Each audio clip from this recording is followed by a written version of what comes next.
Hey guys, how are you all? Welcome to Let's Start Story on What If Harry Rejected Both Light and Dark and Became the Master of All Magic. So do 4 blue hearts comment. Be sure to subscribe to our channel and like this video and please share with your friends and watch till end. Also check out Patreon for I have upload Harry x Hermione. Uncensored spicy version, link in description. Hermione and Ginny would stay till the school nurse who ruled the infirmary with a fist of iron saw it fit to allow them to leave. Harry sighed bitterly as he walked along the deserted corridors of the school that had become his home for the last 5 years. Classes had been cancelled after the owls and many students had left for their homes early in the light of Voldemort being alive and kicking and terrorizing. He had no affection shown to him as a child, and his daily question and prayer at night had been why he had been left alive by God when his parents should die. It was because of that he had to stay in a broom closet and work like the Avs of old. His thirst for knowledge had been squashed by the Dursleys, and his better performances had resulted in subtle threats, and after that Harry had been forced to make sure he never performed better than his cousin.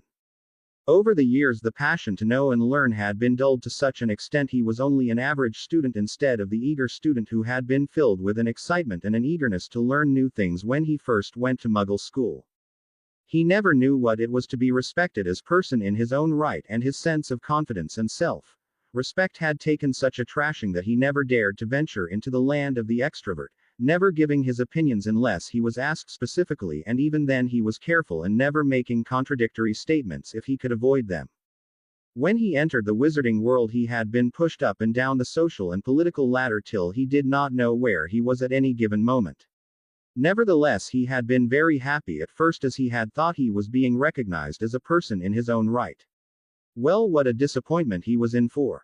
His aunt and uncle had renamed him as the Freak. Calling him Harry would mean giving him too much respect. The wizarding world had also done the same. They called him the boy who lived, when he was up the ladder, and mental and mad and an attention-seeking idiot when he was down the ladder. This was worse in Harry's opinion in some ways, as with the Dursleys at least there were constants. They always told him they hated him and did not want him. He was unworthy of love and respect, 2 things that defined the standard of living to Harry. A good life meant to him to be accepted as a person in his own right and be respected. 2 things he had never known in his life. Here in the wizarding world he was thrown head first into situations not of his making and was forced to deal with them. When Sirius had stormed into his life he had given Harry the courage to hope, the dare to feel wanted as a person and not as the vanquisher of Voldemort or the boy who lived, whose only aim in life was to adhere to the public's whims and fancies and then fade away obediently. Now, Harry thought tears threatening to pour down his cheeks, once again after his parents' deaths. When he had lived an unworthy and unloved life all these years, he had made sure that there would be no one to love him and no one for him to love. What made it bitterer was the fact he was responsible for the death of the only person who saw the Harry in the Freak and the boy who lived. Why, oh why did he not have the sense to see the package Sirius had give? Why did he trust an elf that had always showed it was not trustworthy? Harry clutched his head in his hands as he leaned against the wall. He wished he could run away somewhere to heal and to lick his wounds in private, but for him even that was denied. He stayed there for a long time staring at the wall opposite him with unseeing eyes, and then with a sigh he left for the infirmary wearing his invisibility cloak. He did not want to be greeted or asked by the many admirers about Voldemort, the same admirers who thought he was insane just a few days ago. He cast a silencing charm on him as a first year heard his footsteps and seeing no one had squeaked in terror. He also cast a notice me not charm on him and slowly neared the infirmary door. Hermione had still to wake up and Ron and Ginny were up, though Pomfrey had insisted they be in bed for at least 3 days. The doors of the infirmary were wide open as always, and Harry, forgetting he was under the invisibility cloak and had a silencing charm and a notice me not charm on him, looked at Ron, who was busy sifting through the sweets to find one he liked, and said, "Hey Ron, Ginny, how are you guys?" He stopped as no sound came out and a startled smile came out on his sad face as he realized he was under a silencing charm plus an invisibility cloak. He was about to remove silencing charm when there was a flash, and Fawkes was there with an angry trill. Harry was bemused and bewildered as he stopped his actions and moved slightly away from Fawkes and a little closer to Ron to see what that note that was so obviously from Albus Dumbledore was all about. Ron had removed the thread that tied the scroll tightly and unrolled the parchment. He looked up and looked carefully at Hermione and then at the door. Ron, Ginny said impatiently, will you stop looking around like a git and read what Dumbledore has written? Harry just visited us in the morning and he will not come till after dinner as he has every day, and Hermione is so obviously asleep. Or give it to me here. I will take care of it. Oh, shut up, Ginny. You know Harry must not know of our connections with Dumbledore and neither must Hermione. I am only being careful. So keep quiet and let me read. Ron told equally rudely. Harry was astounded and amazed. Ron and Ginny were having secret letters from Dumbledore that he and Hermione did not know about. What was in it? Harry went a little closer, careful that his cloak hid him fully and casting the silencing charm over him once again. There will be an order meeting of the inner circle tonight at 10:30 on the 4th floor room behind the portrait of the flowers. Password is flowery. Please ensure that Miss Granger is asleep. We'll make sure Harry does not peep in. Fawkes will be your escort. Albus Dumbledore. The note burst into flames and vanished. Ron looked at Ginny, who was looking very thoughtful. Why has he called for a meeting when it is barely 3 days after the fiasco at the Department of Mysteries? I still have to recover fully, though you are quite okay. Well, it must be something very important that he feels we must know about Harry, you know, and now he only has to take care of Harry as Hermione's asleep anyway. What could it be anyway? About Harry, I mean, otherwise he would not have called us. She finished thoughtfully. Well, we will know at 10:30 tonight. Now shut up. I am going to sleep. Ron turned on his side and closed his eyes and went to sleep. Harry slowly backed off and then continued slowly till he was a little away from the infirmary, and then he ran to the library and sat down there, his heart thudding in his chest, because of running hard and because of the confusion, anger, and most of all the betrayal he felt as he heard Ron and Ginny speak. He sat there for almost an hour unable to come to terms with what he had heard and was only slightly relieved that Hermione was not included in it. But still, from Ron this was the ultimate betrayal, and he felt one more wall in his already battered and torn home crumbling and shattering as his trust and friendship with Ron came under the hammer. It could be something that concerns the Weasleys, he thought desperately. But then why have an order meeting to discuss that? Dumbledore could have just have come and spoke to them about it. And they were not at all surprised to see Fawkes bring letters about order meetings. Then were they in the Order of the Phoenix? Harry's head swirled as he tried to make sense of it all. He couldn't, and after another 15 minutes of sitting there he decided to go to that meeting of the inner circle of the order and see for himself. Who were the inner circle members? His lips trembled at the thought. He refused to entertain that Sirius too might have known about Ron and Ginny's inclusion in the inner circle of the order. He knew he would not be able to lift himself from that blow, if that came to light. He straightened his shoulders and decided to go with his invisibility cloak, and then stopped. Dumbledore had known during his second year in Hagrid's hut that they were there under the invisibility cloak, and in his first year too, when he was going to the Mirror of Erised. So he would have to find another way out of that. Dumbledore could also see auras, and he would know in a jiffy that Harry was there. He wished Hermione were here. She would have told him by now what to do and how to go about it. Suddenly he was fiercely glad that at least she was also not a party to this order thing. He sighed and then walked to the shelves for Charms books. It was about 4 in the afternoon.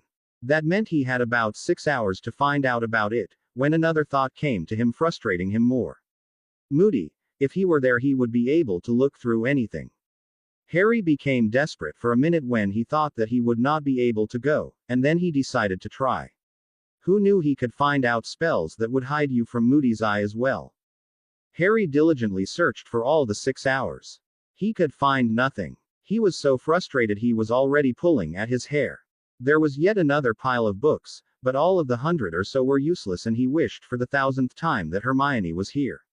It was nearing 10 and he still did not know what to do.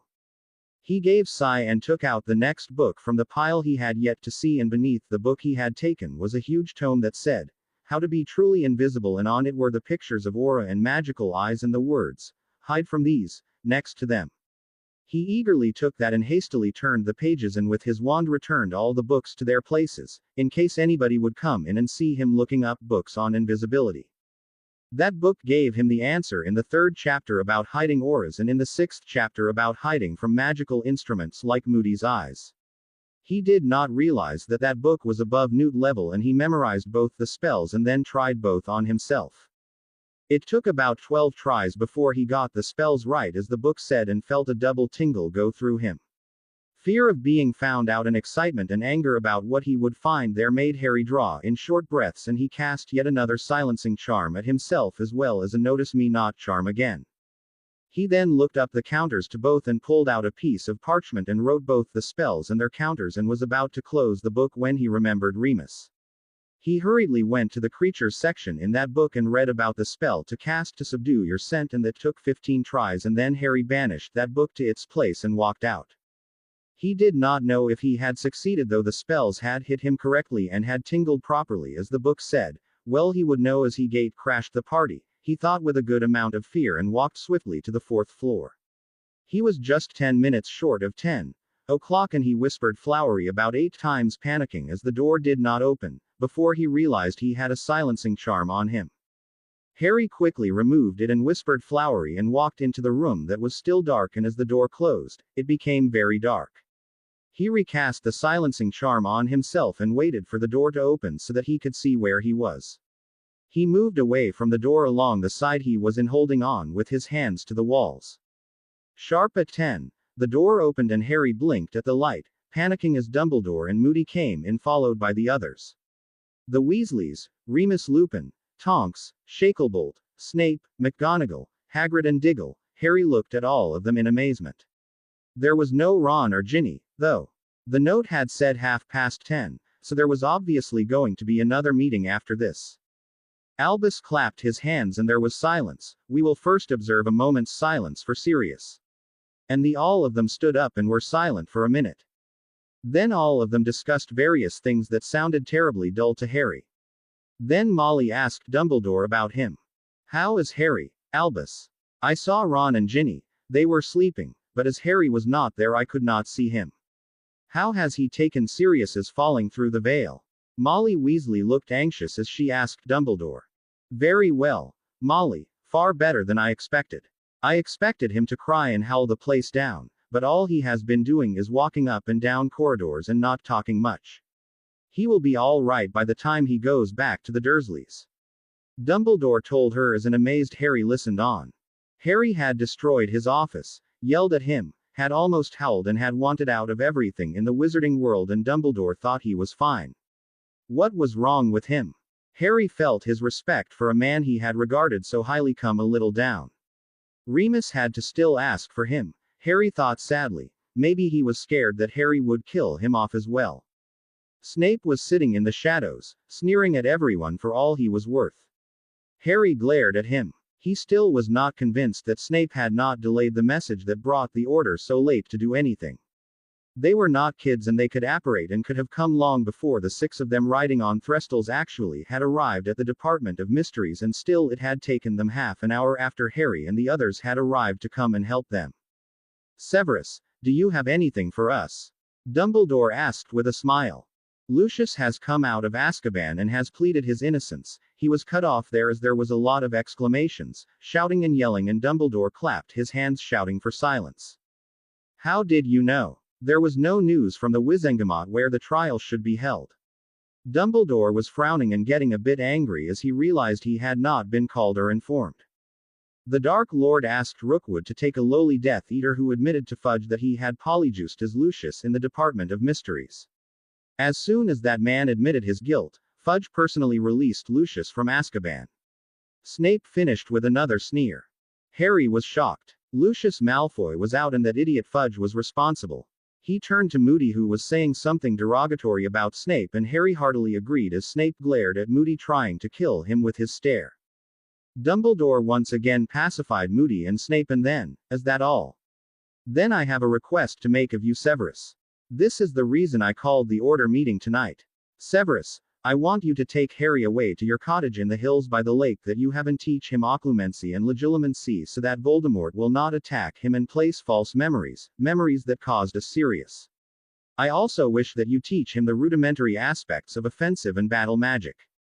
There was a stunned silence and Harry himself was too horrified to speak, but it was not Remus but Molly who objected, forever earning Harry's gratitude. Albus, you know they hate each other so. Why do you insist they always be paired together? Harry would have learnt occlumency if only someone else had taught him. Not. She turned to Severus who was glaring and snarling at her and said hastily, I do not mean any insult to you Severus, only that Harry's temperament and yours do not match. Why don't you assign this to Remus? Remus cleared his throat. Molly, now is not the time for me to be with Harry. I have just lost another person who accepted me as I was. Snape sneered here again, and while my mind tells me Harry is not to blame, my heart does not allow me to forget that Sirius came out of Grimmauld Place only because of Harry. I will need some time to heal, before I can move with him as before. Please. Harry shattered into a million pieces as he heard Remus, who had almost said Harry was responsible for the death of Sirius. While Harry knew at a deeper level that what he said was true, it devastated him totally as he stared with wide eyes full of hurt at Remus. So, your emotions are far more important to you than that of your dear departed friend's son who also accepted you as a wolf. The sarcastic voice of Snape made Remus flush, but he did not say anything more. Now Severus, Remus also needs time to grieve. Do not hassle him. Now Harry will be with the Dursleys for exactly 1 week, to strengthen the wards, then you may take him to Rose Cottage and help him to learn. I am very worried about him Severus. He does not have the aura that is comforting and now Sirius's death will further weaken the will of the boy to do strong magic. Dumbledore looked very worried, and seeing him all the others except Snape looked equally worried. Albus, Harry has to be strong. Otherwise how will he defeat Voldemort? Remus was concerned and it showed in his voice. So your heart is not so far gone as to realize that it is your precious, golden boy, that you need to defeat Voldemort, but your heart, here Snape was dripping with sarcasm, does not want to have to do much with him. You certainly are clear, Lupin. Lupin flushed angrily, not able to refute what Snape was saying, but shamed he had put it into the open so uncaringly. I was saying that Harry has to be strong for himself, Severus, not for me. Voldemort has been coming after him for a long while now and he is not going to stop because Harry is grieving. Snape merely sneered and turned to Dumbledore. I will not be able to take him Albus. While I hate to agree with Molly, what she says is true. I told you at the time you asked me to teach him occlumency and that failed because we have very little trust in each other. What you are asking me now will fail because of the same reason. I am a harsh teacher and Harry is an impertinent, ignorant, disobedient and uncaring school child. That was very harsh Severus. Harry has always been polite to all of us and I am afraid you have allowed your childish enmity with James to spill over to Harry. Molly was furious as Snape spoke so deprecatingly about Harry, whom she genuinely thought of as her very own. Snape flushed with rage and once again Dumbledore brought the order to silence though most of them were fuming. Severus, I am afraid I cannot give you a choice as Harry needs to be molded. Molly, you must understand that Harry needs the harshness. As Severus says, he is too wayward and sometimes rather lax about obeying the rules. He would run rings around all of us, we are too soft with him, and Severus will make sure he learns. This will also pull Harry's thoughts from his grief and he will concentrate. Please trust me on this. Dumbledore looked steadily at Severus and after some 5 minutes of sulking and scowling Snape nodded once and stood up. If that is all, then I may as well go and enjoy what peace I have now as the next 2 months are going to be worse than time with the Dark Lord. Dumbledore smiled and nodded and that made the meeting come to a close as all of them left saying their goodbyes, leaving only Dumbledore and Moody. In 5 minutes they were joined by 3 other persons, all of them Weasleys. Ron, Ginny and Percy. What happened? Why so late? Asked Ron as they sat down. Harry, who had been totally dazed by what he had heard in the last hour, was now struggling to keep up with this. Ron and Percy were friends. Their parents never knew and Dumbledore encouraged it. What was going on and why? How are you two? Asked Percy looking at them. Fine, both of them answered together. Percy smiled and turned to Dumbledore looking at him expectantly. Fudge was in a closed-door meeting with Rookwood and another man. Then he left very urgently. Percy started as Moody cut him off. Severus already told us, Lucius is out of prison. Moody explained in brief about the release of Lucius from prison. Percy was shocked, as were Ron and Ginny. Dumbledore decided to start before Ron started on one of his pet peeves, ranting and raving about Malfoy. Ron, you must make sure Harry tells you everything. In the emotional aftermath of Sirius's death, Harry almost destroyed my offices. He should not have been able to do what he did. So keep your eyes open and encourage Harry to speak to you about everything. I am especially concerned about the link he shares with Voldemort. Your mother will come to take you both back home tomorrow, and I will not get an opportunity to see you till school reopens. Ginny, this year you must win the affections of Harry's heart. You must make sure that both of you are a couple. Harry will be safe with you and he will not think of doing silly things during the year if he is occupied with you. Both of you must make sure Harry does not learn too much. That is the purpose of this meeting. I will deposit 10,000 galleons each in both your vaults tomorrow for this year. Now go and take rest. Good night. Both of them nodded and left with Fawkes, and then Percy left too, after a few minutes left promising to scout for more news about the Death Eaters captured and what he could get on Fudge. Left alone, Dumbledore turned to Moody in concern and worry that was written all over his face. How could Harry destroy my office like that, Alistair? I have bound more than 60% of Harry's magic and all of his gifts.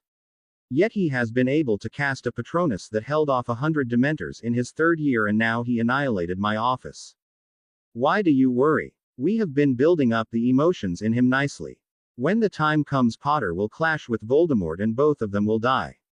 Potter should not live. Albus, as anybody with the amount of raw power that he has, can do a lot of harm if he so decides. We cannot watch him forever to see if he is turning dark. He sealed his fate, in my opinion, on the day he killed Voldemort 16 years ago. A 1-year-old baby killing a wizard of that caliber is dangerous, to say the least. Now you keep calm and we will work it all out. Make sure Harry writes a will saying that he leaves everything for the reparation of the wizarding world and makes you in charge of that. And above all, don't tell him about his family vaults. Dumbledore nodded his head thoughtfully. For that we have to make sure Harry lives for at least 2 years without getting into the clutches of Voldemort. The money he will receive at 17 will come in good to rebuild our world. You are right as usual, my friend. Well, let us hope Snape breaks Harry a bit more. Then he will be all alone and will listen to my gentle suggestions, as Remus has also decided to stay away for some time. Sirius was a thorn in our side. He was cut off as Moody spoke gruffly. He was an ass. Moody said bluntly. He thought the world of Potter and was beginning to get suspicious about your intentions for his godson in the end. Good, he went. Harry stared, not aware of how his body was trembling or the hate that shone in his eyes, as Dumbledore once again nodded his head in agreement. Yes, good, he went, or else I would have had to do something to incapacitate him forever. Dumbledore became Harry's enemy from that moment. Come, let us go. We have long days now. Harry stood there in the darkness for almost an hour, struggling with his emotions and all that he had heard. He felt that his head would explode with the amount of information it had received in that 1 hour. He just could not deal with it and process the information he had heard, and could not take it anymore. He stumbled out and walked along, removing all the charms he had cast on himself and removing his cloak, went to the dungeons. He knocked at the door of the potions classroom, and after 5 minutes Snape opened the door, a sharp question on his lips. Before Snape could ask him anything, however, Harry spoke, his voice slurring and thick with the effort of keeping the emotions at bay. He was careful not to look at Snape in the eye, and bending his head down, "Sir, I just cannot get sleep. Please, may I have a vial of the dreamless sleep potion?" Snape was about to speak angrily to him and tell him off for wandering after hours in the dungeons and just what Harry could do with his request, when he saw the defeated posture and the struggle Harry was having in controlling of his emotions. Snape shut his mouth and silently went inside and brought out a vial and handed it over to him. "Thank you, sir." That was all Harry said before he took off at a run and panting reached the Gryffindor dormitory, and giving the password, he went inside, mechanically washed and cleaned before he cast silencing charms at the curtains and drowned the vial of the dreamless sleep potion. The next second he was out like a light, falling into a blessed sleep. Harry woke up that evening to find that Ron and Ginny had already left for the burrow. "Harry, what happened to you? You have been asleep since yesterday night, and Professor Dumbledore came in with Snape and McGonagall to check on you." Then Snape told Dumbledore that you had asked for dreamless sleep, and Dumbledore smiled and went away. Harry blinked at all the information he received. He shook his head, feeling disoriented and lost and then terrible, as the events of last night crowded onto his brain. He pushed them down, deciding to take care of it later in private, and smiled falteringly at Neville. "What time is it, Nev, and how are you?" "I am fine, Harry." Neville beamed at Harry at the concern in Harry's voice and continued, "I was just going down for dinner. It is about 7:30. Also, Ron and Ginny have left and told me to tell you to take care and that they will write soon." Harry could not stop the wave of hate he felt at hearing their names and the angry scowl that came on his face as Neville told him about them. Fortunately, Neville did not notice, as he was already turning away to close his trunk and go down to the Great Hall. Harry thought of not going down to dinner for some time, but decided to go down to the Great Hall, as Dumbledore would see him and nod in that all-knowing way and let him be. Otherwise he might come to the dorm to check up on him, and Harry was not sure he could manage a solicitously false enquiry and be alone with Dumbledore just now. To add to everything, he was so very hungry. He dragged himself out of bed and went to the bathroom and stood under the hot shower and felt a lot refreshed. He pulled on a pair of clean robes and walked out of the dorm, not looking at anyone in the eye, smiling a little as the few Gryffindors who were there called out to ask how he was, and walked out and down to the Great Hall.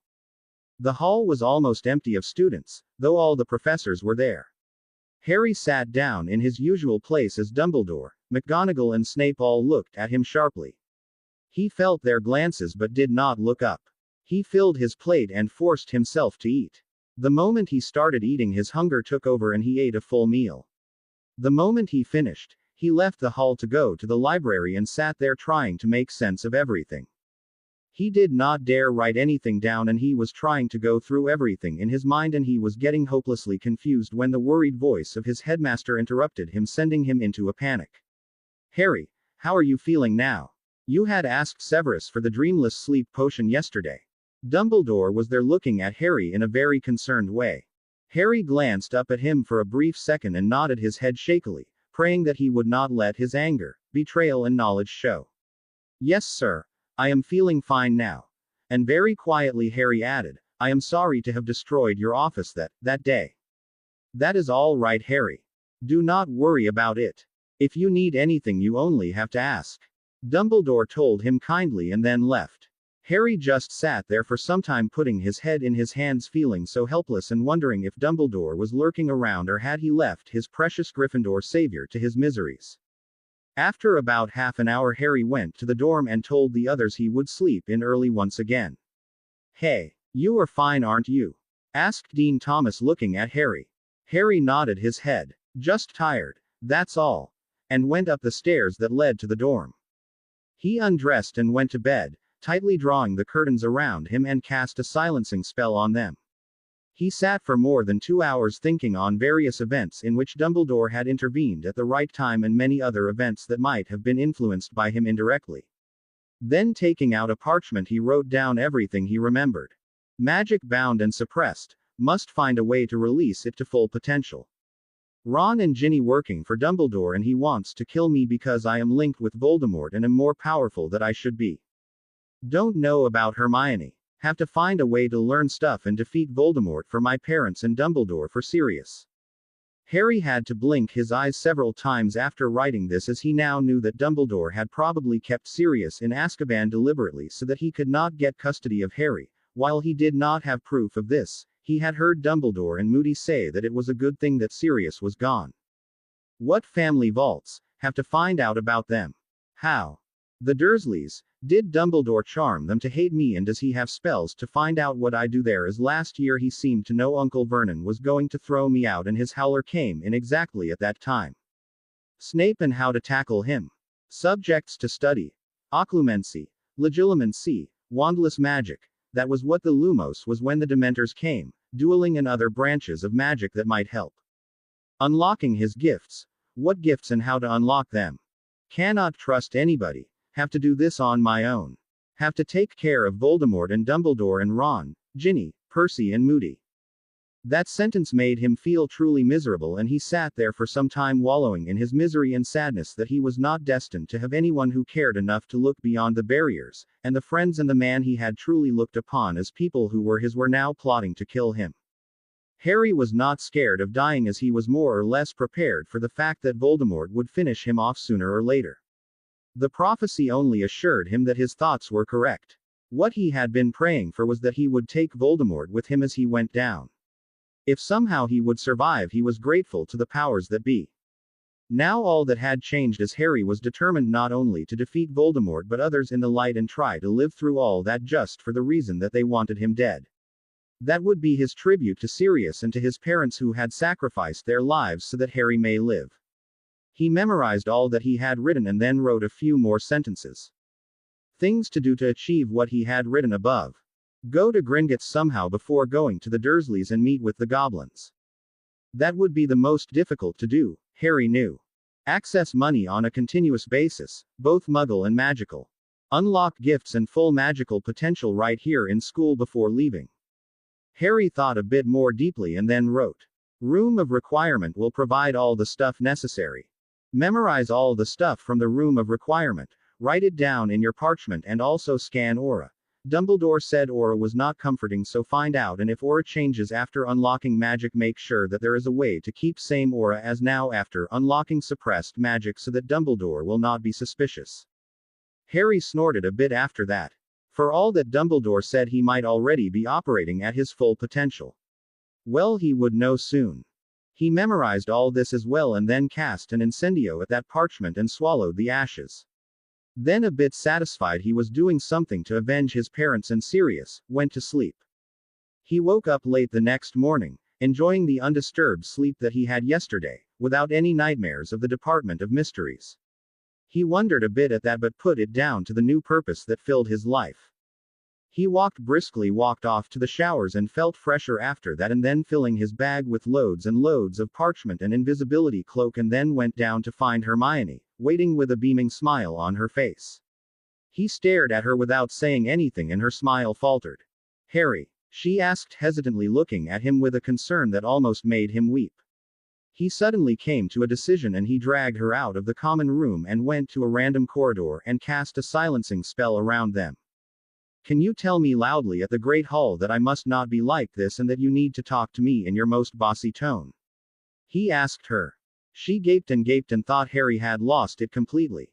Harry saw her look and smiled a genuine smile at her. I'll explain everything after breakfast. Swear. Please, Hermione, will you do this for me?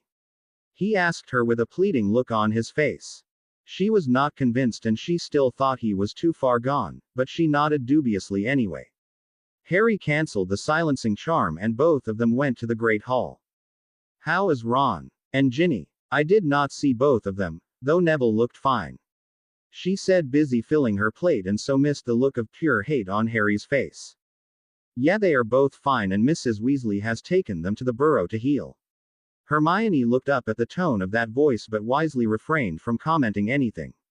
She saw that Harry had a good breakfast, though he was very silent after that statement. As they were about to get up, Hermione looked at him and caught hold of his arm. Harry, you must stop this right now. Come on, I want to speak to you before classes. She said loudly. What classes, Hermione? Classes have been cancelled for the rest of the year. Harry told her, enjoying the look of shock on her face. What? She asked, astounded that they could have cancelled classes, even though they had already given their owls they could have been assessing their papers. Come on, was all Harry said, and he took her to the 7th floor to the picture of Barnaby and walked 3 times, thinking hard. Harry actually needed a place to tell Hermione everything, show her everything, as well as the materials needed for his research and plans. A door opened and Harry and Hermione walked into a room that was filled with books and a table with a pensieve on it and a comfortable sofa facing it. Of course, Harry thought, he could show it all to her. She would be more convinced that way. But he did not know how to remove the memories from his head and place it onto the pensieve. She had looked at the room once and now was facing the door and was fiddling with her wand near it. Immediately there was writing on the black board that was behind the pensieve. Hold your wand tipped to your temple and think of a specific memory and slowly pull it out. Break the connection after you have pulled out what you wanted to.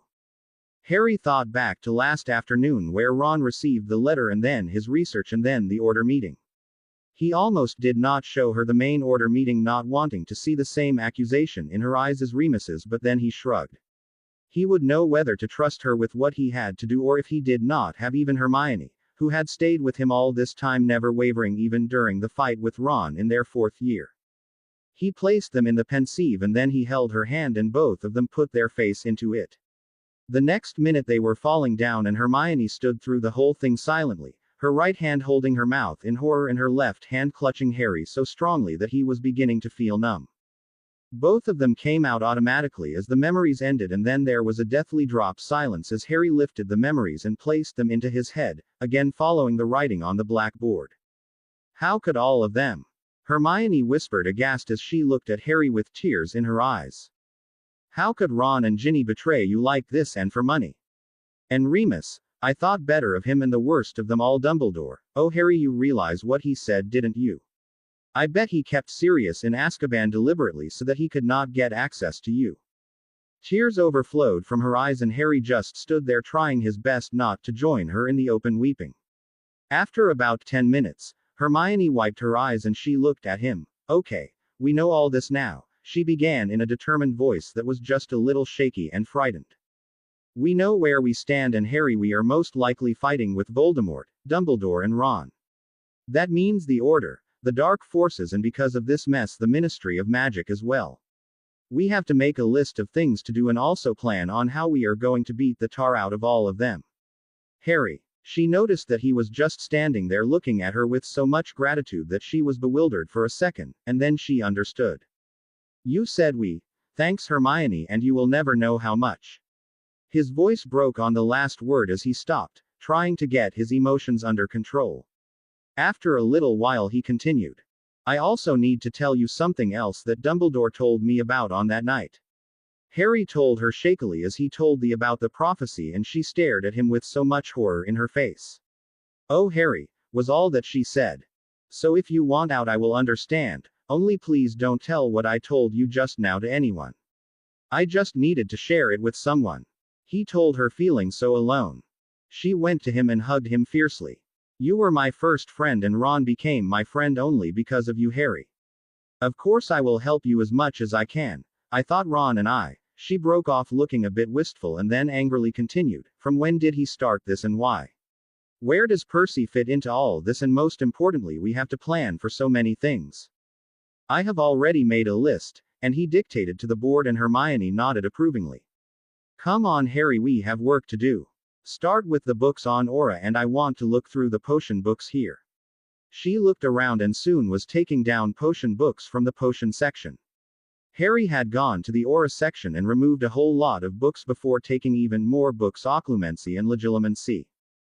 He merely wrote the names of the books and authors and returned all the other books back except those on aura and started looking through for finding out his aura that he sported at present and how to change his aura to fool others. He found information in the 7th book. Hermione in the meantime had taken the parchments from him and had already started writing down great lengths. He sighed and turned back to his own research. An aura is an indication of your character and power that can never lie.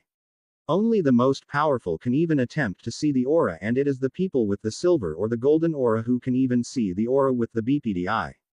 In rare cases people with a green aura are able to see auras around them. An aura can be seen by a powerful wizard by simply concentrating on the outline of the person whose aura you wish to see. You will be able to slowly make out the blurred outlines of vague colors in the beginning, but you are practiced, it will almost come instantaneously as the mind is able to comprehend and understand your need to see the aura in a fraction of a second and work automatically to see the aura. You may change your aura only to colors that indicate a lower power level than what you have. For example, if you are a wizard with a pink aura, you will not be able to hide your aura with green or silver, which are higher than your power level. Remember, only the powerful can change auras, it is not for the average witch or wizard. For all the others, to find your aura all you have to do is point your wand at you and say the words Aura Revealis and check for the aura. The aura colors are white, brown, yellow, red, blue, pink, purple, green, sliver and golden. White is the color represented by the lowest power and golden by the highest amount of power found in a wizard and witch. To change your aura, point your wand at yourself and say Aura Metachanges. It will automatically move to a color that is one color less than your own. If you need to go down one more power level, then say the same spell and go down one more color. If you need to find out that a person has changed their aura, remember that only very powerful wizards can do it in the first place. You will know by seeing a jagged line that outlines their changed aura, a very thin outline not visible very clearly to the BPDI. Auras are an indication of your true character and power. While auras are read as they are to determine power levels, by taking the predominant color that surrounds you, to determine character, the combination of various colors are taken into account. Red says anger and a short temper, and from that you may be rest assured that the wizard is rash and brash. Brown indicates sluggishness, yellow laziness, white sickness, pink harmony and good cheer, blue very analytical and logical, purple very powerful and has leadership qualities and is spiritually inclined and may have a bad tendency to dominate, green sheer power and harmony along with selflessness, and silver and golden or higher rungs of green. Black is a color to beware of in a wizard, as black means cruelty, a tendency towards evil and a keen desire to dominate and destroy. Wizards who can see auras usually have an aura that is green, silver, golden or black. Otherwise this spell would reveal it to you for a second, for you to assess. Hermione, I have found the thing about how to see aura and how to change them. She beamed at Harry as he told her all about it. Well, I also have a list of potions and spells. He noticed that she had moved from potions to charms books that were lying on the table. Well, the first thing to do is to make the potion to release your magic, and then another potion to see your gifts, and then we will conceal your aura and take it on from there. Harry looked at her, both bemused and grateful that he had someone with him in this madness that was threatening to overwhelm him completely. The first thing to do though is to see your aura now, so that we can make sure that your aura is the same later. What was the spell? Say it one more time. She asked him, wand ready in her hand. Afterward will you apply it to me and tell me what my aura is and if it has been changed? She asked him, slightly scared, as she thought that Dumbledore could have done that to her as well. Shall I cast it first at you? Harry asked her. She nodded nervously as Harry raised his hand and cast the spell to reveal the aura. He had to cast it almost 12 times before his anger gave his magic a boost and he saw her aura that was pink and patches of purple and no jagged line around to suggest that her aura had been tampered with. Well, you are safe. Your aura is pink and purple and no jagged line. So no tampering. He told her, making exaggerated motions of being relieved. Suddenly Hermione flicked her wand and the room became a cozy place with sofas and teacups and snacks, and another flick all her and Harry's notes went into her bag. Come on, Harry. You cannot be like this. You have to get over Sirius. How many times should I tell you this? We are all there for you. Ron and me, all the Weasleys, Professor Lupin and Tonks and all of us. You can't bottle all your feelings inside the entire time, okay? I wish Ron were here. He would have brought you out of your dumps. Well, both of us are not going anywhere till you speak out. Harry was shocked and for a minute he thought she had gone mad. He was about to open his mouth and really snap something rude at her when she spoke again. I am going to get Professor Dumbledore right now to speak to you about Sirius if you don't get off that look from your face. Harry opened his mouth to tell her to shut up and get out. Harry, please keep quiet for a second, while I explain to you why you must not bottle up your emotions. Please be quiet for a few minutes and please understand what I am about to say. Okay, you are not going to. Let me check your map for Professor Dumbledore and I will bring him here if you are going to be sulky. Harry was horrified as she spoke and was about to scream at her and actually push her out, when she ran to him and hugged him. I am sorry, sorry, sorry, sorry. Harry just gaped at her, thinking she was really off her rockers, when she started sniffing, tears running down her eyes. Someone was here invisibly, Harry. When we came here and I saw the Pensieve, I cast a spy spell on the door that would tell me if Dumbledore or any of the professors came here to check. I had set the alarm to go off if anyone came within 3 feet near the room of requirement. The alarm tripped me off saying someone was here, and that was why I changed the room and started speaking to you about Sirius. It must have been Dumbledore and now he will not disturb us again. He realized how clever she had been and he was so thankful he had her on his side. Thanks, Hermione. I was shocked and a little angry, I guess. I really did not know why you were talking all that. But I did not see him open the door. he told her sheepishly and with just a touch of defiance. Yes, he did not, but he could have cast an illusion of the door and have opened the door, or maybe he was standing outside and overhearing, or maybe he cast a see-through charm on the door so that he could see straight inside. You really don't know with Dumbledore, especially now, Hermione explained to him as he gaped at all the things Dumbledore could do. Now you have to cast the aura charm at yourself now, Harry. She told him, smiling, and he pointed the wand at himself and cast the spell. This time he got it the first time. Well, your color is blue, she told him, and there is a jagged line to show it has been changed. She smiled at him. Come on, we have work to do. We have to go to Hogsmeade and buy these potions. She frowned. No, Diagon Alley will be better. No one will recognize us if we go there with a small glamour, and we are safe. Great. We can also go to Gringotts then. Harry was delighted, as he had been breaking his head about how to tackle that particular problem. No, Harry, we cannot be away for that long, and we have to make sure we get back before we are missed. How much money do you have? I will bring all of mine, as well as some of these ingredients are very expensive, and it would be better if we do not steal from Snape, as he will be in charge of you during the holidays and he will suspect you the moment something goes missing. Harry had to reluctantly agree, and both of them used Harry's spells he had learnt the day before and concealed their auras and scent for good measure, and Hermione transfigured their robes into ordinary robes for everyday use and with a glamour to change their looks, and slowly crept out under the invisibility cloaks and walked swiftly to the One-Eyed Witch and went down the tunnel, and soon were in Hogsmeade, and they took the flow from the Three Broomsticks and landed in Diagon Alley. They walked swiftly, a little scared, and exited at doing something so daring, and went into the apothecary. Hermione had also used a voice-altering charm along with a notice me not that made Harry gawk at her in shock when she spoke. She briskly gave the list of potion ingredients. Please, could you tell me how much this costs, as I have some more potions to order? She told the manager. That man did not even look at them twice, and swiftly calculating told them an amount that was well within their limits, and Hermione gave him a second list. I have mixed a lot of common ingredients so that he would not know why we are buying these. She leaned over and whispered to him.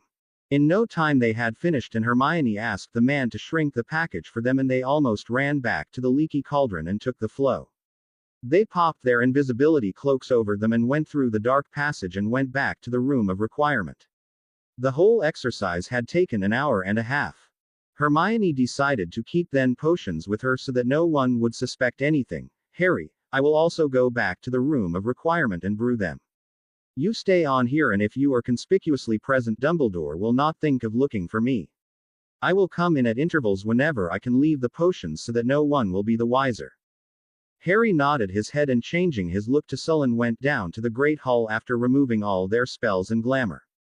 Harry sat sullen all the time during dinner, and Hermione seemed to be scolding him about something, and he seemed to be rebelling. Dumbledore, Snape and McGonagall saw this display, and while Dumbledore smiled, Snape and McGonagall frowned. They turned to each other, and McGonagall nodded once very briefly, so briefly that no one, not even Dumbledore, noticed. Harry and Hermione finished dinner. They were very hungry, as they had skipped lunch and went to their common room and sat down with the others for some time, talking nothing really. Hey, Harry, how are you feeling? Better? Asked Neville, smiling shyly. Harry nodded and smiled back at him. Yeah, Neville, I am feeling fine now, though a bit sleepy. Me too, though I don't know why. We really haven't done anything really. No studies, no Snape, nothing. Still, Dean shook his head as he and Seamus, who was still a bit awkward around Harry, went up to their dorm. Taking this as their cue, Harry and Hermione also thankfully escaped. Harry lay awake for a long time, thinking over everything, and when he went to sleep it was with the prayer that he would not do anything foolish to kill of Hermione as he did Sirius. When he did sleep, his cheeks were wet with the tears he had contained while awake. Minerva McGonagall walked briskly to her quarters and, taking an old chess set, fled to Snape's quarters in the dungeons. She had been watching Harry since he had come back from the Department of Mysteries, and she was very worried. Albus nowadays seemed so uncaring of Harry, especially this fifth year when Harry was already having to deal with too much in her opinion. While Harry may have not noticed anything out of the ordinary, she had, and she had been very concerned. She had not liked any of the things Albus had done in Harry's case, she now realized as she stepped out of the flow and brushed her robes. He had left Harry with uncaring people and she had watched him come back to school undernourished and edgy. She was related to the Potters distantly and she had been one of the wizards and witches who had volunteered to take care of Harry, and she had pushed hard to gain custody. Albus had not budged, though, and Harry had gone to those pathetic muggles. Now as she greeted Snape with a smile, she knew he was not deceived and he was on full alert as he looked at her warily, helping her set the chess set. While they played regularly and with Albus's knowledge, in fact he joined them on many occasions, today was not about a chess game and both of them knew it. Minerva on her part knew what she had come here to say while Snape only had his suspicions. Both of them were silent at first and the Minerva started the conversation. Thank you for seeing me under a pretext of a chess game, Severus. While I do not usually hide anything important from Albus, today I wanted to speak to you about Harry and without Albus's knowledge. Your quarters are so completely warded, I felt safe in coming here. Well, Snape drawled, very surprised, but not showing it, you speak as if your own are not so clean. I know that you are as paranoid as I about your privacy from an old coot that both of us know as the headmaster. He finished as he handed her a drink. She smiled her thanks, took a sip and making her first move on the board spoke to him. Yes, Albus is notoriously inquisitive about all of us and while I know it is for the greater good and generally tend to agree with him on many issues, what he attempts to do with Harry is not what I agree or approve of. Snape made his move swiftly as he spoke. Why, Minerva, I am surprised. You of all people are speaking against Albus in this matter, and so far as I can see, Albus has done a little too much for that ungrateful boy and Potter. I think is wholly undeserving of it in my opinion. He finished acidly as Minerva contemplated thoughtfully both Snape and the chessboard as she made her next move. You couldn't be more wrong, Severus. You taught him occlumency. Surely you must have had an insight into what type of muggles those people are. The Dursleys, I mean. Yes, Snape told her. I did see Minerva. But that is no excuse to disobey or disregard the rules, and your elders are to poke your nose into things that are not of your concern. He told her, unable to keep the coldness from his voice as he remembered the pensive and his utter humiliation that Harry had witnessed what had been his most mortifying moment of his school years. She smiled once again, moving her knight into an attacking position. You are offended that Harry went into your pensive and he saw you hanging upside down showing your knickers.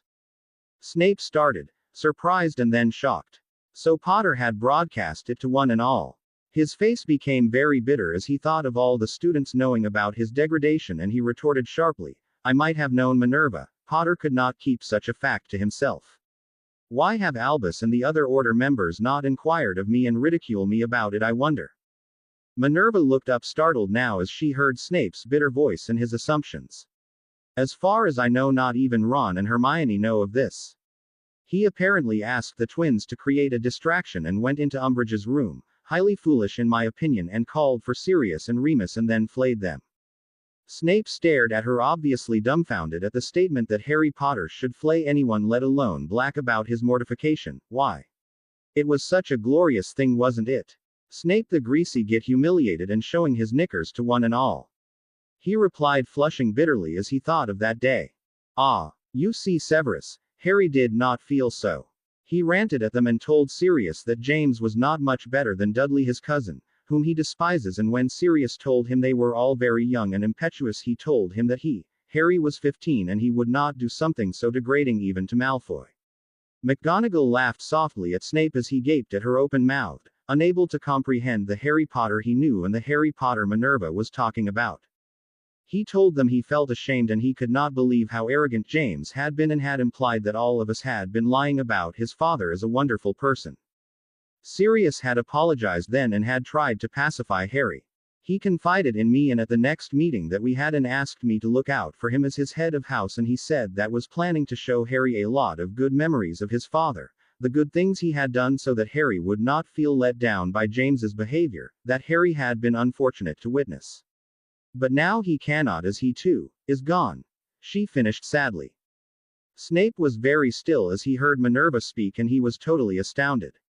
Potter had defended him. That alone was enough to give him nightmares, over and above that he had been sharply critical of his father. Black would have cringed at the thought that Potter would think so less of his father and his friends. Well, That had been a revelation of a very confusing nature.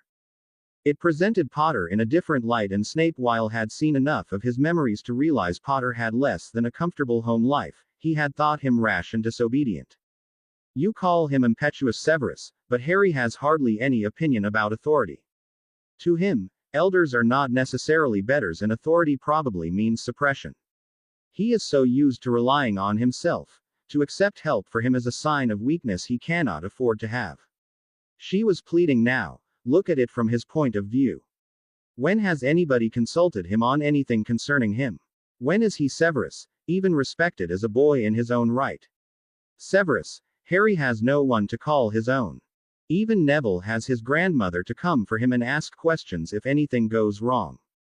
Can you step out of your limits with Ron? No, because Molly will lynch you. But Harry, he has no one to talk for him, no one to care for him, and now he has no one he cares about. She stopped there, unable to go on for a moment, so angry she was. How dare Remus say those words at the order meeting? She was ranting now, her eyes furious and sparkling with anger and unshed tears. We ask so much of the boy, we tell him to face and defeat you-know-who for us, but what do we do in return, Severus? Nothing. Sirius was right all along. He wanted Harry to have more information. Information, if Harry had would have made him more cautious. But none of us told him anything, and he had to act with what little he knew. He only knew Sirius was in danger, and he was likely to lose the one man who represented not only his parents and family, but a normalcy he was never blessed to have, a man who did not expect anything from him, who cared for him and who saw him only as Harry. She wiped her eyes and sniffed and calmed down visibly. Now I know why you came here. You wanted to get it off your chest. Snape told her, attempting to calm her down, his own thoughts in utter chaos and swirling with confusion. Sorry, Severus. I had no right to let go like this, and I did not come for this alone. Snape smiled at her. You wish to rant and rave some more. Be my guest. She was deadly serious, though. I want your assurance you will keep what I say in confidence as well as what I just spoke. Well, all right, ranted and raved to you. Seeing him nod his head, she smiled. I am distantly related to Harry. Seeing his shocked look, yes, not many people know of it. In fact, apart from Albus, you are the second person to know. I pushed very hard for custody of Harry. Artemis Potter, Harry's great-great-grandfather, and my great-grandmother were first cousins. When James died, I told Albus that I would resign my job here and take care of Harry. Albus refused, and I went to see and scrutinize the type of people that would have custody of Harry. I spent a whole day there before Harry came that night, and I spent the next week there as a cat. Severus, they were horrible. That is the word I would use.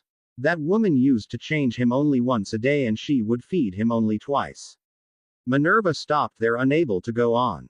They were horrible. She whispered again and stopped. Snape was silent, as was Minerva, for a long time. Then she spoke again. I came here to ask you to go softly on Harry. He will disobey you, especially now that his lack of occlumency skills, for which he alone is responsible, has cost him Sirius. He will try to take it out on you, as he does not understand you or particularly like you very much, and in all honesty you have not helped as well. Please, Severus, understand. If you don't, then, well, thank you for at least letting me get his off my chest. She stood up and with a flick of her hand packed her chessboard and smiled at Severus once again, nodded and left. Snape sat there for a very long time, staring into the fire and sipping his drink. Harry woke up with a purpose as he thought of unlocking his magic and gifts. Who knew this could be the power the Dark Lord knows not? Maybe this could even speed up his spell casting and concentration and other things that he was so lacking in. Hermione had told him that the two potions that would unlock his suppressed magical powers and the other that would unlock his gifts would take a few hours to brew. It would take the whole of today, and Harry wanted to tackle the issue of going to Gringotts before going to the Dursleys. He came down to find Hermione was not there. He waited for a few minutes before Parvati Patil came down with Lavender Brown. Hey, is Hermione still upstairs? Both of them giggled, and Harry was baffled at that, as he had not asked anything remotely funny. No, she is not upstairs, Harry. And giggled again and went down to the Great Hall. Harry also shook his head and went down to have his breakfast. He saw Hermione sitting there poring over her books, earning a lot of incredulous looks and sarcastic comments from their classmates. Harry, look at her, owls are over and she is still poring over her books. Dean laughed as Harry came and sat down, smiling a little at the others. Morning Hermione, what gives? He asked, nodding at the books.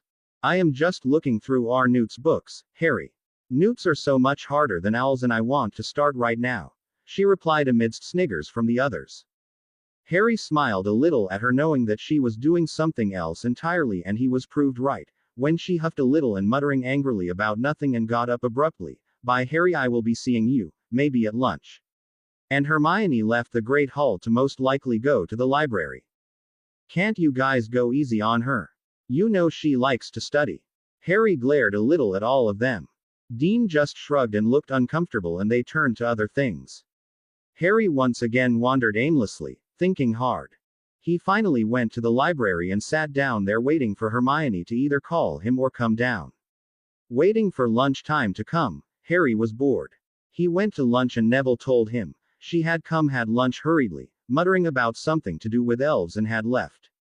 Harry had not wanted to do any referencing in the library, as he did not want Dumbledore to get suspicious, so he stayed in full sight, slightly sullen and grieving, which he was, really. After lunch he took a walk outside around the lake, thinking hard and getting his thoughts into perspective. It was so sad he had no one to trust and no one to call his own. Even Remus thought him to be responsible for Sirius. Why did they not understand that if only they had told him something about what they were guarding and some real information about the Scar Link, he would have been a lot more cautious. Dumbledore, why did he not want Harry to live?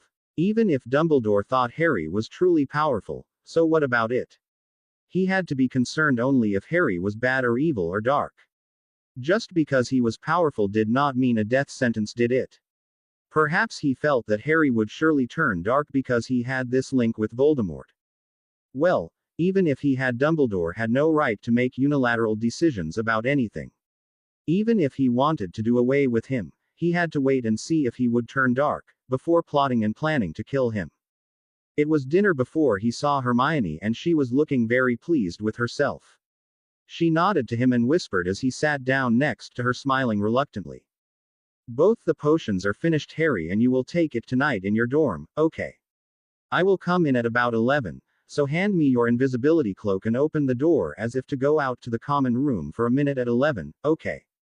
Harry nodded, his head still looking sullen, but his eyes were sparkling for the first time since Sirius fell through the veil. They had a leisurely dinner, chatting. Rather, Hermione was chatting with Neville, Dean and Seamus, her anger of the morning all forgotten, and Harry was listening. After all of them left in a group to the Gryffindor common room and continued their chat. Slowly all of them left one by one, and Harry too went to bed, though he did not sleep. Exactly at 11 Harry went yawning and stretching to open the door to go to the common room, and he felt something brush him by. He went down, stayed for about 5 minutes, and then came up to apparently go back to sleep. He opened his curtains and shut them tightly and turned to find Hermione standing there in her night clothes and wand in her hand, busy casting silencing charms and securing the curtains to stay shut. Then she once again took Harry's invisibility cloak and went to each of the beds and cast a sleeping charm on all of them. There, all of them will sleep till tomorrow morning. Harry, there is one thing you must be careful of though. You may fall unconscious as the magic unravels in you, and if you don't wake up before 5 tomorrow morning, I will alter the aura as you sleep, and you must say that you had a dreamless sleep potion that put you off like that. From where did you get that? Harry was taken aback at what Hermione was saying. I bought it at the apothecary the other day. Now come on. Let me check on your aura once again, and then you take the first potion, that is the one which will release your suppressed and bound magic. She ran her wand over Harry and rechecked his aura, and then with a shaky smile opened it and gave it to him. Harry drank the shockingly normal tasting potion and a second later slumped down on his bed. He woke up 3 hours later and stretched and found Hermione snoring slightly, sleeping in a sitting position, her head on the headboard of his bed. Harry felt so light. That was the word, he felt so light and so fresh, as if a huge burden had been taken off him. He nudged Hermione and she woke up with a start and squealed when she found Harry was awake. How do you feel, Harry? So light and good, Hermione, So good it is as if a heavy backpack has been lifted off me. She grinned delighted. Great Harry, now let me test your aura and also change it to blue. That was the color Dumbledore gave you. She cast the aura spell and then gasped. What? Harry asked her anxious. He had been hoping for a green aura and praying that magic would come far more easily to him now. Oh Merlin, Harry, Dumbledore has done you a great injustice. Your aura is a beautiful sheen of silver with green and golden lines. Near your temple is a very, very small dot of black, where your scar is. It is like a mole almost invisible.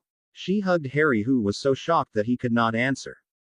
Silver with green and golden lines, that were amazing and far more than he had hoped for. Harry desperately prayed that this be the power the Dark Lord knows not. Hermione was already bringing his aura back to blue. Okay, now that is done, let us try the next thing. We'll see what kind of gifts are there for you. All you have to do, Harry, is to drink this and place a drop of blood on this parchment, and your gifts and the magical abilities for which you have special talent will be known. I am also going to try this, and here, yours. Both of them drowned their potion vials that tasted like dead frogs and retched simultaneously. Giggling, both of them pricked their thumbs and let a drop of blood fall onto the parchment. Aura sight. Wandless magic. Parcel magic. Potions. Animagus. Spell crafting. Runic magic. Dark arts. Blood magic. Elemental magic. Harry looked at the list in a daze. What the hell was this? He looked at Hermione and silently held out his parchment. She took it and gaped at it and then at him. Wow, Harry, someone up there likes you. This is an impressive array of gifts. And it might have saved Sirius if only I had this power unlocked and these gifts properly trained. Harry said bitterly. Hermione paled and then looked very sad. Yes. Now, though, we will use it to destroy Voldemort, who killed your parents, and use the power to deal with Dumbledore, who wanted to use you and then throw you away. Now let us get to sleep and we will discuss in the morning. The dark arts, Hermione. Maybe Dumbledore had a point to kill me off if I had a tendency towards the parcel magic, dark arts and blood magic. Harry was shocked that he was a dark wizard, as he knew the dark arts, blood magic and parcel magic were extremely dark. Hermione shook her head. You couldn't be more wrong, Harry. These arts are dark only if you use it in that way. Remember what McGonagall told us in our first year: there is no light or dark magic, there is only magic, and there is the intent that makes the magic light or dark. The dark arts or blood magic can be performed by very few wizards and witches who are powerful, as blood magic involves blood as the basis of magic, and for the dark arts more power is required in the spells. Also, the type of spells that are cast slightly differently from ordinary spells, and both requires extensive cleansing afterwards. It is only when you don't do the required cleansing that the dark arts and the blood magic can harm the caster. That is why it is not taught commonly and is not encouraged by everyone. Wow, Hermione, when did McGonagall say all that? Well, I certainly feel very relieved now. Harry told her, dazed at her memory and very relieved at the information that his gifts would not classify him as dark. What gifts did you receive? She held out her parchment and Harry saw that she had runic magic, animagus, potions and charms. Great, Hermione. He smiled at her, and then as Harry was about to use his wand to inflame the parchments, Hermione stopped him. Don't do any magic, Harry, till we can get to the room of requirement and test out your strength, okay? Harry nodded his head as she burned the parchments and left, saying she would return his cloak in the morning. Harry woke up just after breakfast the next day and ran to the Great Hall. All the professors were there, and so was Hermione. He sat down and started piling up on his plate and soon was eating to give Ron a run for his money. Hermione smiled at him. Come on, we have work to do. How do you feel today? Very light and very fit. Amazing, really. Harry told her, smiling. Okay, finished. Come on, let us go the room of requirement and check out your strength. They went to the room of requirement, and this time Hermione walked to and fro, and soon they entered a room that looked fortified. I have also set alarms, and so when Dumbledore comes anywhere near us there will be alarms, and this time follow my lead if I say something sensitive. Harry nodded his head and Hermione asked him to start with the very first charm they had learnt, Wingardium Leviosa. Harry pointed his wand at a feather the room had provided and said, Wingardium Leviosa. The feather went zooming up and hit the ceiling with a force that made Harry blink and Hermione squeal with delight. "Oh, this is great, Harry. Now start with the same spell," she told him, frequently consulting a huge book she had. "Try the same spell until you are able to get it up gently, without rushing it." Now Harry had to do the exact opposite. Instead of trying numerous times to get it right, he had to try numerous times to make the magic that seemed to be singing along his entire body and rushing with great force to stop and come slowly and less fiercely. The leviating spell alone took an hour and both Harry and Hermione were exhausted. They decided to take some rest till lunch and then come and try out again. They walked out and made sure to be seen walking in the sprawling gardens talking softly about how they would escape detection and go over to Gringotts. "I can't believe Ron who came with us to the Department of Mysteries would take money for spying on you and Ginny. Ginny was going to try and lure you this year. How could they? Has she forgotten about how you saved her life in the chamber? And she repays you like this?" Hermione was very angry as she spoke about what Harry had shown her in the room of requirement for the first time. Harry still could not get over Ron's betrayal. "I really don't know, Hermione. I had thought he saw beyond all that, and while we had our fights and sulks, we were friends through and through. Now, it does not look like that, though. I never looked at Ginny that way, and she has another thought coming if she thinks she can be my girlfriend." He said, all the bitterness he had pushed inside pouring out of him. "I really liked Ron, you know," Hermione told him, her voice very low and pained. "I really liked him so much." Harry looked at her aghast. "Merlin, I am so sorry, Hermione. I never suspected anything and I am so sorry." She looked up at him angry and puzzled. "Why are you sorry, Harry? It is he who has to repent, not you." "Not you at all." She shook her head at him, reassuring him she wasn't upset with him in any way. Because I told you. No, I showed you. I am sorry." He was cut off as Hermione turned to glare at him. "You don't get to apologize for his mistakes or for his stupidity, and having known all this, had you just let me be and not help you, you would not have been my friend. So don't do that, Harry. I cannot lose you too." Her eyes were bright with unshed tears as they went inside hand in hand to have their lunch. After lunch they went to the room of requirement and started again. This set the tone for the next week, and Harry was only now getting a hold of his power when he suddenly remembered the wandless Lumos he cast on his wand when the Dementors had attacked him at Privet Drive. When he told Hermione, she had squealed and had started him off on wandless magic. Again they started slow and with the levitation spell, and they had decided to work their way through. It was another 3 days before Harry got the concept of wandless magic, and Hermione was ready to beat him with a club, when the total frustration of not being able to leviate a feather coursed through him, making the feather go up for a second before it fell flat. Once he had done that, he was jubilant and started earnestly listening to Hermione about the theory and getting a hang of it, and started casting basic first-year spells for very short times. They were very careful to mingle and also talk a bit about Ron and kept the conversation at normal levels. Hermione also made him read Occlumency and Legilimency openly, reading along with him, knowing that no one would ask anything, as Harry was most likely doing this assuage his grief. She was right, and Dumbledore never came near them. Harry found that reading and understanding everything came very easily to him, and now he was able to comprehend the phrase, "clear your mind," better. Hermione told him that Harry needed books form the basics to the advanced for the other gifts, and they should be very careful while getting it. They had been to the room of requirement to find the best books available on all of his gifts and had make a comprehensive list of names of books and authors. Harry also decided to study aura scanning and how to see them without casting the spells, as he had the gift. He started concentrating hard on his classmates, staring hard at them, inviting rather obscene comments, and after a particularly lewd remark, he took his invisibility cloak and sat down in his common room whenever he had the time and practiced. The first aura he saw with the BPDI was that of a second-year-old girl that was pink in color. He was jubilant and practiced harder. He found Snape always glaring at him or looking at him speculatively, but did not bother. He understood the basics of occlumency and had a shaky shield in his mind and was forever strengthening it. He still not talk much, and his thoughts, when not occupied by the new purposes he and Hermione had taken to calling their studies, went straight to Sirius, and a feeling of sorrow and guilt would rip through him.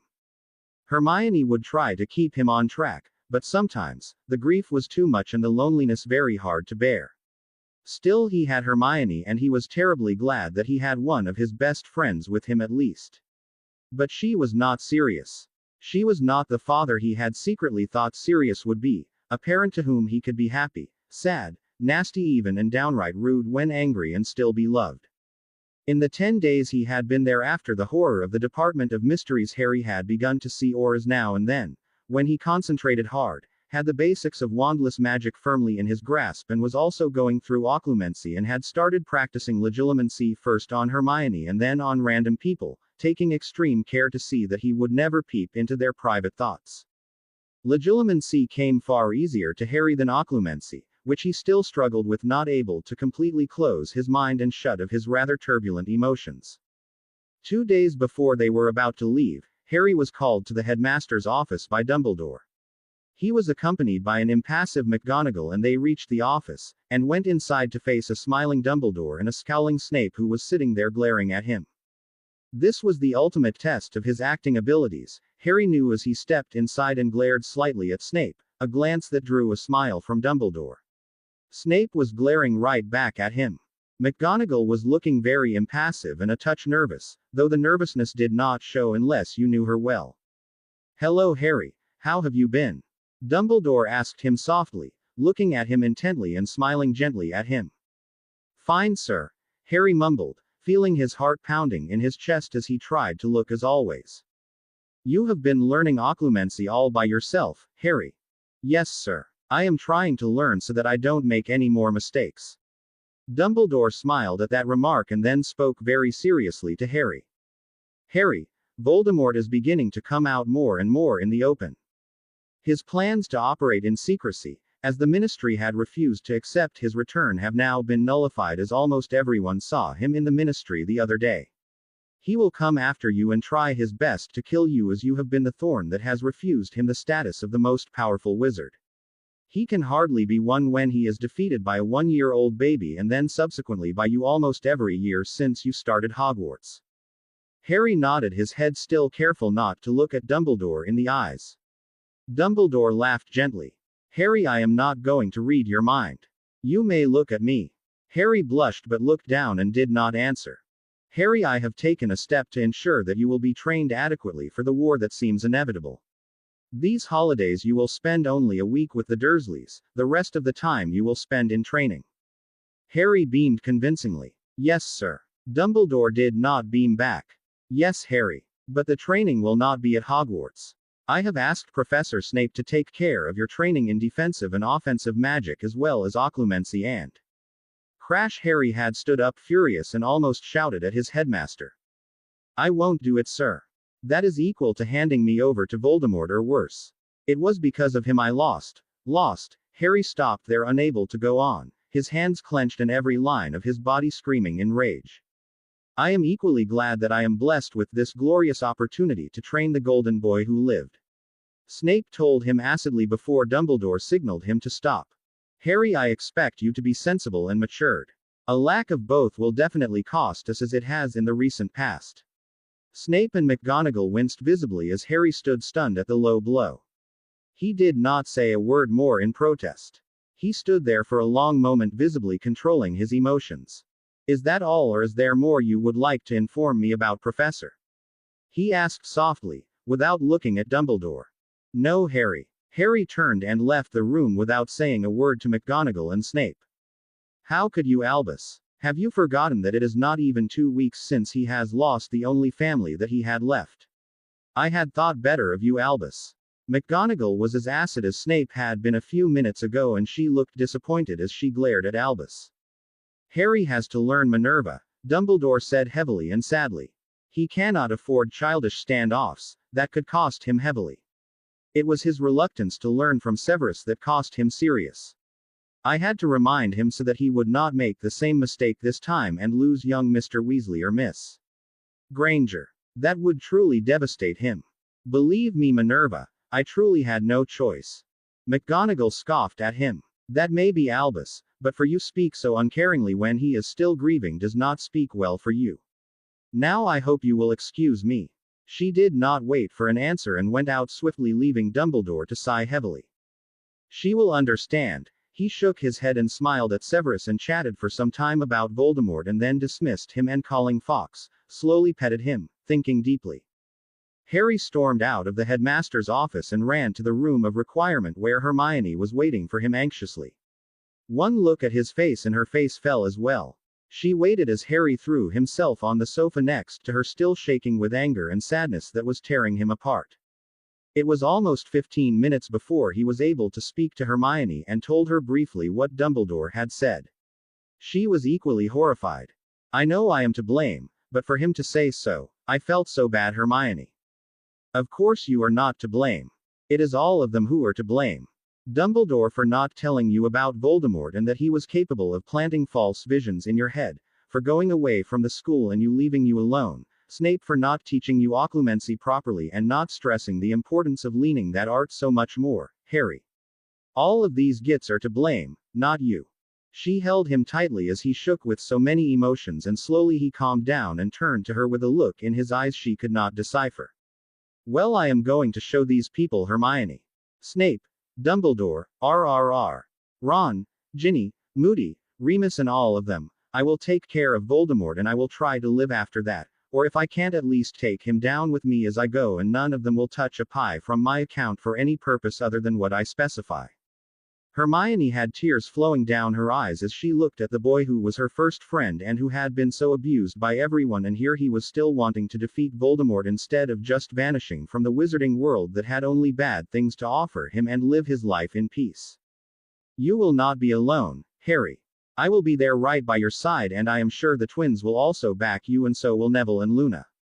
He smiled at her, all pushing all his sorrow and buried them deep inside him, and started to practice again. He studied occlumency with new fervor, as Snape would probably start off with that as a welcome to Harry Potter.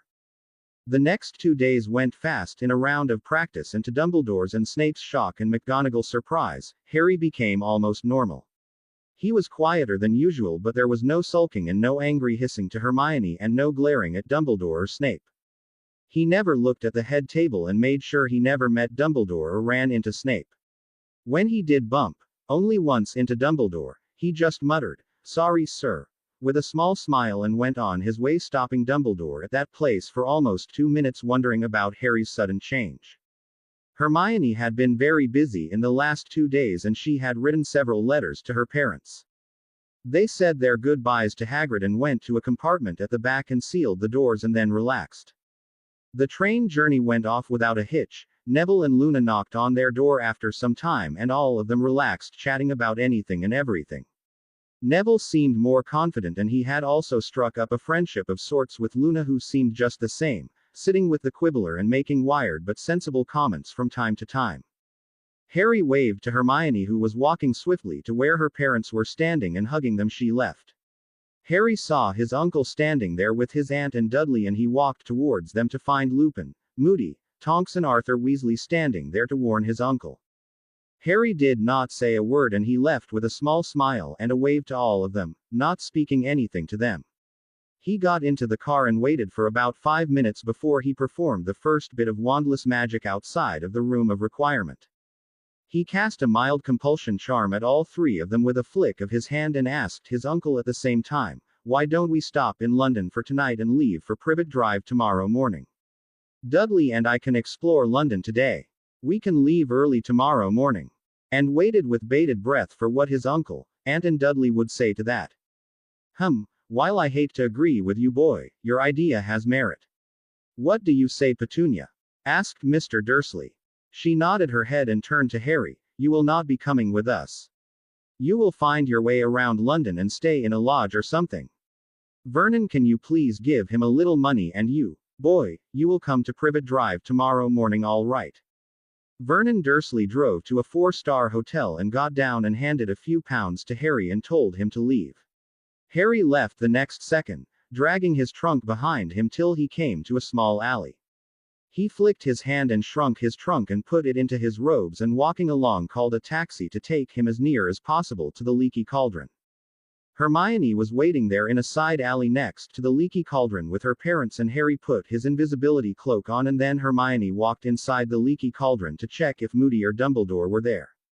Seeing the place almost empty, She signaled to Harry, who came in with Hermione's mother, and all of them went into Diagon Alley. There Harry once again flicked his hand and changed his hair to blonde, and another flick to change the shape of his glasses, and he became unrecognizable.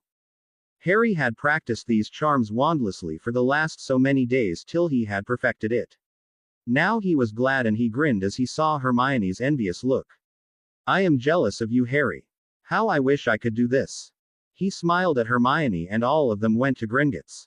Harry went alone slightly away from the Grangers so that no one would question them about the strange boy with them. All of them entered Gringotts, and Harry went to a goblin counter that was free and asked for the procedure to access his family vaults and take control of them, as his parents and godfather was dead. The goblin stared at him. "And who might you be to come here to ask about your family vaults?"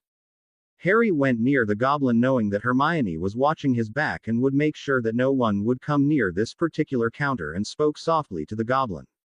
"My name is Harry James Potter, and I have come to talk to you about my vaults in private and in secret.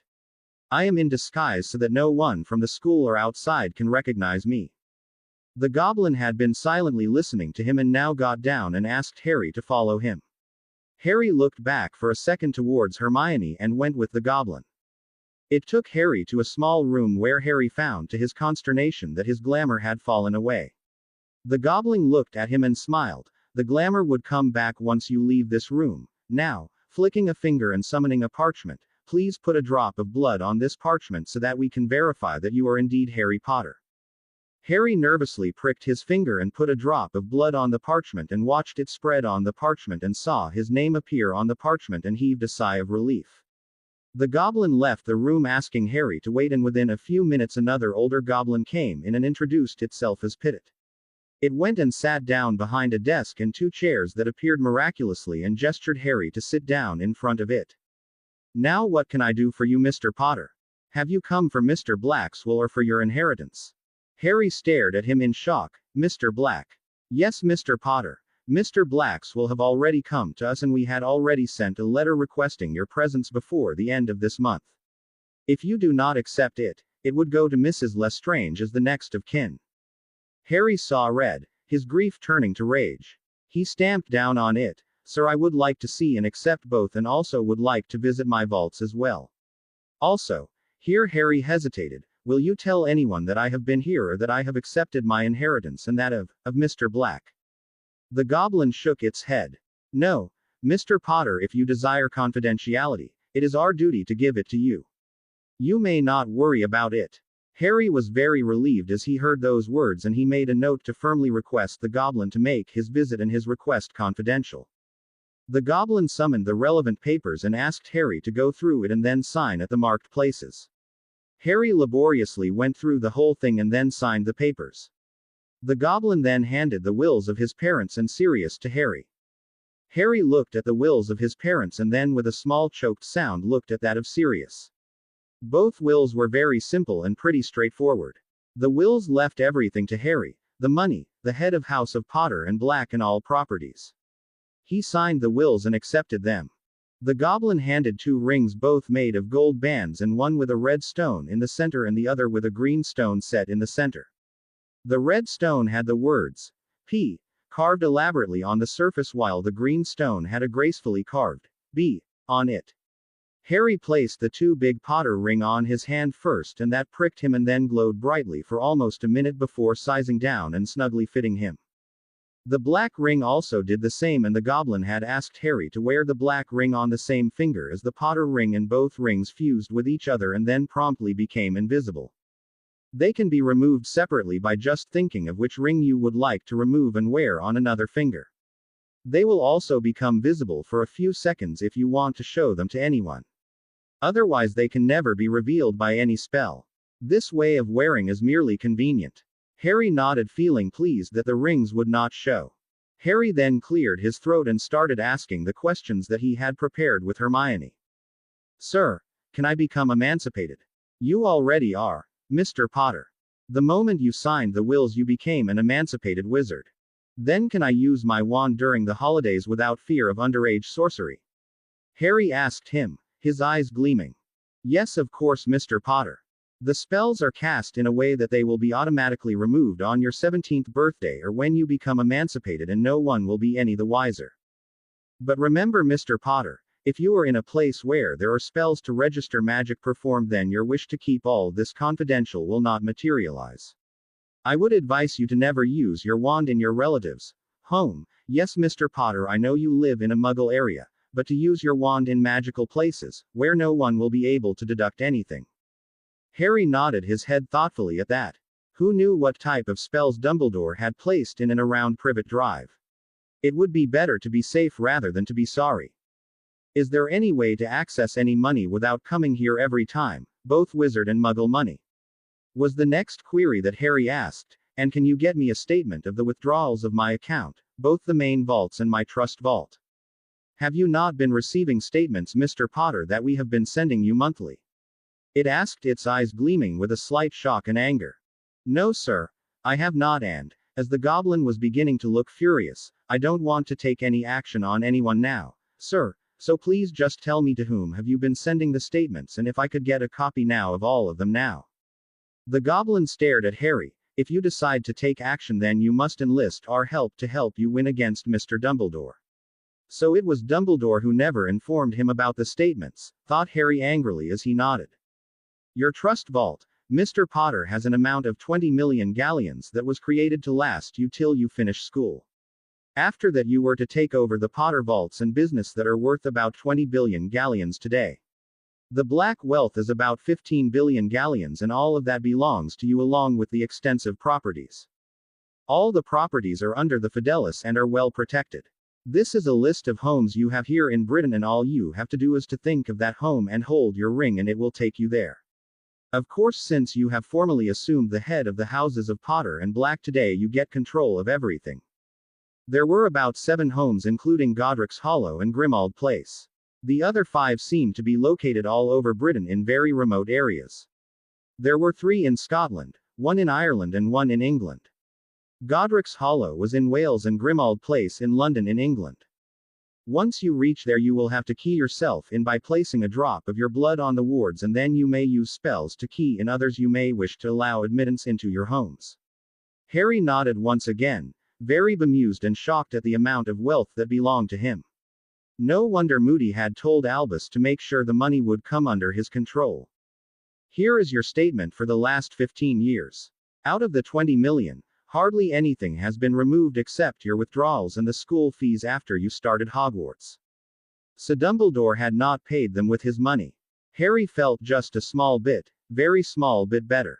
He asked for a demand draft of £1 million to be made to one Petunia Dursley, to be posted over to her on the day of his 17th birthday.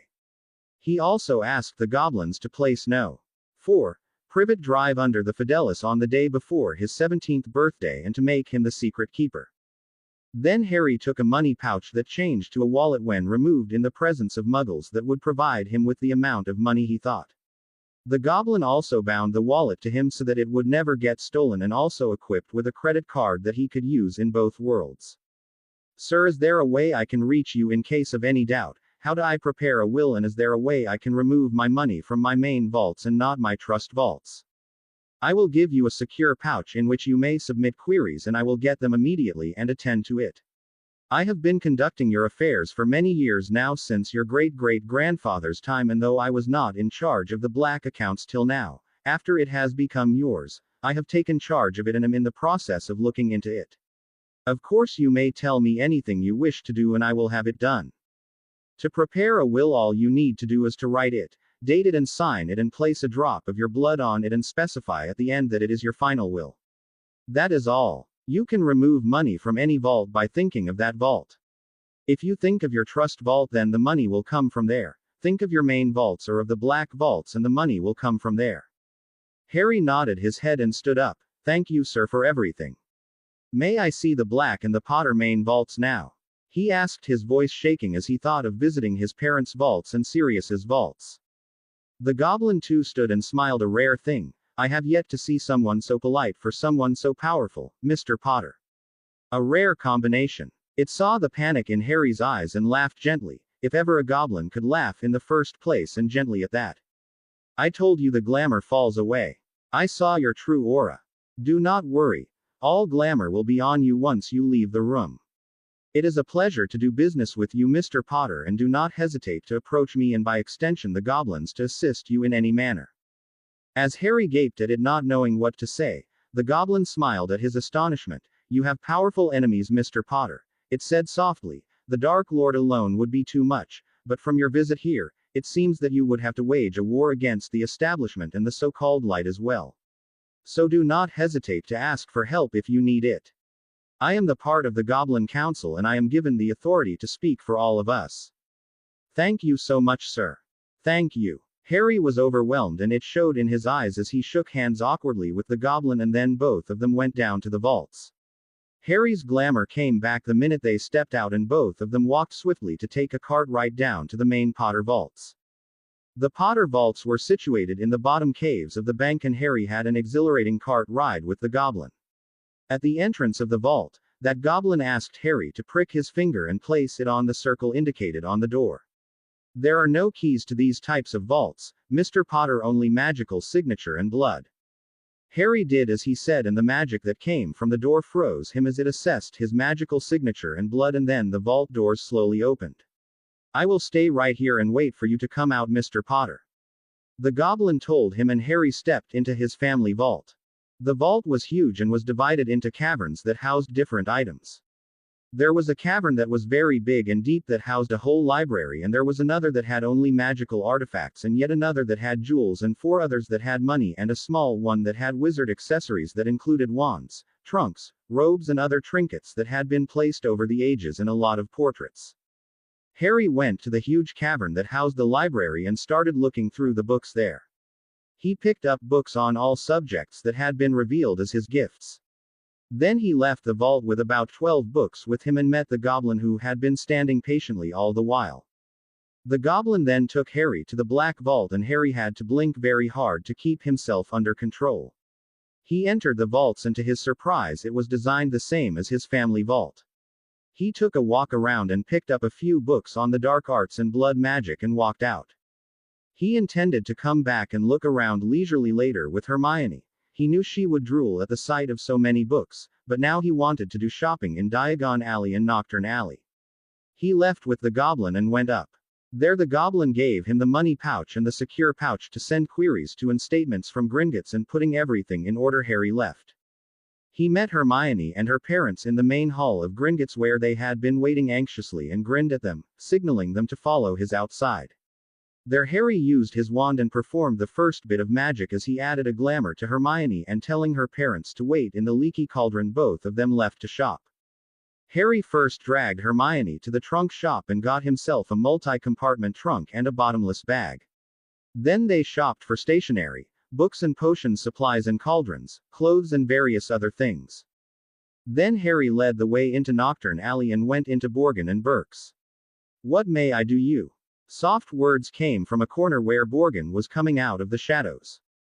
We are here to see books on the dark arts and also other artifacts. Hermione told him in a voice that dripped pure blood and said, don't ask questions. Borgin was not impressed and he raised his eyebrows at both of them. What dark books? Listen, if you do not have dark books, please stop wasting our time. Come on, Ruth, let us go. They left and had actually closed the door and were turning away with twin looks of disgust, when the door opened and Borgin softly beckoned them inside. One cannot be too careful nowadays, sir, madam, please forgive me and follow me inside. Harry and Hermione felt a sudden surge of excitement as they went inside, and Borgin took them to a hidden staircase that led them up to the first floor that they had not seen or noticed before. There Harry looked around stunned as he saw the books and artifacts that were filled from top to bottom in shelves that were neatly arranged. Hermione was actually drooling at all the books that were there and was itching to have a go at them. They separated to look at the various books and artifacts, and Harry slowly walked down the aisles looking and picking anything that caught his fancy. All you need to know about the dark arts, blood magic, the art of shielding the mind and the art of probing the mind, runes, what are they? Hermione had picked up about 20 books for herself and Harry had 14 books added to his collection from the vault. As he turned the last corner, Harry caught sight of a bookcase that was elaborately carved and had books inside it. It was about 3 feet in length and was about the same in width.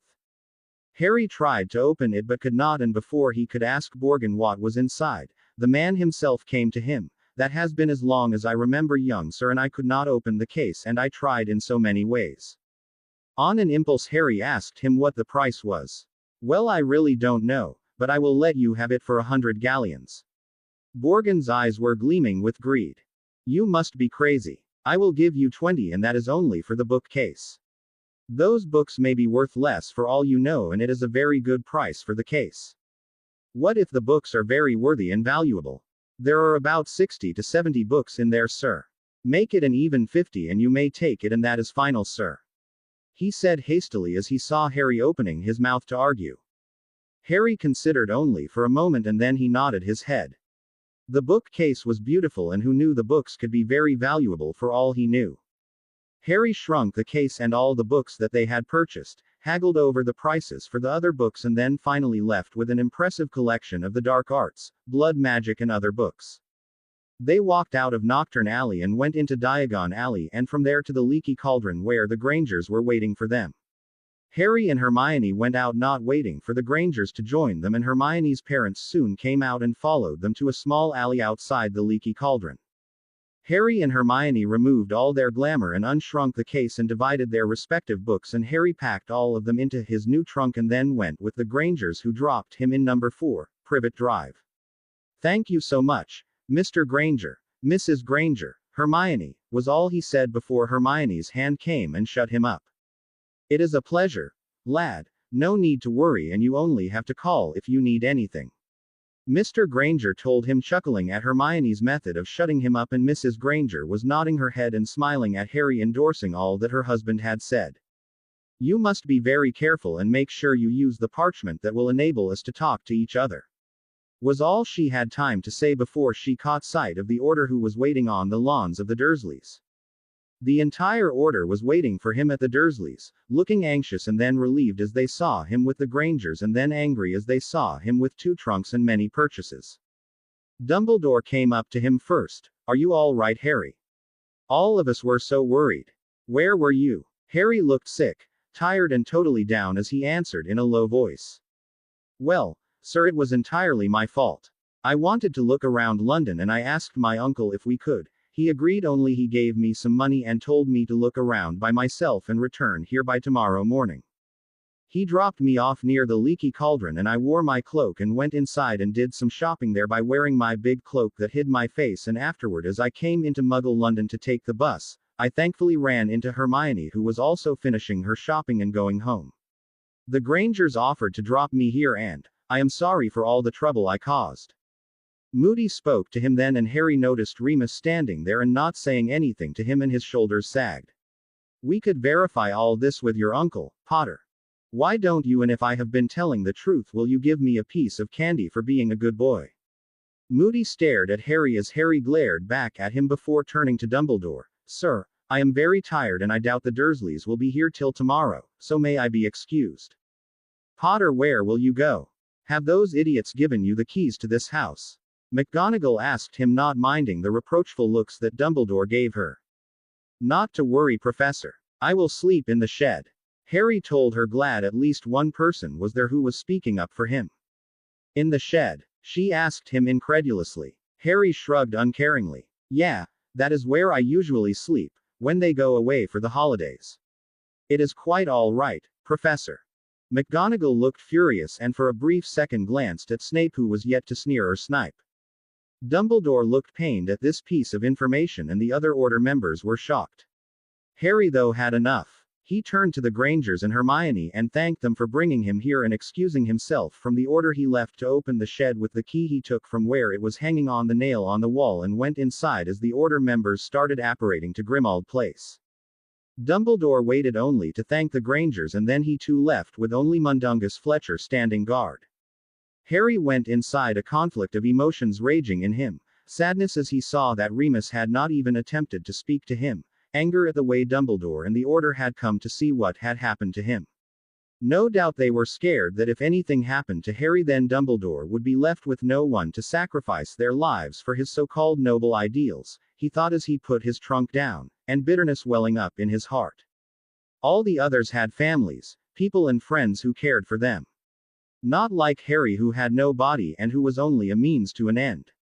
Well, no one except Hermione, and he must make sure he did not push her or frighten her away by leaning too much on her. He sighed and started taking out his things and removing them from the covers. He had bought almost a whole wardrobe of clothes, mostly robes and some jeans and t-shirts from the Muggle section. He put his clothes away carefully in one compartment and then put his books away into another, and then he unpacked his old trunk and put the shrunken firebolt, invisibility cloak, photo album and his other precious things in one compartment. The Grangers had bought some food for him while they were waiting in the leaky cauldron, and Harry thankfully ate it after unpacking everything, except the bookcase. Deciding to see about the bookcase the next day, Harry fell asleep, exhausted, and did not wake up till the Dursleys came home the next morning. Harry woke up and went inside, casting a Notice Me Not charm wandlessly on him and marveling at the way the Dursleys did not bother to shout at him or ask him where he had been and how he had come home. He went to his room and kept his things away and went down and removed the Notice Me Not charm and watched his uncle's eyes bulging out of his head and his face purpling in anger, and quickly cast the Harmony charm on his uncle, aunt and cousin one by one, and watched with fascination as the air went out of his uncle and he smiled at Harry. Harry felt nauseous and almost wanted to go back to the shouting that was so much better than his Uncle Vernon smiling at him, but decided to keep quiet to check the time span of his spell when it was not removed. His aunt requested him to do some work, starting with breakfast, very politely though, and Harry grinned to himself as he started the preparations. Apparently the charm did not cure her desire to make Harry work hard, though it would make her stop yelling and throwing pans at him. Well, that was an improvement, and Harry got going. After breakfast, the charm still holding, Harry had the first morning in living memory that did not include shouting and yelling and grunting and sniping. It felt good, and Harry decided to look up many household charms to make his work easier and finish faster so that he could escape upstairs and do some studying. He went to his room later after he had finished all his chores and started with occlumency and legilimency first. He read a good portion of the text the whole day, getting up only to the disturbingly pleasant voice of his aunt calling him to do this and that, and after dinner Harry sat down to do the practical of what he had learned the whole day. After another hour he got up, giving it up as a bad job, as the shields he had tried so hard to build were shaky at best, and he had to hope Snape, Dumbledore or Voldemort would be a gentleman and not peep into his mind and allow it to remain private. He grimaced as he realized how ridiculous that was. Well, as his occlumency would not become stronger than that, Harry decided to do the required practice every day and concentrate on his wandless magic and to stop whispering the spells as he flicked his hand or fingers. He also decided to study the dark arts and blood magic as well as parcel magic and his other studies. He only hoped he would be more successful in them than he had been at occlumency. Legilimency was easy for Harry to understand as he had practiced with Hermione in the room of requirement and was moderately successful. He went to sleep that night a bit disgruntled about his lack of success in closing his mind, determined to do better in his other studies the next day. The next 1 week passed much in the same way his first day had. Harry did not leave the house and he concentrated on his wandless magic and studied his first books on blood magic, runes and the dark arts. He also used the time he was working, doing his chores for the Dursleys, to clear his mind and also think deeply about issues that plagued the wizarding world and also about the Order, Voldemort and his own role in everything. The week rolled by and Harry received a short note from Snape that only said, "Coming at 4 tomorrow. Be ready." Harry wrote Hermione telling her he had received confirmation from Snape and he would be leaving the next day. Harry had until then completely forgotten about the bookcase that he had placed inside his cupboard so that the Dursleys would not see it and take it away from him. He saw it as he opened the cupboard to pack things that he had kept there, things he did not use often. He took out the bookcase in the night and decided to see how to open it without harming himself. He tried all the conventional ways at first and then tried wandless spells of Alohomora and other unlocking spells that he had learned in the past few weeks. Nothing worked, and then he remembered that some magical locks needed blood to open.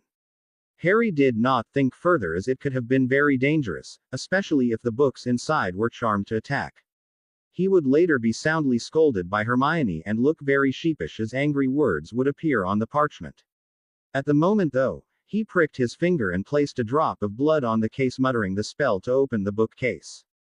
As he did not use a wand to open it in a conventional way, Harry did have a doubt whether this would work, but he decided to try anyway. The drop of blood fell from his hand onto the bookcase, and for a moment there was nothing, and then the whole bookcase glowed and the doors softly opened. Harry was thrilled, but very careful as he put his hand on the first book on the top shelf and slowly ran down all the books, seeing if they would bite, like Hagrid's monster books, or would vibrate as black magic books would, like he had read in his introduction to the dark arts that specified the difference between dark and black magic. There were more than 60 to 70 books there as the bookcase began to expand to twice its breadth and length. There were more than 100 books there, and all of them seemed to be very old. Suddenly there was a parchment that appeared in Harry's hand. Unnerved Harry read it, his hands shaking.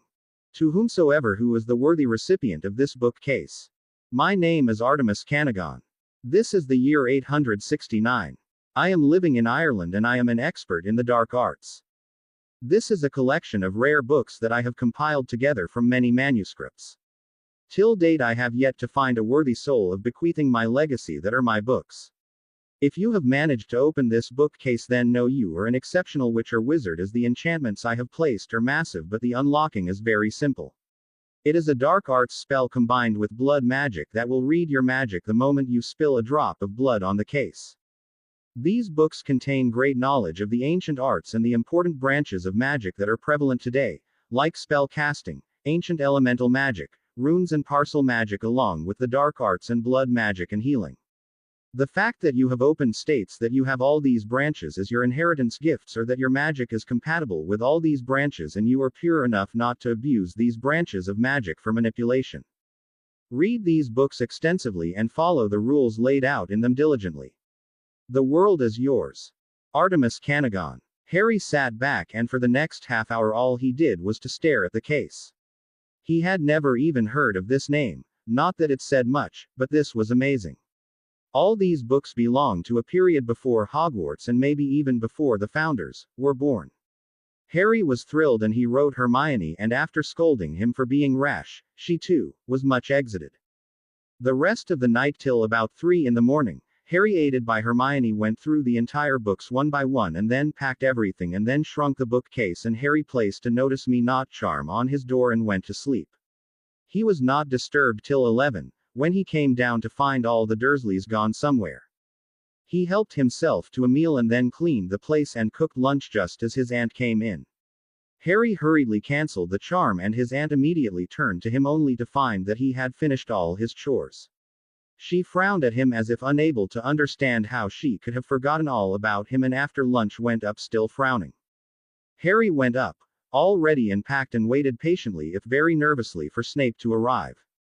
1 week earlier, after seeing Harry was safe, the order had apparated from the Dursleys' residence to Grimmauld Place, and there Molly Weasley was waiting impatiently, as was Ron, Ginny and the twins. As the order came in one by one, looking very uncomfortable and rather sad, Molly was scared. She truly loved Harry as her very own, and she had wanted Dumbledore to send Harry to her for the holidays, and she had made Bill, her eldest child, approach Dumbledore and ask him if he could train Harry. Dumbledore, though, had refused smilingly.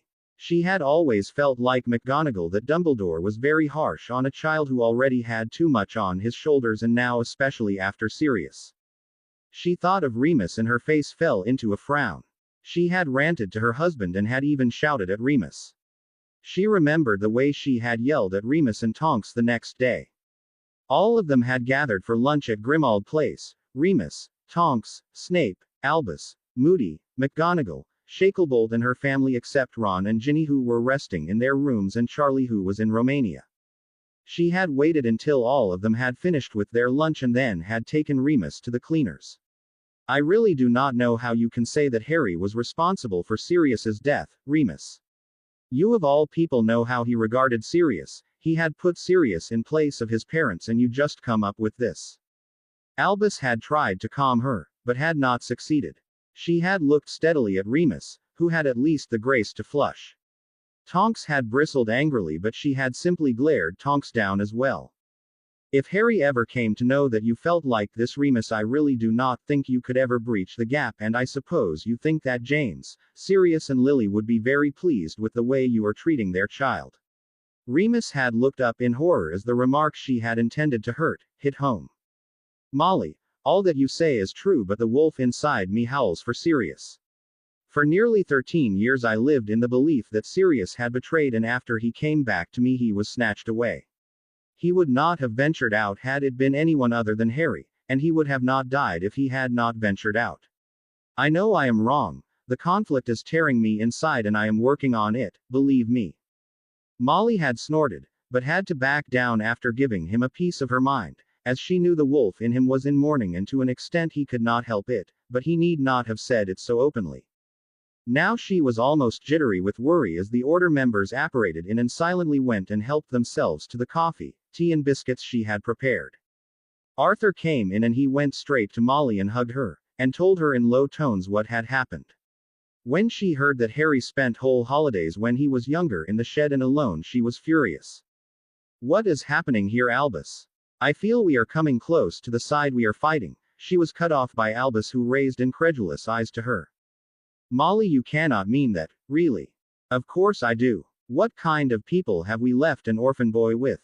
Because that is what Harry is, and just because he has no one to stand up for him and no one to talk for him, we treat him like garbage, and on top of that we expect him to save us as well. She was equally incredulous as she answered Dumbledore. Well, Sirius also left him there. Dumbledore broke off as McGonagall interrupted him. Of course he did. We all did, because we thought he was safe there. Safe from the Death Eaters maybe, but is he safe from his relatives, Albus?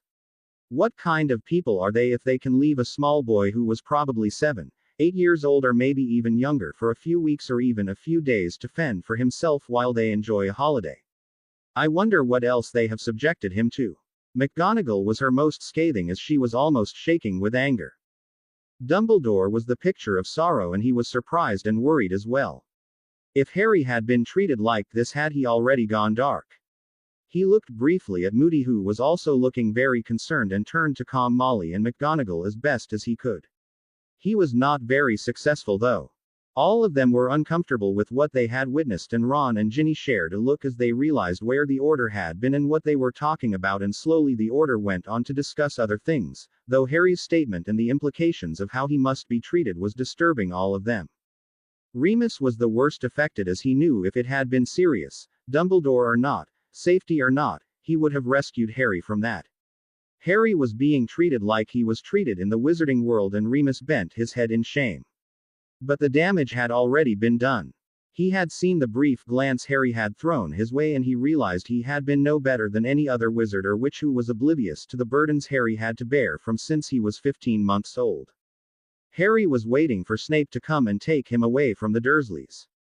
At 3:30, he took his trunk and came down to find his aunt sitting in the drawing room, sipping a cup of tea. He told her he would be going away today and would not return until next year. Next year you will turn 17, won't you? She asked him stiffly. He nodded. I will come here for a week or two perhaps and then leave for good. You will not see me later. Good, she said, making Harry's lips curl sarcastically as he nodded too. Harry sat on his trunk and waited for 4. Sharp at 4 the bell rang. His aunt stiffened in displeasure and a little bit of fear as Harry went to open the door. Snape was standing there, his lips curling in total disdain at Harry, Harry's aunt's home, Harry's trunk, and just about everything that his sharp eyes took in at a glance. Harry glared at him fiercely and went inside, and nodding to his aunt, dragged his trunk outside and followed Snape to the end of the road. I am going to apparatus to my cottage. Take your trunk in your hand, Snape told Harry softly, and no sooner had Harry picked up his trunk than they were gone. Harry landed in a heap as he looked at Snape, who took his hand off Harry's shoulder and brushed off the non-existent dirt from his robes and looked at Harry, raising his eyebrows. You couldn't have told me before we left. Harry snarled at Snape as he got up. Why, I did tell you, Potter. I cannot help it if you are slow to understand things. He replied smoothly. Now are you coming, or are you going to stand here arguing? Harry gritted his teeth and walked behind him. He had been with Snape for only 5 minutes and he was already foaming at the mouth. He had another month and 3 weeks to go before he would be free of the Git. He shook his head and tried to look around, but they were really standing in the middle of nowhere. Behind them was a huge lake and there were hills beyond them. All of it looked very wild and extremely beautiful. They would have walked for a minute, when Snape stopped, Harry almost bumping into him. "Give me your hand, Potter. I need to key you into the wards." Harry silently held out his hand and Snape flicked his wand and took Harry's hand and placed it on the wards that buzzed loudly as they registered his magic, and then Snape went into the wards and Harry followed him to see a very small cottage that stood a little away. Snape did not look back as he walked to the door and flicked his wand along with a long chant and the door opened. The cottage was actually a big room that had the kitchen straight ahead of him on one side, a small table with 2 chairs near the kitchen space, must be the dining table Harry thought, 2 small single sofas with a center table in between the sofas and 2 doors on the left and 2 windows on the right. The cottage was warm inside even though Snape had opened the windows with his wand the moment he had opened the door. Next to the kitchen there was another door, must be the way to the kitchen gardens Harry thought. "You will not be able to leave the wards, Potter, whatever happens, do you hear me? So do not try unless you want to be roasted." Snape informed him, going inside and removing his outer robes and hanging them on the pegs to Harry's left. Harry muttered something that could be taken as a yes, at least Snape took it as such, and hanging his robes turned to meet him. "This cottage is completely warded, that means you may do as much magic inside as you want, no one would detect it. There is only one bedroom, and as that is mine, Potter, you will sleep here. I will transfigure a bed for you as well as pillows and other things. There are no elves, so you will do the cooking for both of us and you will take care of your clothes as well." Harry simply shook with rage. "If you really think I am going to cook and clean after you, you have another thought coming. If you make me do these things, I will poison you." He finished desperately, wondering what the hell he had got himself into. Sleep in the drawing room, cook and clean for Snape, Harry simply spluttered with rage. Snape, however, was very cool even in the face of Harry poisoning him. "You do not realize, Potter, how alone we are. I have sealed the wards, which means you may not leave until I say so. This place is mine, and until today no one has ever come here. So no one will be able to find this place, and I hope you do as I say, or I will wait for a week's time and simply tell Dumbledore you do not obey and he will ask you to train with Moody. In that 1 week I will of course punish you as I see it fit for wasting my time and being disobedient." Snape watched with a frown as a peculiar expression came over Harry's face at the mention of working with Moody. He tucked it away in a corner of his mind to examine it later. Snape had been shocked when Remus had spoken what he did at the order meeting, and Minerva's plea and her revelation that Harry had not breathed a word to anyone about what he had seen in the Pensieve and had taken Black to task caused him to re-examine the boy who lived. When he had seen Harry's interaction with Dumbledore and Moody, with whom he had been deliberately rude, Snape knew there was more to Harry than what he had believed. He had decided then to push the boy as far as Harry would go and see what made him tick, and if he was on the up as Minerva had said, Snape was willing to work with him and help him to take down the evil maniac. But first he had to know Harry, trust him, and also make sure Harry would trust him. Harry was frothing at the mouth as he heard the rules, and after he heard Snape telling him what would happen if Snape went back to the order saying he had failed with Harry, Harry knew being with Snape was the lesser of the 2 evils. So he had swallowed his anger and had nodded his head stiffly. Snape was shocked. So Potter chose him over Moody. He wondered what that meant. He turned away and conjured a bed in the hall in one corner, and then curtains, a table and a chair. "I will be back in half an hour. You may unpack, refresh yourself and make some tea for us. The bathroom is through that door. You share it with me. There are 2 doors, and if one of us is inside, the other door is automatically sealed. Be ready in half an hour." Snape strode inside and shut his door with a bang. Harry fumed as he turned and stomped away to what would be his room from now on until the end of these miserable holidays. He dumped his trunk by his bed and went to wash his hands and face in the kitchen sink and started making tea. He supposed his space was better than his broom cupboard, but definitely not up to the second bedroom in the Dursleys. He smiled grimly to himself as he worked, that even the Dursleys was better than something.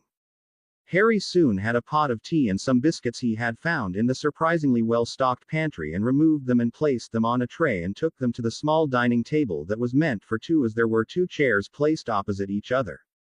Snape came striding in as if on cue and sat down in one sofa and gestured Harry to sit in the other. Harry poured the tea and handed it to Snape and waited. Snape raised his eyebrows, surprised Harry had not poured tea for himself, and silently gestured to Harry to have the tea.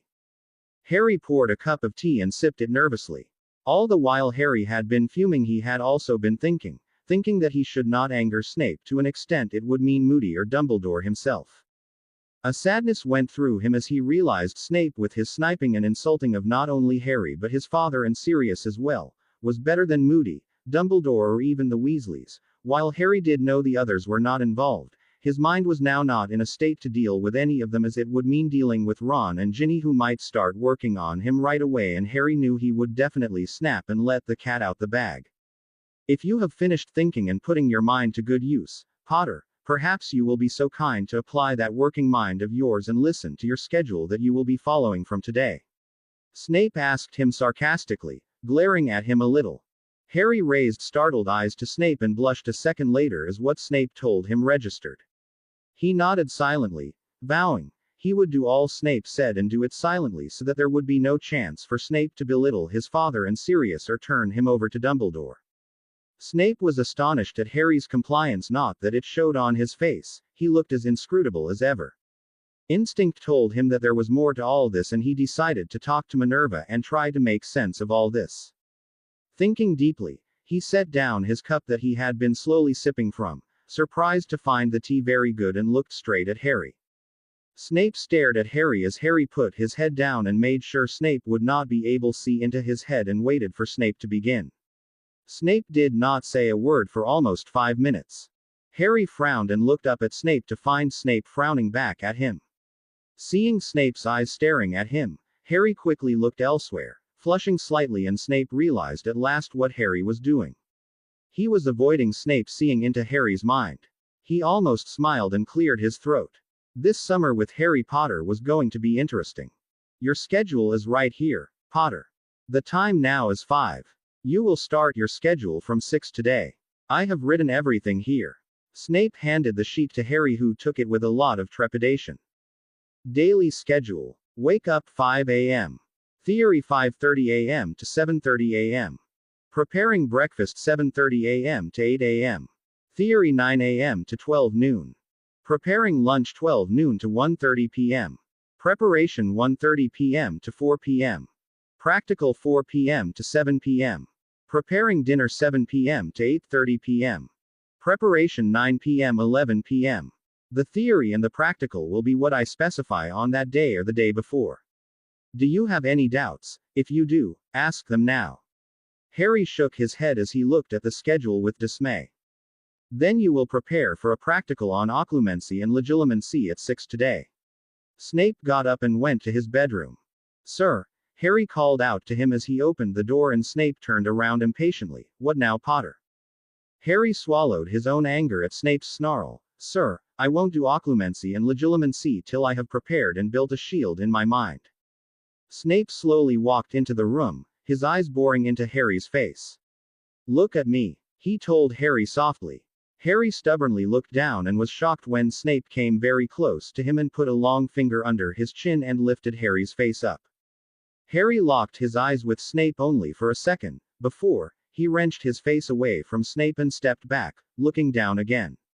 Sir, please, Harry started in a low voice, let me study my books that I have bought from Diagon Alley and build up my shields. Then I will take occlumency lessons with you. Please give me that much time. Harry hated himself at that time. Sheesh. He thought, disgusted with himself. He was reduced to begging Snape. But he really had no choice, as Snape would see everything the first time he poked into his mind, and Harry shuddered at the consequences of that action.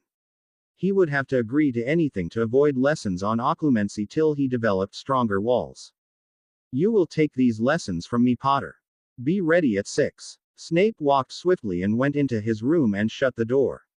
Harry stared at the door in anger, fear and desperation, and then whirled around and went to his trunk and removed the parchment, and closing the curtains around him and casting silencing spells and privacy spells, started writing to Hermione, praying she would respond. Hermione, I am in a mess. Snape has told me he will test me on occlumency at 6 today. That's right, 6, hardly half an hour away. I am so agitated I really don't know what to do. I have begged him and I have pleaded with him, saying that I need the time to study the theory and also to build up stronger shields before I can be tested on them, but Snape won't listen. I was so polite with him, Hermione. Really. I requested him and he just would not agree. Please, help. Harry stopped there when he realized he was repeating himself and waited for an answer that would solve the mess he was in. He closed his eyes as he was waiting in an attempt to calm his mind and build up his shields and strengthen them. A minute later he opened his eyes to see the parchment had only his note on it.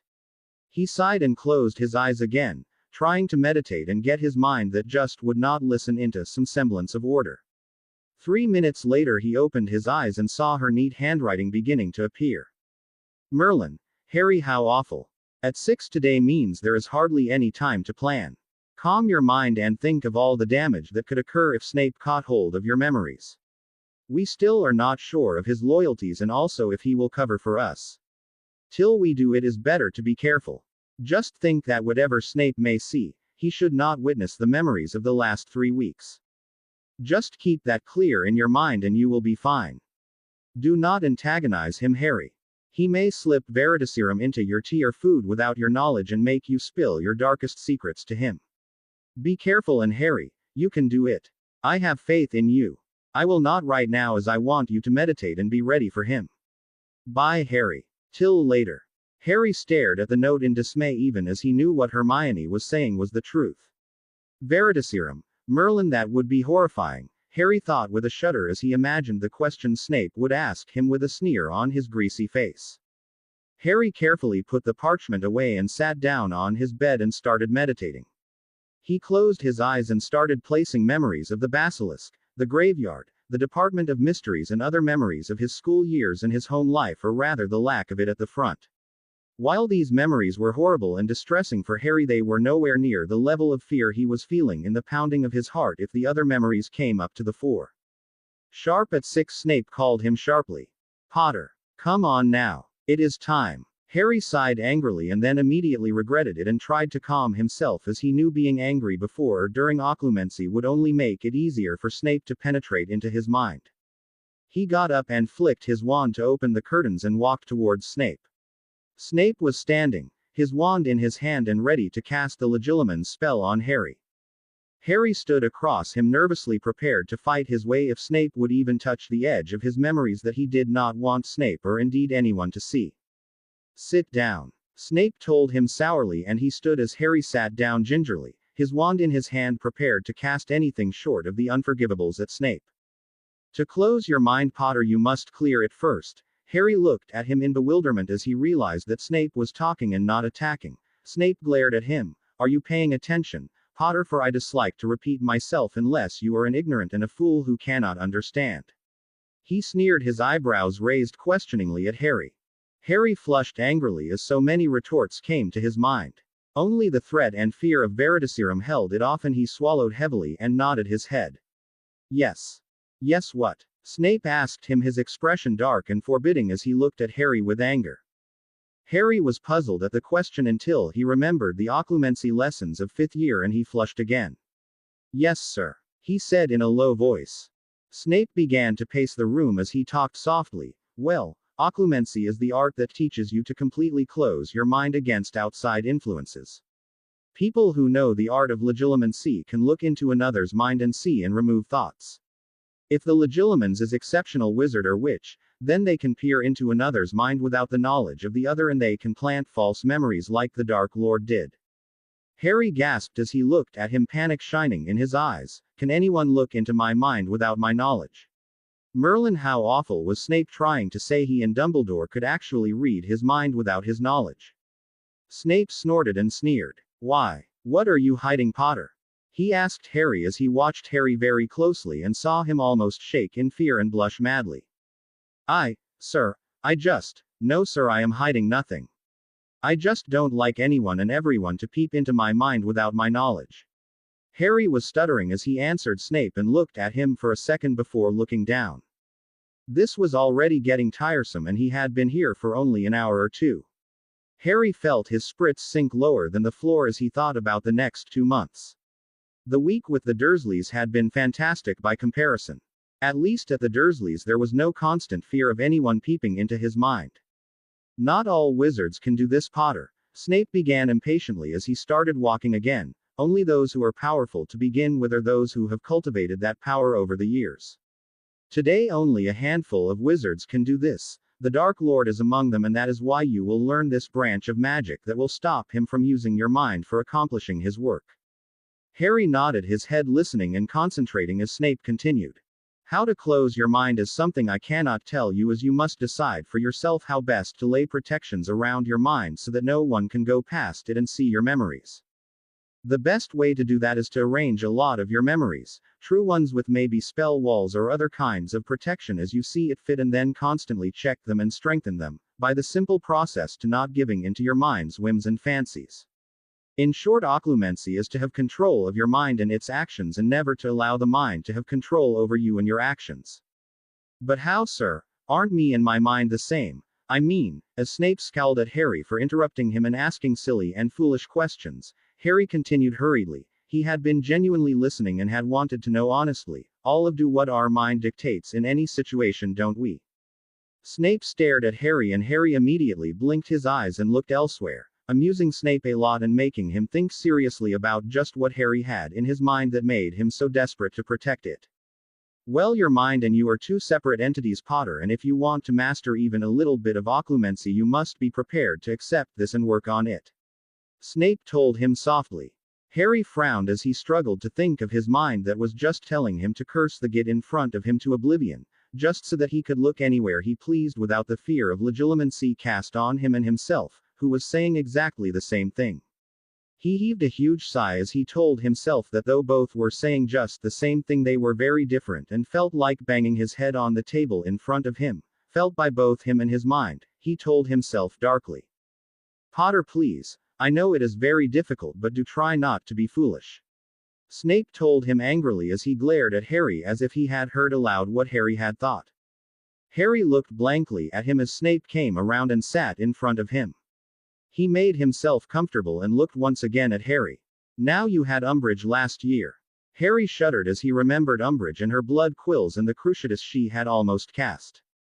Now when she spoke about the Dark Lord and told all of you his return was a figment of your imagination, you might have wanted to immediately jump up and say she was wrong and the Dark Lord had indeed returned. That was your instinct, which is generally correct, mind you, and powered by your mind that generally tends to give into impulses of contrary emotions that you must have felt at the time. You must have kept silent though, as it was not prudent to talk to a ministry official in a way that would bring down nasty consequences on you. The emotions were right, mind you, but the power that acted opposite to your emotions that were equally correct, so you had to choose. You chose an action that was prudent at that point, and so you exercised caution. You who are powered by your emotions and intelligence chose one. The other you quelled to either put it away for good, as it would have never been a wise option, or to act upon it in the future, when there might be a more favorable atmosphere. Do you understand now? Harry blushed in shame as he thought of how he had jumped and listened to his mind rather than his intelligence. Snape smirked. Of course I know you did no such thing, and you spent a lot of time in detention with her, but I am merely explaining to you the difference between what you did and what you should have done. Harry did not know it was possible to go redder as he blushed furiously and glared at Snape for a second.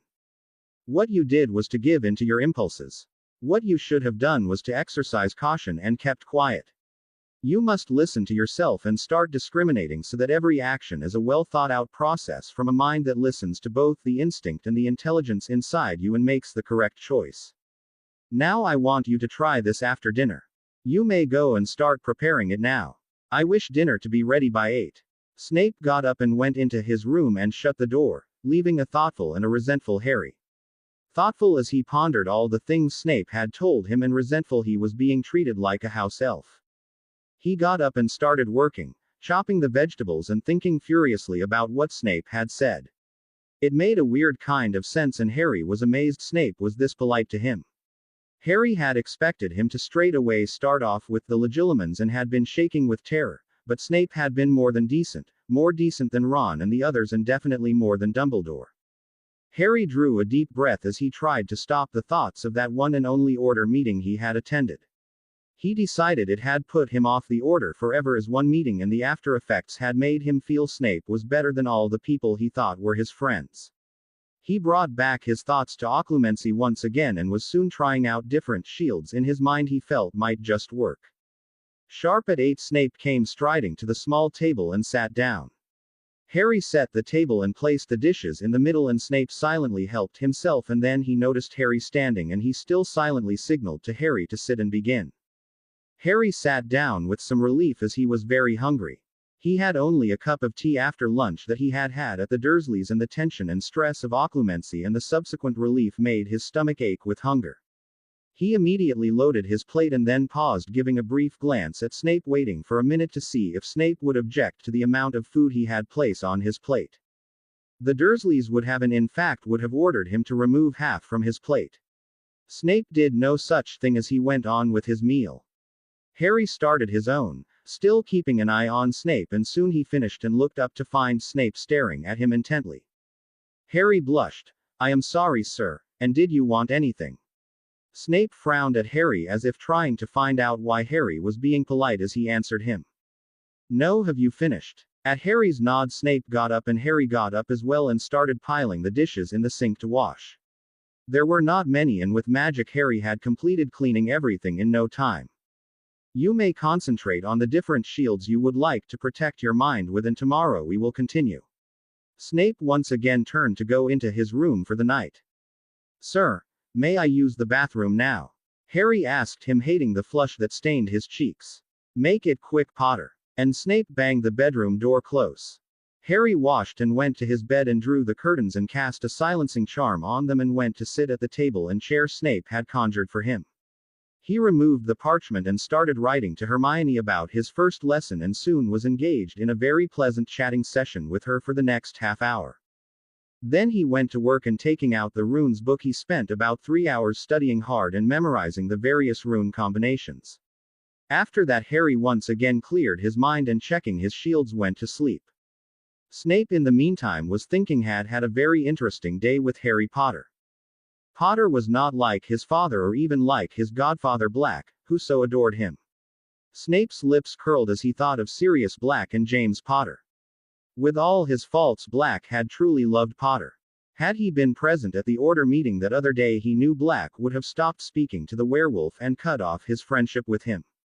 His one regret had been Potter could not be with him at Grimmauld Place so that they could bond closer with each other. He frowned as he thought deeply. So many things did not make sense now that he was beginning to look deeply into the actions of the headmaster after his talk with Minerva. While Evans may have sacrificed her life for her son, there was no blood magic as far as he knew that would keep Potter safe in an abusive household like the Dursleys. For the blood magic to work, Evans' sister had to accept the magic voluntarily. From Potter's memories, he knew that was not the case. So why did Dumbledore keep Potter there all these years? Minerva would have made a wonderful guardian. Why was Minerva not allowed to parent Potter when she had volunteered for the job? The blood magic could have been altered, he knew, with a simple ritual that could have blood bonded Potter and Minerva, thereby transferring the protection, if any, from Petunia Dursley to Minerva. More confusing was the imprisonment of Black. He had been a Death Eater and was in fact responsible for the deaths of Potter's parents by handing over half the prophecy to Voldemort, and even though at that time Evans had probably not conceived, still that was a thin line. Albus had gone to great lengths to save him so that he could spy for Albus, and he knew had deeply repented and regretted each and every action as a Death Eater. Albus had not done a thing to demand a trial for Black. That was astounding by itself, as Black had been a brother to Potter, something everyone knew. Sure, Black had cried insanely that he had killed the Potters, but why had no one verified it under Veritaserum?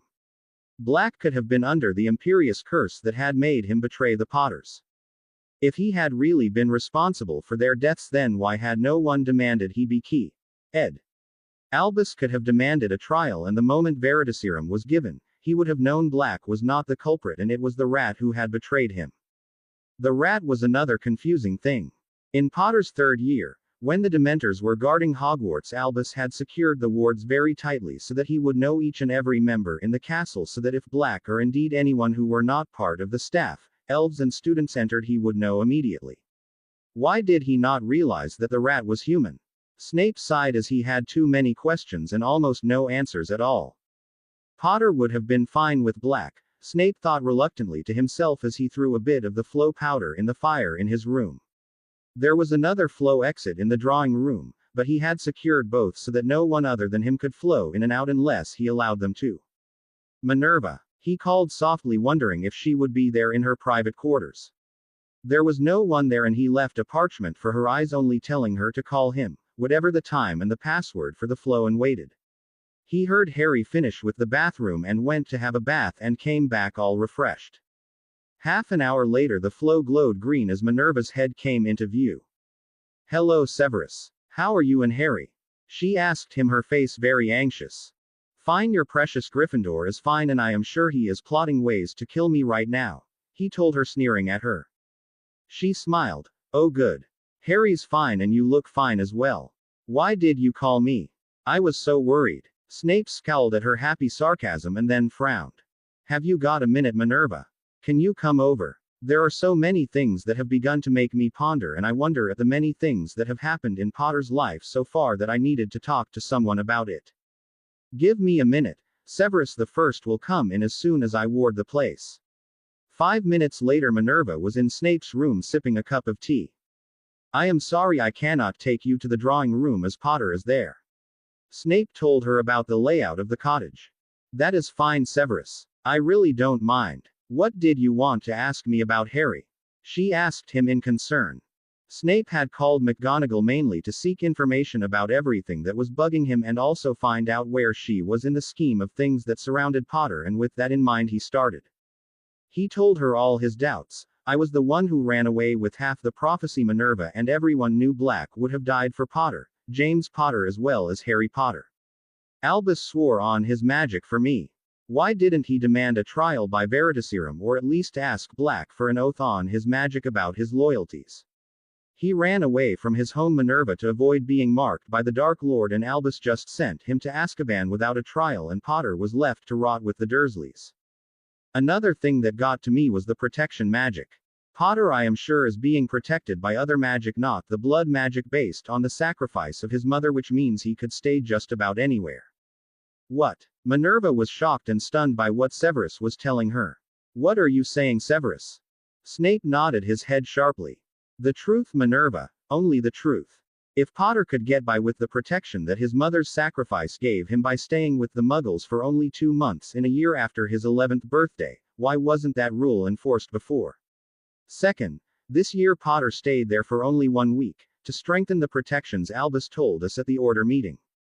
2 months after starting Hogwarts, and 1 week when you want Potter to learn occlumency, 3 weeks after 3rd year when you allowed Potter to go to the Quidditch World Cup, 4 weeks after the Triwizard Tournament when you brought Potter to Grimmauld Place. Minerva, blood wards don't work like that. You know that as well."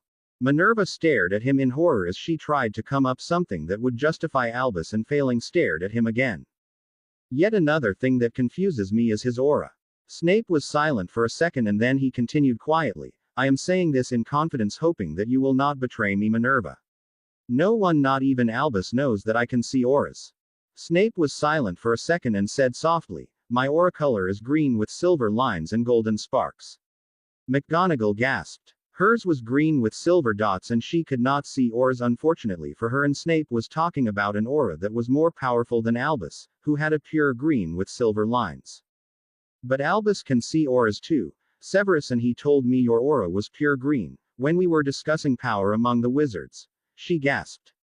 "I know, and if you change your aura to a power level below yours, yes, he would have been suspicious. All I did was to subdue the silver and golden in my aura so that I had power, but not more than Albus or the Dark Lord. Remember, he could see auras too." "When did you do this?" "You know who must have spotted it at the very beginning." "In school during my 5th year." Snape shrugged as McGonagall gasped once again. "What, Minerva? I could see auras, and when I find I have a more powerful one than most of my professors, naturally I change it a little. Not too much, but a little, yes." "Well, Severus the First, really don't know what to say. You Slytherin, you." She accused him with a twinkle in her eye. "Of course, my self-preservation is priority." He smirked back at her. They were silent in a companionable silence as each pondered heavily on everything they had been discussing. "What about auras, Severus? You were saying something when we got sidetracked." Snape frowned. Potter's aura is all wrong. Remember the first year when you were so worried that Potter's magic was probably weakened by the Dark Lord's assault and Potter's subconscious fight by his magic had made a mediocre wizard out of him? She nodded her head, remembering what she had discussed with Snape. Yes, he could not get anything before trying for at least a minimum of 6 to 8 times and a maximum of I don't know how many. She told him. She had been saddened that Harry's core had weakened by fighting the Dark Lord. Then how did Potter destroy Quirrell? The way he had burnt to ashes suggested a huge magic backlash. Potter was in the infirmary recovering from magical exhaustion, not anything else. I know, as I supplied the potions. The way he held of 100 Dementors. Remember the way Black had been so proud that Potter saved his life. She nodded again as she listened to the facts that implied so much and none of it good. The way he fought the Dark Lord and came out of the graveyard was nothing short of stunning. I saw that in a pensive memory that Lucius showed me, and my first reaction was awe, Minerva. Really, I know you will not believe me, but I felt awed that a 14-year-old boy had held a very powerful wizard at one point that joined with each other and still escaped. How did he defeat a 60-foot basilisk at 12? McGonagall was very thoughtful as the implications of what Snape was trying to tell her washed over her. She looked at him in sudden comprehension. He nodded his head. Potter's aura has been changed. He has a blue aura and there is a jagged line surrounding it, and you know what it means. If we are dependent on this boy to win the war, and if all of us are to put our lives on the line for him, why is he not a warrior already?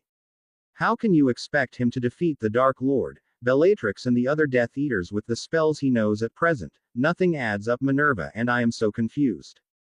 I would have left it there and not interfered, as until now I sincerely believed Albus always thought the world of this boy and had only his best interests at heart. But this summer Albus gave this boy to me to break him and make him more resentful and lonely, not to teach him anything, I know that much. If he truly wanted Potter to learn, there is you, Bill Weasley, Moody, Shacklebolt, so many others. Snape shrugged and stopped.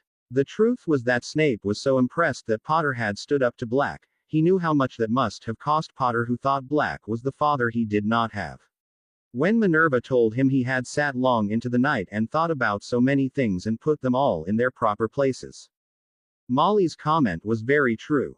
Apart from him, no one really said Potter was unruly, idiotic, or rule-breaking. All the so-called rule-breaking had been emergencies that any child who had a little sense of right and wrong would do. The moment he had seen Potter in a different light, so many inconsistencies had sprung up that had made his head spin. The fact Albus had a hand in all this worried and intrigued him. While he had hated Potter, he also had been sure that Albus wished nothing but the best for Potter, and even the aura was Albus's way of protecting him from unnecessary speculations. After his conversation with Minerva, he found evidence totally to the contrary, and that worried him. If Albus was intentionally doing all this, then he felt it was his duty as a spy who was risking his neck every time he went to Voldemort, to find out why. He would try his best. Potter was the center around which the wizarding world was placed. His actions would ultimately make or mar his world, as he knew prophecies had a way of coming true and history had a way of repeating itself. Well, Snape would try his best to make sure history would not be repeated in the second war with Voldemort, as the first war had almost destroyed the wizarding world till the Potters died and Harry Potter saved them all. This time Snape, and he knew Minerva was on his side, would do his best to ensure the wizarding world's peace did not depend once again on the death of a Potter. That family had paid more than its due to the world that they had been a prestigious part of. The only problem was gaining the trust of the damn boy, and he knew Potter would face Voldemort rather than confide in him. Still, he had to try. What do we do now, Severus? All this is so frightening, and I really do not know what to do and whom to trust. Trust no one, Minerva, no one till they prove themselves. What we have discussed today is so important, please assure me you will never speak of it till I agree, and I will do the same, never speak till you are there with me. Snape was alarmed as he considered the implications of all this falling into wrong hands. Minerva nodded her head. Of course, Severus. I will never speak without your consent. Now you try and bond some way with Harry and see if you can get through to him. He doubtfully agreed to try and added a warning that it would be very difficult though, and both the colleagues went to have a well-deserved rest. The next morning Harry was woken up by Snape sharp at 5:00 with a magical alarm that almost made Harry deaf and woke him up from a nice dream in which he was having Dumbledore at one point and Moody's magical eye in his left hand and yelling at him. There was a weasel that had a red tuft on top that Hermione was holding in her hand and scolding it as it looked miserable and tried to escape, and Ginny was standing in a very comical stance on one leg and her hands joined together in prayer over her head and chanting, "Sorry," all over and over again. He jumped out of his bed and the alarm disappeared. Harry drew the curtains apart and saw a disgustingly fresh Snape and went straight to the bathroom after taking his fresh set of clothes. He returned feeling and looking a lot more awake and alert and went straight to put the kettle on.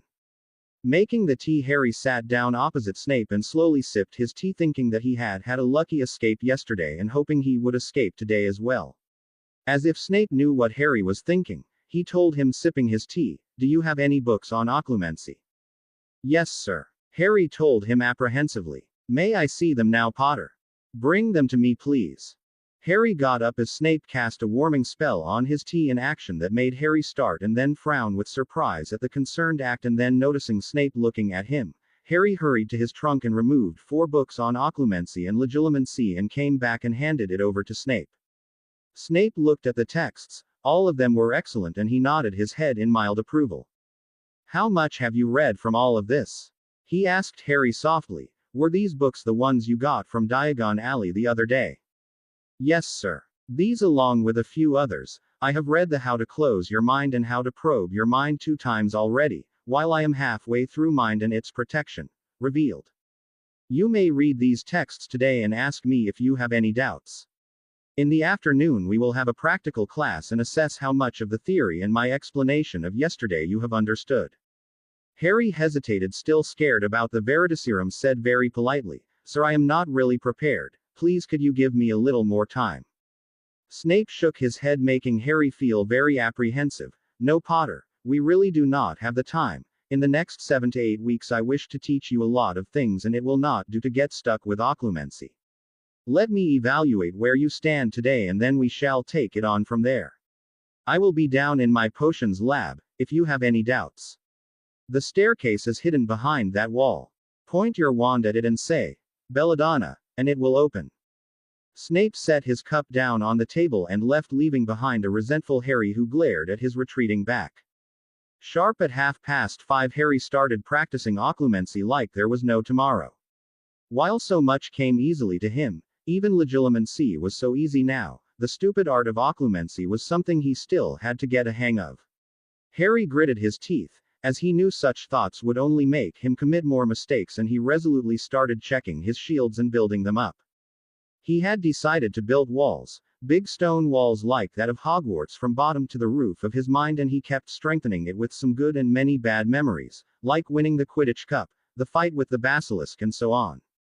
He had placed his most vulnerable memories of the last 3 weeks behind this wall and prayed it might be enough.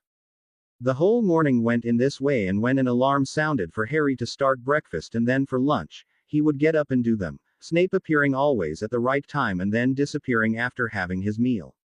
Sharp at 4 the wall that was to the extreme left of the main door opened and Snape came out and went to stand behind one sofa, his wand in his hand, gesturing to Harry to take his position. "Are you ready, Potter?" Then on the count of 3, he said softly, looking at Harry with an unreadable expression on his face. 3, 2, 1 Legilimens, Snape said as Harry looked at Snape in the eye for the first time since the Department of Mysteries. Snape held his wand as he came up against the shield that Harry had been building and then slowly started pushing. He pushed through the first barrier and saw the battle at the Department of Mysteries where Sirius and Bellatrix were dueling. Harry saw him there and he pushed back fiercely. Snape reeled back with the force of the attack and went crashing down. "Merlin, I am sorry, sir. Are you hurt?" Harry ran to Snape, who was picking himself up and groaning slightly. "I am fine, Potter," he snapped, feeling very curious inside at the power Harry had exhibited. He had kept Snape away from his mind by simply using his power to throw him out. While it was a very mild attack, still Harry had never been able to resist him before, except for that one time in his 5th year. Snape walked back to the position he had been standing originally and asked Harry to take his position as well. "Good, Potter," he said, shocking Harry out of his wits. Since when did Snape go about giving compliments? This time I will push harder into your mind, Potter. Try and push me out as you just did without the help of your wand, if you can. But sir, what you just did was pretty tough. Are you saying you will probe harder than that? Harry protested. Snape nodded once and raised his wand. Harry held his wand tightly as well when Snape's countdown and his whispered, Legilimens, came. But this time the power behind Snape's push was enormous and Harry was not prepared. He tried his best to resist and push Snape out, but Snape was going a bit too fast for Harry to realize what he was doing. Suddenly Snape put some extra power and without warning and breached Harry's defenses completely and saw Ron reading a letter about going to the order meeting at 10:30 when he was simply blown away. Snape was thrown away across the room and fell against the wall. Protega was the last thing he heard as he dashed against the wall and fell unconscious. In his desperation to ward off Snape, Harry had used all of his power and now Snape was almost blown away. Harry stood gaping in shock for a moment when he realized Snape was unconscious. Harry ran to Snape, bent down and cried softly, Sir, Snape. The last word came out as a shout as Harry saw the blood that was dripping onto the floor. Harry's heart almost stopped for a minute until he heard Snape's shallow and labored breathing and came back to life. Harry quickly leviated him and almost ran into the potion master's bedroom, kicking the door open with his leg and placed Snape on the big bed.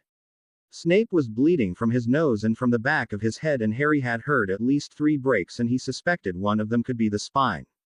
He ran back to the bed for the book on healing that he had from the bookcase of Artemis Canagon and ran back to the room where Snape was lying awkwardly, telling Harry his bones were broken in more than one place. Harry quickly looked through the book and soon came to the place where there were specific instructions to stop bleeding from the head, nose, limbs, chest, back and stomach. It needed a potion to ingest along with a spell. Harry could have cried. He followed the book's instructions and first ran a diagnostic spell on Snape. That read 4 bones broken, 1 right wrist, right knee, right ankle and pelvic. The bones had crumbled and in Snape's hips as well as in other places there was extensive bleeding. Harry was horrified at that and then the spell ran saying that there was internal bleeding from the nose and the back of his head where his head had cracked. He studied the book as Snape by this time was beginning to look blue, so Harry put him under the stasis charm as the book suggested and then calmed himself down as Snape retained that sickly blue color and did not deteriorate. The one advantage in all this horror Harry thought was that his spells were spot on and worked at the first try so that the stasis charm held at once instead of needing 15 tries, by which time Snape might have died. Harry shuddered at the thought that Snape might die or be maimed for life. He ran to the potions lab, forgetting in his terror that he could have contacted Hermione and asked her to get the order. He went into the lab that was so well stocked that Harry was relieved. He looked at the potion specified in the book and realized he did not have the method. Desperately Harry looked around and saw a lot of books in one corner and ran towards them. The third book had only healing potions and Harry easily found this potion Marantaga and started assembling the ingredients and strictly followed the procedure and soon had it bubbling away. It had to boil till it became clear and Harry had time to wait as the book said that would take at least an hour. In that time Harry raided the lab and added the pepper-up potions, Skelegro. He had forgotten about that as the spell said that the bones in his beep were crushed, they would need to be regrown, and some other general healing potions that Snape had labeled so neatly, and ran up with an armful of them and placed them on the desk in Snape's room.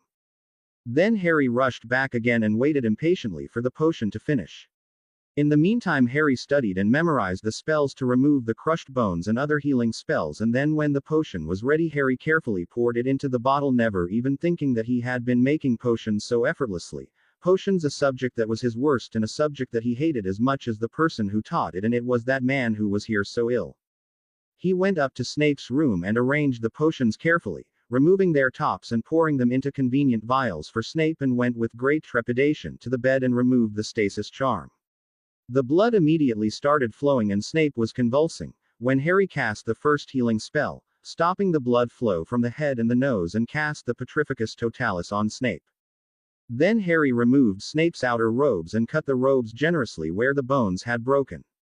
He saw with horror the scars that seemed to be covering almost every inch of the exposed skin, and swallowing and concentrating hard, he slowly removed all the bones in the pelvic and wrist, and then, wanting to be on the safe side, removed all the bones in the injured places. Going to the bed and slowly holding up Snape a little, Harry leviated the vial and wandlessly moved the vial towards Snape's mouth and poured the potion down his throat. He waited for Snape to swallow it, and then he started with the Skelegro and the other healing potions, ending with the sleeping potion, and made sure Snape would swallow by the simple process of holding his nose. Snape spluttered and spilled a little, but swallowed everything that Harry gave him and went into a healing coma. Harry cast a monitoring charm on Snape like the book said, so that he would know when he awoke, and then crashed on the comfortable chair that was by Snape's bed. Harry got up only to use the bathroom and hurriedly make something for him to eat and drink. He sat there by Snape's side all the time. The Skelegro had worked as Harry felt the bones that grew overnight in the places where he had removed the bones. All the other injuries had closed properly and had stopped bleeding afterwards. How much he had healed would be known only when Snape got up. Harry did not study or wander the entire time Snape lay unconscious. He was so anxious and terrified that he may have killed the man he was actually thinking Dumbledore had a point in wanting him dead.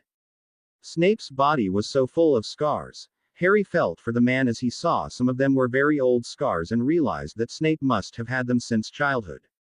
He must have had a terrible childhood and dreadful school years where he was tormented by Harry's father and Sirius, and most likely ignored by his housemates, Harry thought with a pang, as he understood how lonely Snape must have been, and without anyone to be with him and advise him or care for him. He must have joined Voldemort for the power that would give him over others who had lorded over him all through his life. That was when he remembered Hermione and the parchment, and he rushed off to write to her. He asked her to get the order or do something. She was horrified as she read what Harry had written, and she was going to agree and send a letter to the order when she reread the parchment and paused at the words, "I simply blew him away, and I am afraid he saw Ron and Ginny reading the letter from Fawkes.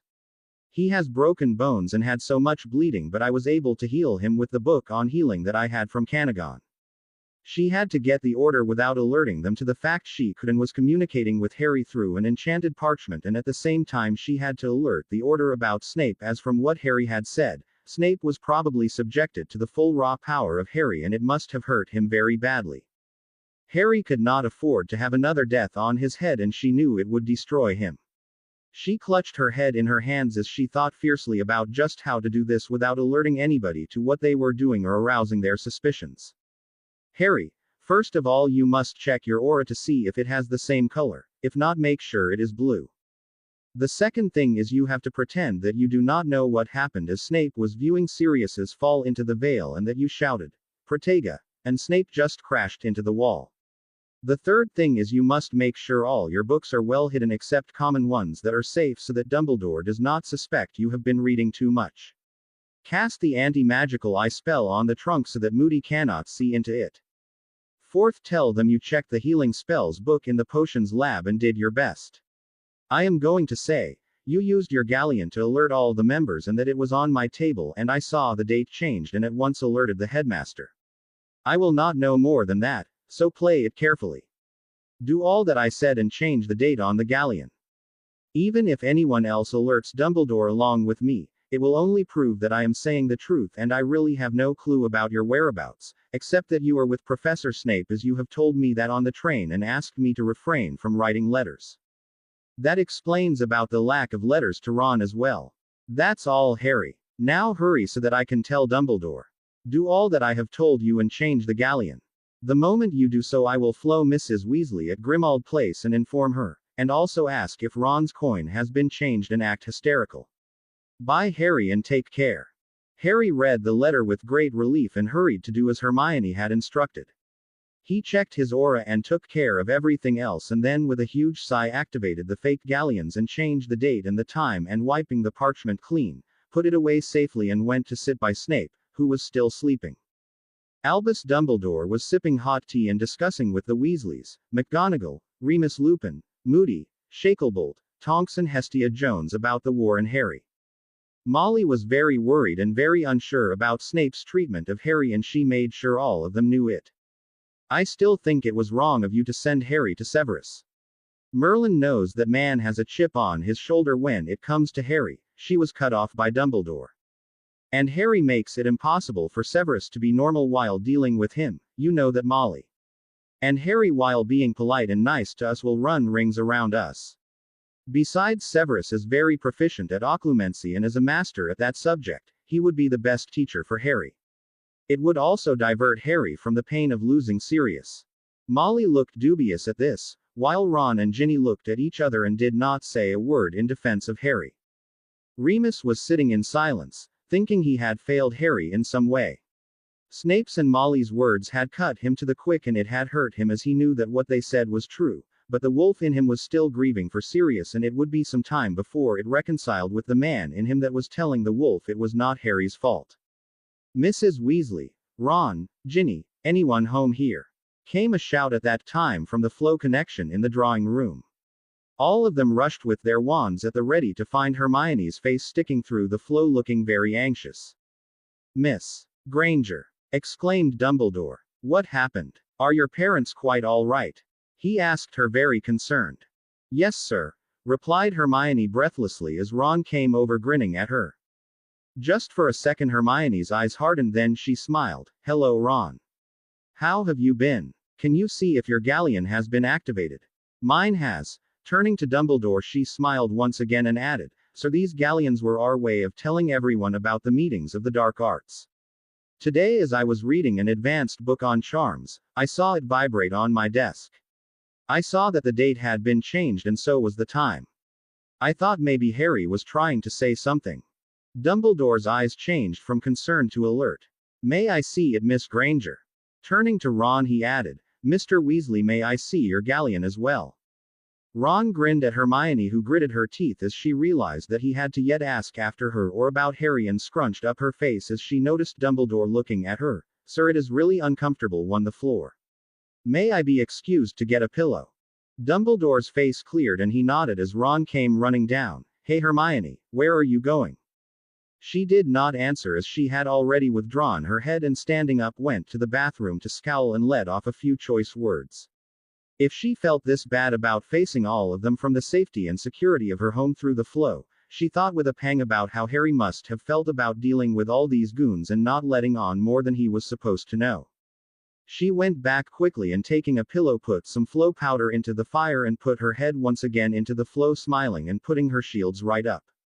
She had taken to studying occlumency right from the moment Harry had shown her the memories, and she had done it openly to encourage Harry while they were in school.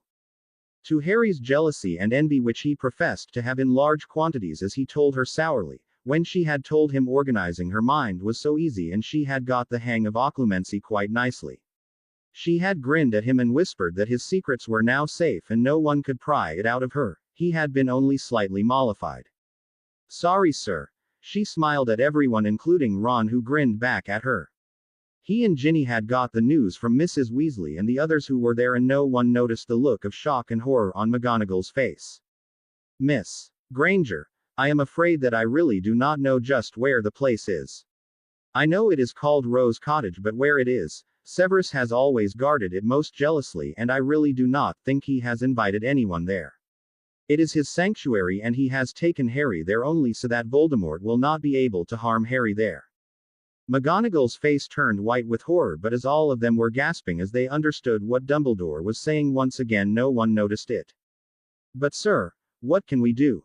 What if Harry is in danger there?" she asked anxiously, noticing the look of jealousy on Ron's face. Dumbledore smiled at her. "Nothing until Severus approaches us, my dear. If you get any more notice on your galleon, you may tell us, and then we shall try to do something if it continues for more than a day or two. But for now, I really do not think there is cause to worry, as Severus would have used the Order's means of communication and would have informed us of anything untoward. Let us not think of the worst and let us relax." Dumbledore smiled at her gently and she nodded, looking obviously relieved that Dumbledore was in charge. She then spoke to the others quite as usual and gaily waving to Ron, who also told her that Snape was a git and Harry had probably hexed the greasy bat and he had punished Harry. Tough luck for Harry, but with Snape you really cannot expect anything else. "Just when are you coming, Hermione?" "Next week, and you make sure that you finish your holidaying by then so that we start with our Newt's potions." Have you decided what you are going to take? Ron shook his head and Hermione smiled, though her eyes looked very strained. No matter, Ron. We will discuss when I come there. Hermione left Grimmauld Place and sank down on the floor crying as she thought of Ron and his betrayal. All for some money, she thought bitterly. Dumbledore and the others had gone back to the kitchen and were discussing this latest news about Harry. As usual, Molly Weasley was worried. Albus, don't you think you should make an effort to see why Harry has alerted the others? Remember, he has not taken his owl there and there is no other way he could communicate to anybody else. Severus has not sent word, Molly, Albus told her patiently. Severus may be harsh, but willing to harm a boy in his care. No, Molly, I don't think so, and it could be something as simple as Harry playing with the galleon, not realizing that Miss Granger or Ron would have seen it and rushed to you or to me. We will wait for Severus's message to inform us if anything is remiss at the cottage. I will send him a Patronus asking him to answer if Harry activates the galleon again, as that might tell us there is a problem, but I really do not think there is any cause to worry. Dumbledore shook his head as Molly Weasley pleaded once again. I really do not know what kind of wards Severus has placed there. Once he is there, he does not communicate with anyone in any manner short of a catastrophe. We will wait for a day for an answer before thinking of horrible thoughts. Dumbledore got up before Molly Weasley could pester him more and left smiling at one and all. Slowly all the others too left, leaving the Weasleys and Lupin in the house. McGonagall fled to Hogwarts along with Dumbledore, pleading a headache, and went into her private rooms and warded the door. She went into her bedroom asking a house elf for a cup of tea, and after it went away she carefully warded the door and cast many spy spells and also many wards to ensure that no one would even want to come in, and took a pinch of flow powder and threw it into the fire in her bedroom. Hermione could have cried with anger. She was so furious at the callous treatment of Dumbledore, Ron and the Order. She wondered how Harry and she had been so blind to all of them. Well, she conceded reluctantly, everyone except Mrs. Weasley, only no one listened to her. She did not know what to do, as Harry would have put his parchment away and would be waiting for the order. She took out her parchment and sat down by her bed and patiently waited for Harry to write and ask her why no one had come.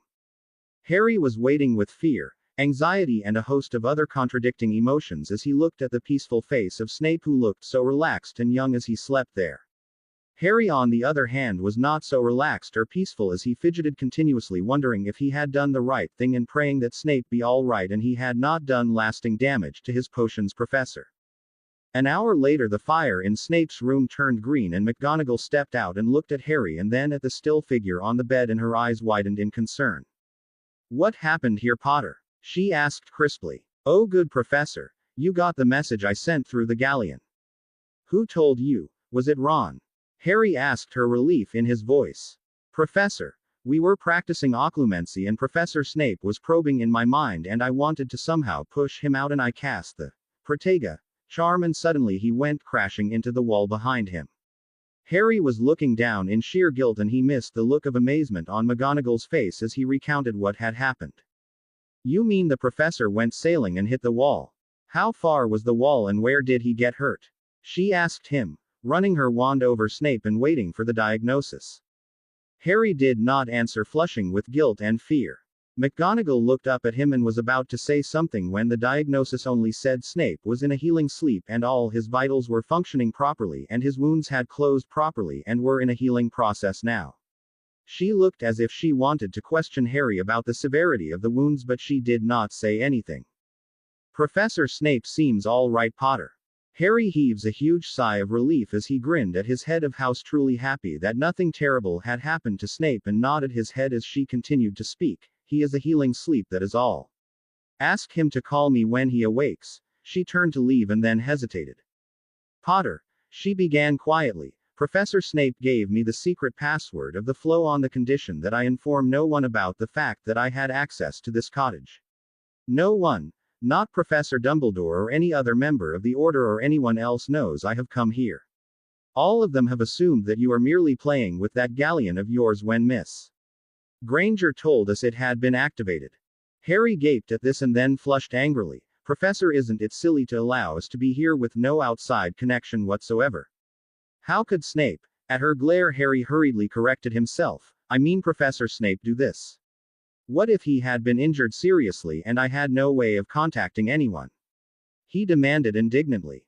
McGonagall's lips thinned as she glared at the sleeping Snape. I really have no answers to your questions, Potter. But you may be rest assured that I will make sure that this is not repeated again. Ask him to call me when he awakes. I must leave now, and please make sure you do not tell anyone I have been here. She looked straight at him and raised her eyebrows, waiting for confirmation. Yes, Professor, I will not tell anyone. She nodded her head once sharply and throwing a pinch of the flow powder left for Hogwarts once more. Harry waited until she had left and then checking after Snape hurried to get the parchment so that he could tell Hermione what had happened. Snape and McGonagall were friends with each other so much that Snape gives the secret to her and not even to Dumbledore. There was something so very wrong about that, and on top of all that McGonagall asks him not to breathe a word to anyone about her visit, meaning Dumbledore and the Order primarily, of course. Harry wrote all this and waited for her answer. It came fast and from a very relieved Hermione. Oh good, she came, Harry. The idiots except Mrs. Weasley said you were playing with the galleon and I was so worried. How can Dumbledore be such a fool? How dare he just send you off like this? I am so happy McGonagall came, and I agree with you that it looks all very suspicious and very cloak and dagger. Snape trusting McGonagall is nothing short of amazing. Harry, I have been called to spend the rest of the holidays at Grimmauld Place, and I will be going there, and I will try and find out more, especially just where the rest of the Weasley family is, and well, anything I can. The only problem would be to act very friendly with Ron and Ginny and look up to Lupin. Both will test my acting abilities to the maximum. I hope I can pull it off and get some useful information in our fight. Harry read all this with a smile, especially when he saw she had called Dumbledore a fool. If you are going to Grimmauld Place, remember to act normally and make sure you do not give away anything to anyone. Harry and Hermione chatted to and fro for a long time about anything and everything, and then after they said their goodbyes, Harry was amazed at how easy he found it to chat to Hermione, and he smiled, feeling a bit foolish as he thought of how eagerly he was waiting to talk to her again. He put his parchment away carefully, as did Hermione, who went down to have a late dinner with her parents, and Harry sat down to wait for Snape to get up and kill him. It was on the third day that Snape woke up from the healing sleep. It was just before lunchtime, and Harry had just been wandering in and around the small cottage thinking in a desultory manner of making lunch, and had come to check up on Snape before going to wander around the cottage restlessly yet again. He was very worried as Snape had still to open his eyes, and although McGonagall had told him Snape was in a healing coma, Harry had been tying himself into knots about hurting Snape so badly, thinking all kinds of things and clutching his hair and putting his face into his hands in despair and unable to concentrate even for a little while all this time. Harry walked around a few times and then came back to sit with Snape once more, and 10 minutes later he was once again about to get up to go to the kitchen to make lunch, when he saw Snape moving slightly and groaning in pain. Harry's heart jumped in joy as he went at once to the small table by the bed and checked to see if the healing potions and pepper-up potions were all in place, and waited for Snape to regain consciousness fully and recognize him. Snape groaned a lot more before he opened his eyes and looked around hazily, trying to get his bearing right. He looked right through Harry 2 times before he registered Harry's presence as his eyes came around the room 3rd time. "Potter," he rasped, "what the hell did you do? I am very sorry, sir. I never meant to hurt you. I only cast the Protega, and you went and crashed into the wall. But not to worry, sir. Professor McGonagall came here 2 days ago and checked on you and said everything was fine and you were in a healing sleep." Harry replied in a hurried tone, wanting to give all the facts before Snape would get out of bed and kill him. Snape stared at Harry as Harry galvanized into action and started taking the various potion vials and opened them and brought the first one to Snape and held it close to him. "Healing draft, sir. From your lab below." Snape tried to get up to drink it and found that his entire body was so sore that he groaned again. Harry hastened to help him and held him gently and poured the vial into Snape's mouth silently, and banishing the empty vial, summoned another one and plucking it gave that to Snape as well. 2 more potions, and half an hour later Snape felt much better and, helped by Harry, was able to sit up in bed. Harry excused himself and taking the empty vials ran out of the room, relieved Snape had not hexed him or ordered him to call McGonagall and sent him with her to be tutored by other members of the Order. While Snape was hateful, Harry at least knew where he stood with that man, and he also knew Snape would never sugarcoat anything and would never lie to him. Harry felt that he preferred this treatment way better than the one where he was fed lies and falsehoods all in the name of the greater good. Harry went to the kitchen and set the cauldron on the stove and started cooking. Soon there was an aroma that was mouth-watering, and Harry removed the stew and, pouring a good amount of it into a bowl, left the rest under a warming charm for him to eat later and ran back to Snape's bedroom. As Harry entered, Snape was trying to stand up, and Harry went to the table and placed the bowl on it, cast another warming charm, and went to Snape. "Sir," Harry protested, "you are not supposed to get up just yet. Potter, do not be silly, I need to use the bathroom. Unless you have other suggestions." He glared at Harry, who blanched at the other suggestions that probably translated into bed pans and the like, and then went red with embarrassment. "Sorry, sir," he replied in a subdued voice and went to assist Snape. Harry put an arm on Snape's waist and slowly helped him get up. Snape's face crunched up in pain and was sweating heavily. Harry thought for a minute as Snape stood there panting with the effort of standing up even with Harry's help, and suddenly Snape yelped a little as he was being leviated off the floor. "Potter," he asked Harry in a strangulated voice, "pray tell me what in Merlin's name are you doing?" "Leviating you, sir, and I will take you to the bathroom like this. It will be easier than walking for now." Harry carefully leviated Snape into the bathroom and slowly set Snape on the floor, holding him with his other hand all the while. Once he made sure Snape was steady, he went out and waited by the door for Snape to finish his business.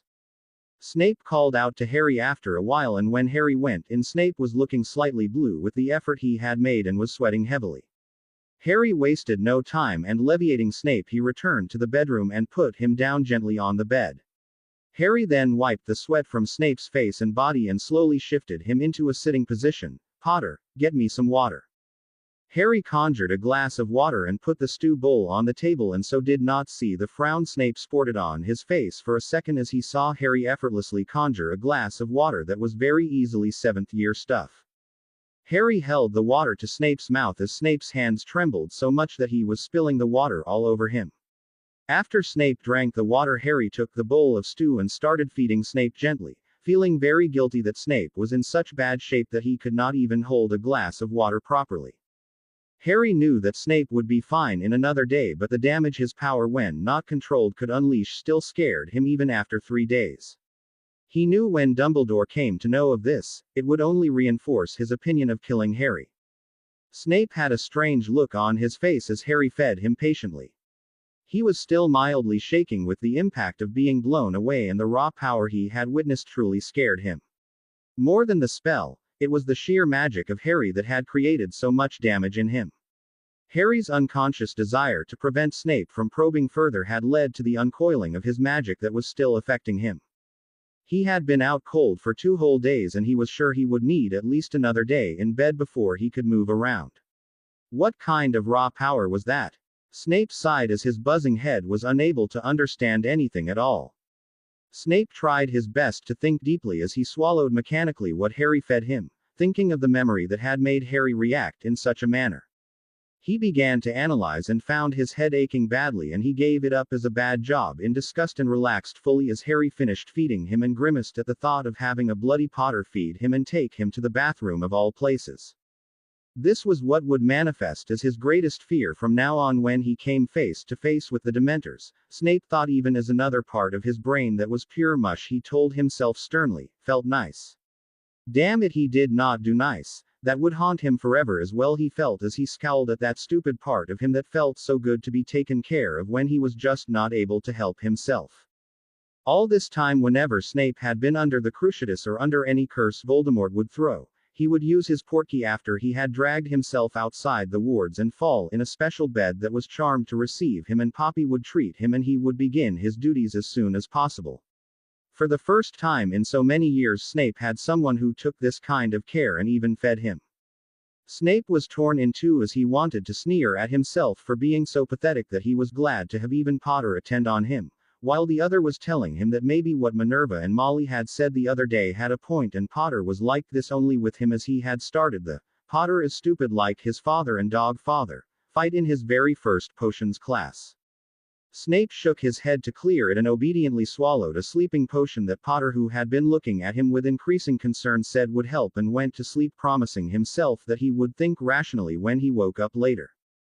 Snape slept peacefully all through the day and night and woke up very early in the morning to find Harry was sleeping right next to him in a camp bed he had obviously conjured.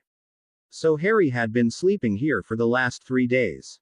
Snape felt something warm moving inside him and scowled. He was feeling much better. The trembling had stopped completely and only the soreness remained. A strange feeling that all his scowls could not banish came over him as he saw Harry sleeping so peacefully. As he continued to look at Harry, his mind started working with the usual amount of alertness and intelligence as ever. Why had Harry's magic reacted so violently? Usually this type of magic was released only when there was extreme anger or fear or being cornered by enemies, and where you didn't have a choice of any kind except to have to fight your way out. Potter knew that what Snape was conducting were lessons on occlumency, and he was supposed to learn to shield his mind, not attack with raw magic. The power of Harry's magic was more than what he had ever seen. Not even Dumbledore's or Voldemort's had been able to exude such raw magic or power. He frowned as he looked at the sadness in Harry's face even as he was sleeping. Maybe the boy was dreaming about Black. What had it been? The memory that had made Harry so desperate to throw his magic at Snape, and going by what Harry had said, he had not even felt the magic leave him or feel tired or anything really. That was even more incredible. Snape's brows furrowed deep as he thought of the last thing he had seen in Potter's mind before he had smashed against the wall. His eyes widened as he remembered what he had seen and what Ron Weasley had read out to his sister. His mouth thinned in a determined way and he summoned his wand and slowly got out of bed. He washed, and feeling clean and fresh, he threw a pinch of the flow powder and poked his head into the fire. McGonagall was sleeping, the thick curtains drawn around her bed tightly, and he called out softly to her. She peeped out of the curtains all disoriented, and then seeing Snape became alert quickly. Give me a few minutes and I will come there, she said softly, just waiting for Snape to withdraw his head before jumping out of bed and racing away to the bathroom.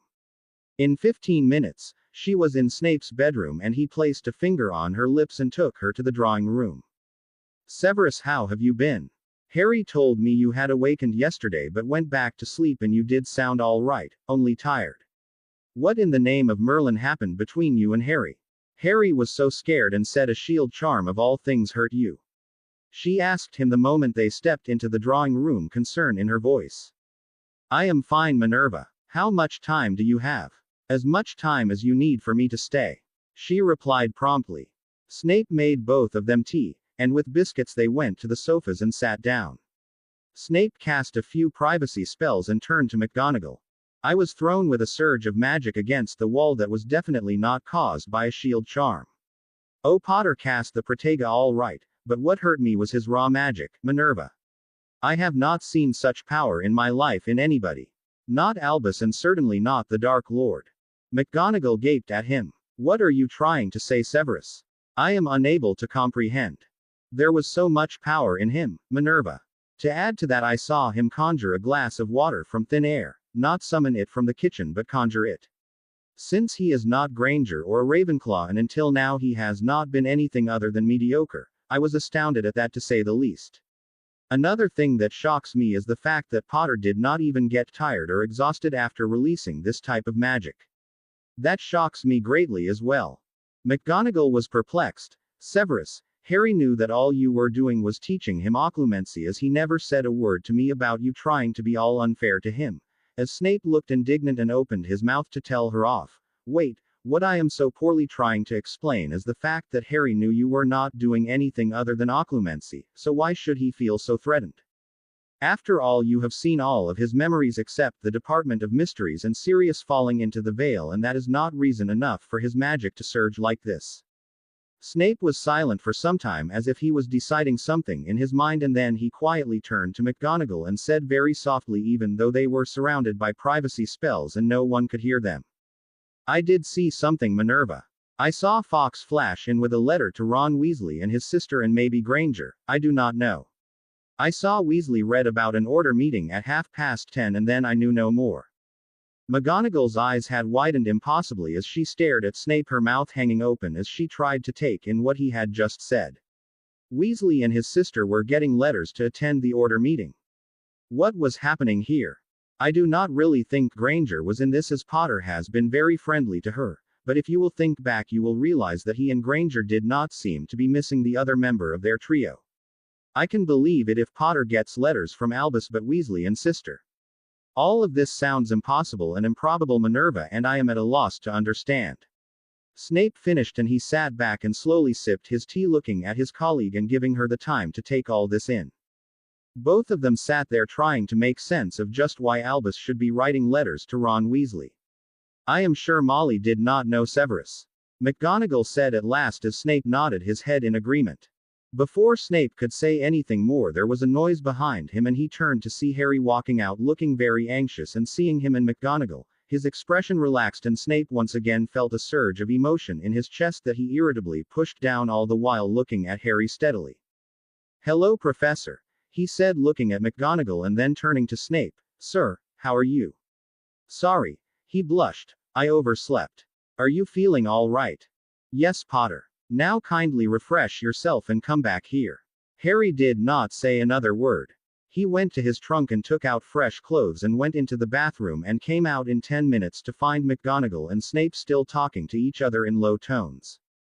Harry's heart had sunk into his shoes as he saw his head of house. So Snape was going to use her to punish him. Well, at least she would be fair and not tell him to do absurd things like Snape would. Snape silently handed him a cup of tea and Harry unthinkingly conjured up a chair for himself as he took the cup of tea, not noticing the look Snape and McGonagall shared as he was thinking rather morbidly about how Snape of all people was handing him a cup of tea. He supposed that Snape would want him fed and watered before bringing down the axe on him. Well, he would take anything and he was already subduing his pride, telling it sternly any punishment would be better than going to Grimmauld Place or getting trained by Remus or Moody or Dumbledore himself. Harry was startled out of his thoughts by Snape, who addressed him first. "Potter, what were my injuries and how did you treat them?" Harry gulped and looked down at his shoes as he told Snape about how extensively he had hurt himself and what Harry had done. Snape's eyes had narrowed as Harry stumbled along mumbling about what had happened, and Snape's eyes as well as McGonagall's widened as Harry told them how he had removed the bones entirely and then given Skelegro, and how he had prepared the Newt-level potion and had fed it to him. Both Snape and McGonagall looked at each other as Harry finished and looked up at last, his face red with fear and embarrassment. "Sir, I will take any punishment you give me. I never meant to harm you or hurt you. I really don't know why my protego was so strong all of a sudden. I only meant to push you out of my mind," Harry finished very defensively, looking down once again. There was no response for a long time and Harry frowned as he looked up slightly to see both McGonagall and Snape looking at him. He blushed and looked back at them with an air of bravado. "I presume you do not want me to go to the headmaster with this?" Snape asked at last. Harry's answer to this question would set the trend for the rest of the questions he had. He had been thinking furiously and he had come to the conclusion that Harry Potter did not like the headmaster for more than one reason, if especially Albus was sending letters to Weasley to attend order meetings that Harry and Hermione were not privy to. Harry's reaction was startling to both Snape and McGonagall. He nodded furiously. "I will do anything you say, sir, but I don't want go anywhere. I will behave and be good, sir. Please believe me. It was a mistake. I never meant to hurt you." Harry was desperate, but he really did not have a choice. If Snape dragged him off to Dumbledore, Harry knew he would not be able to control himself and it would be disastrous. Snape stared at Harry, as did McGonagall. Then Snape glanced at her just for a second and looked at Harry, who was staring at him with wide eyes full of desperation. "I will do so, Potter, on one condition." Snape started softly. "Yes, sir." Harry nodded his head. Snape looked at Harry and softly asked him, watching his reaction closely as was McGonagall, "Then you will tell us why Weasley and his sister were reading an invitation to the order meeting that was held in the school a day before they left. In fact, I wish to see it." Snape flicked his wand and a beautiful pensieve came right into his hands. Harry sat there unmoving, totally flabbergasted and horrified to the core. So Snape had seen it and had also heard Ron reading the letter. Harry went pale and he just sat there still and unable to think a way out of this. He wished Hermione could be here. She would know what to do, but now he was caught up here alone with Snape and McGonagall, both of them strict and very demanding people. Harry sat there for a very long time not saying a word. After it looked as if Harry would continue to sit and not say a word, Snape cleared his throat softly. Potter, the professor has to leave. When she does, what she will tell the headmaster will depend. Snape stopped as Harry was already removing the memories from his forehead. Again Snape looked at McGonagall. Harry was not to know how to do this. He looked back at Harry, who had now finished putting the memories into the basin. He had removed bits and pieces of many memories and had placed them into the basin, knowing that the memories would play out from the first one he had placed to the last. Harry put the last memory into the basin and looked up at Snape and McGonagall. Sir, all I want from both of you is an assurance that you will never say a word of what you see and hear to anyone without my consent, please. What if I do not give it, Potter? Snape asked him, his eyes gleaming. I will fight you and try my best to obliterate you, both of you. Harry told him angrily as he tried hard not to think of what would have happened if Snape or McGonagall were to take this to anyone. Snape, to Harry's surprise, did not retort back sharply. I will make no promises until I have seen what is inside. If it necessitates a promise, both Professor McGonagall and I will consider it. Snape did not wait for an answer, but he flicked his wand once and the room became dark, and then he tapped the basin and the memories started playing out. I was under the invisibility cloak and I had placed a silencing charm on myself because of a first or second year who was very frightened by my footsteps that could be heard, but no one could be seen. Harry told them in stilted tones. The memory started in the infirmary, where Snape and McGonagall watched Fawkes flash in with a letter that Ron read out aloud. The spells Harry placed on himself to hide his aura and other things. The order meeting. The meeting that took place after the order meeting. McGonagall gasped there, placing her hand over her mouth, and Snape drew his breath in sharply, glancing at Harry for a second. Then as the memories continued and Snape turned away, Harry going to Snape for the potion. The meetings with Hermione in the room of requirement the next day. The prophecy. Their discoveries and Harry's aura. Snape gasped here as he saw Harry's aura, as did McGonagall. Harry's foray into Diagon Alley. His meeting with the goblins, and ending with the scene with the Order members speaking to Harry and the Grangers at Privet Drive. The memories ended and Snape and McGonagall sat as still as Harry had a little while before. Harry had shown only brief moments of each of the meetings, the important things they had discussed and done. Not the entire process. Even then Snape and McGonagall seemed totally shell-shocked and totally stunned. Sir, Professor, can you at least now promise me that you will not breathe a word about this to anyone? Harry was scared about this silence and he wanted the promise out of the way before McGonagall suddenly decided to leave for Hogwarts and spill everything to Dumbledore. I have never been so glad in my life that I have been privy to something like this, Potter. While the contents horrify me, and I know you showed this only under duress, nevertheless you may be rest assured that you have me on your side in this horrible war, and I will not only not reveal what you have shown me so far, I will also from now on inform you about all that goes on in the Order and do my best to help you in any way I can, and you may be rest assured no one will ever dare kill or even think of it you as long as I am alive. McGonagall was foaming at the mouth as she realized that this boy and Granger had been planning to go it alone, until the goblins offered their hand in friendship. How that Weasley boy and girl could be Gryffindor she did not know, but at that time the memory of a rat came to her and she realized that these two were like Peter.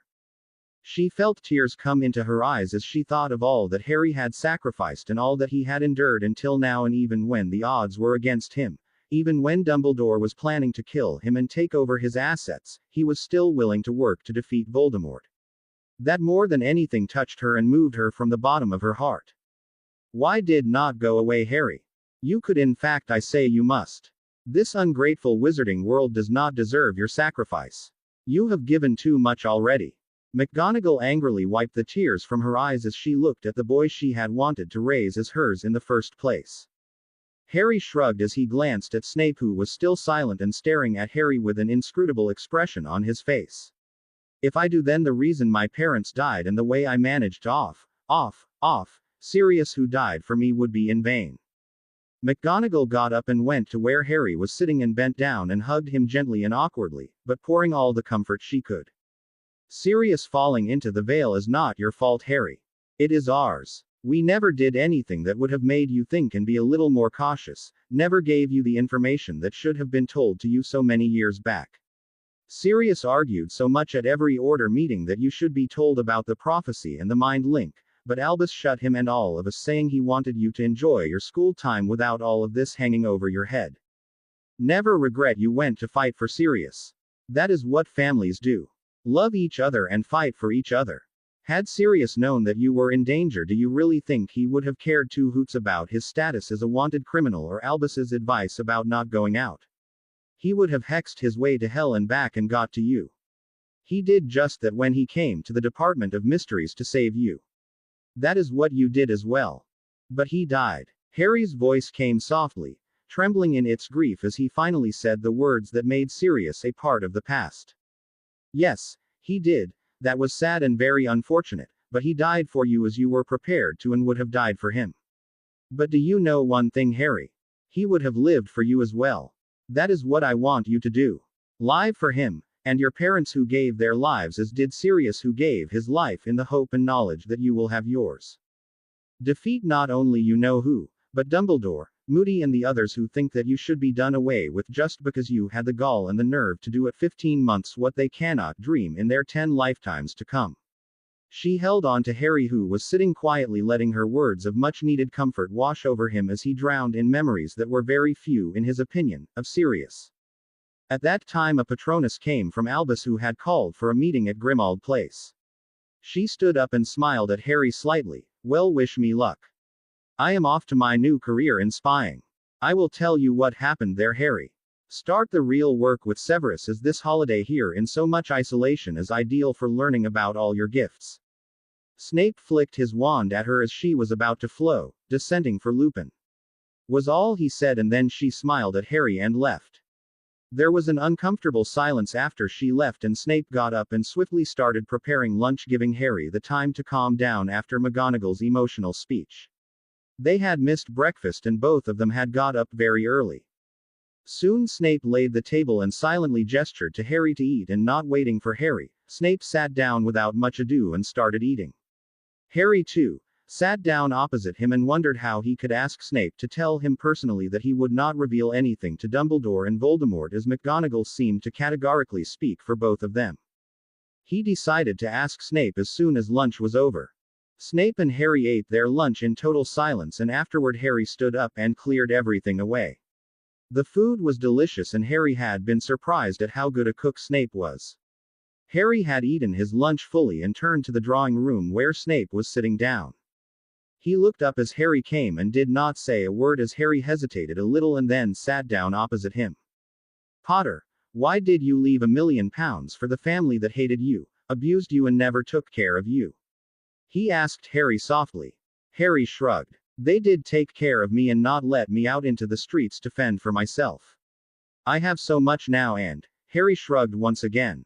And the Fidelis? Well, they are under threat from Voldemort only because they are related to me. I thought placing them under the Fidelis for a short while until everyone forgets about them would be safer for them. They never wanted to have to do anything with my mother and me. It was Dumbledore who probably forced them to look after me because of my mother's sacrifice. I feel whatever they did, they do not deserve to die for having an opinion of the wizarding world that is not very favorable. Snape looked at him with unblinking eyes. Ah, but you see, Potter, you were not protected by any wards that were the result of your mother's sacrifice. Harry, who was looking down, looked up sharply at this and his eyes darkened in anger. What? I thought I was safe there from Voldemort. He noticed Snape was not flinching or wincing at Voldemort's name and continued angrily, then why was I left there? Dumbledore. He breathed the last word softly in anger as he answered his own question, and the order meeting he had attended without invitation came to his mind. He wanted me to suffer so that I would be prepared to listen to him and do anything to get out of that place. Snape nodded, still staring at Harry. McGonagall is related to you, though very distantly. She pushed very hard to gain custody of you when Black was sent to Azkaban. Albus denied her request, saying that here at your aunt's home you would be safe. She is most unhappy and she feels she has let down your parents and grandparents by letting you live in that place. Now Harry was totally gobsmacked, and suddenly the reason why McGonagall had stood up so vehemently for him and the way she had hugged him and tried to comfort him made a lot of sense. That is why she wants to help me. Snape shook his head. No Potter, she would have helped you in these circumstances if you had been Draco Malfoy. She is very fair and the way you have been treated would have hurt her sense of fairness, relative or not. But as a relative and a person who wanted to even resign her job to take care of you, she feels betrayed and let down by Albus, who did not listen to her objections and made you suffer. Harry was stunned. McGonagall wanted to resign her job to take care of him. He felt very warm inside all of a sudden as he looked up at Snape in wonder and smiled slightly at him. I must thank her for wanting to do so, he said softly, reveling in the feeling that someone other than Sirius was willing to take care of him, and he instinctively knew that McGonagall would never ever see the boy who lived and he would always be Potter or Harry to her. Snape, though, did not smile back at him. I was a Death Eater, Potter. I think you know that. I also turned from the side of Voldemort to Dumbledore, offering myself as a spy. Harry nodded, bemused at where this was going. I was there at the Hog's Head the day Albus interviewed Trelawney, Snape said, and fell silent. Harry looked puzzled only for a second before he jumped up, his face flushing with anger and total betrayal and very horrified. You, Harry whispered before he stated, shaking, literally pouring magical energy everywhere, affecting everything as his face turned red in scorn and sheer rage. You were the intruder, weren't you? You were the reason Voldemort went after my parents. Harry was shaking with anger as he realized that Snape was the reason that Voldemort was after him, the reason he was suffering so much. All the things in the room started rattling as Harry's anger escalated. He looked at the man who was staring at him with an unreadable expression, and Harry could have gladly killed him at that point. Snape had not even removed his wand to protect himself or do anything to calm Harry. The cups, plates, and indeed everything was rattling very hard as there was no sound from Harry, who was standing, his eyes flashing in anger as he looked at Snape, and Snape, who was sitting there, his eyes unwavering on Harry. The windows shattered first, and then the cups, saucers, and plates started breaking and falling down. The noise they made startled Harry out of his anger, and he looked around, distracted from the thought of killing Snape, and the rattling stopped as he looked around and slowly registered what had happened around him. You killed my parents, Snape. Tell me one good reason why I should not kill you. Harry asked him very coldly. No reason, Potter. You may go right ahead and I will not defend myself. Snape sat tight, looking up at Harry calmly. Harry glared at him, his whole body shaking with suppressed anger, sadness, and a host of so many emotions, all of them very violent, ripping through him. Why did you report that to Voldemort? It was because of that my parents died. Sirius was in Azkaban for 13 years and my mum, Dad, and Sirius are not here today to talk for me, be there for me, no one Snape, and no one for me. It was because of that I was shoved into a cupboard, and because of that I was the Dursleys' house elf, the Wizarding World's insane attention-seeking idiot, and Dumbledore's weapon. Ickle Harry has to take down Voldemort, and then he has to die because he was unfortunate to be born with a silver aura, and he was stupid to defeat Voldemort on the strength of his mother's sacrifice. You have had your revenge for what my dad and Sirius did to you in 5th year, don't you? You must be so happy. Why did you, Snape? Why did you? Why did you? I am asking you, damn it. Harry was shouting at the top of his voice at that point, and on the last word he broke. Huge sobs broke out and his body heaved with the sorrow that completely overwhelmed him. The whole cottage that had been rattling ominously as Harry had been yelling at Snape now settled down as Harry covered his face in his hands and cried for the first time in his living memory, like a child. Harry crumpled to the floor as he cried. The stupid actions of one man had started the demolition of his and his family's entire life. Snape, who had been looking at Harry with an unreadable expression for the most part on the outside, felt his whole being crumble inside as Harry shouted at him, and he had become white and pale with guilt as he acknowledged all that Harry had said was true. It was the one mistake that had led to the death of the Potters and sent Black to Azkaban, and had been responsible for Harry's miserable life until now. He got up and went to the weeping boy and sat down before him and put his arms around him and pulled Harry to him. Harry stiffened for a second and tried to pull away, but Snape held him firmly, and then Harry did not care as he wept for his parents and Sirius and himself. A long while later Harry's sobs stopped, though he heaved with the amount of crying and grieving that he had done.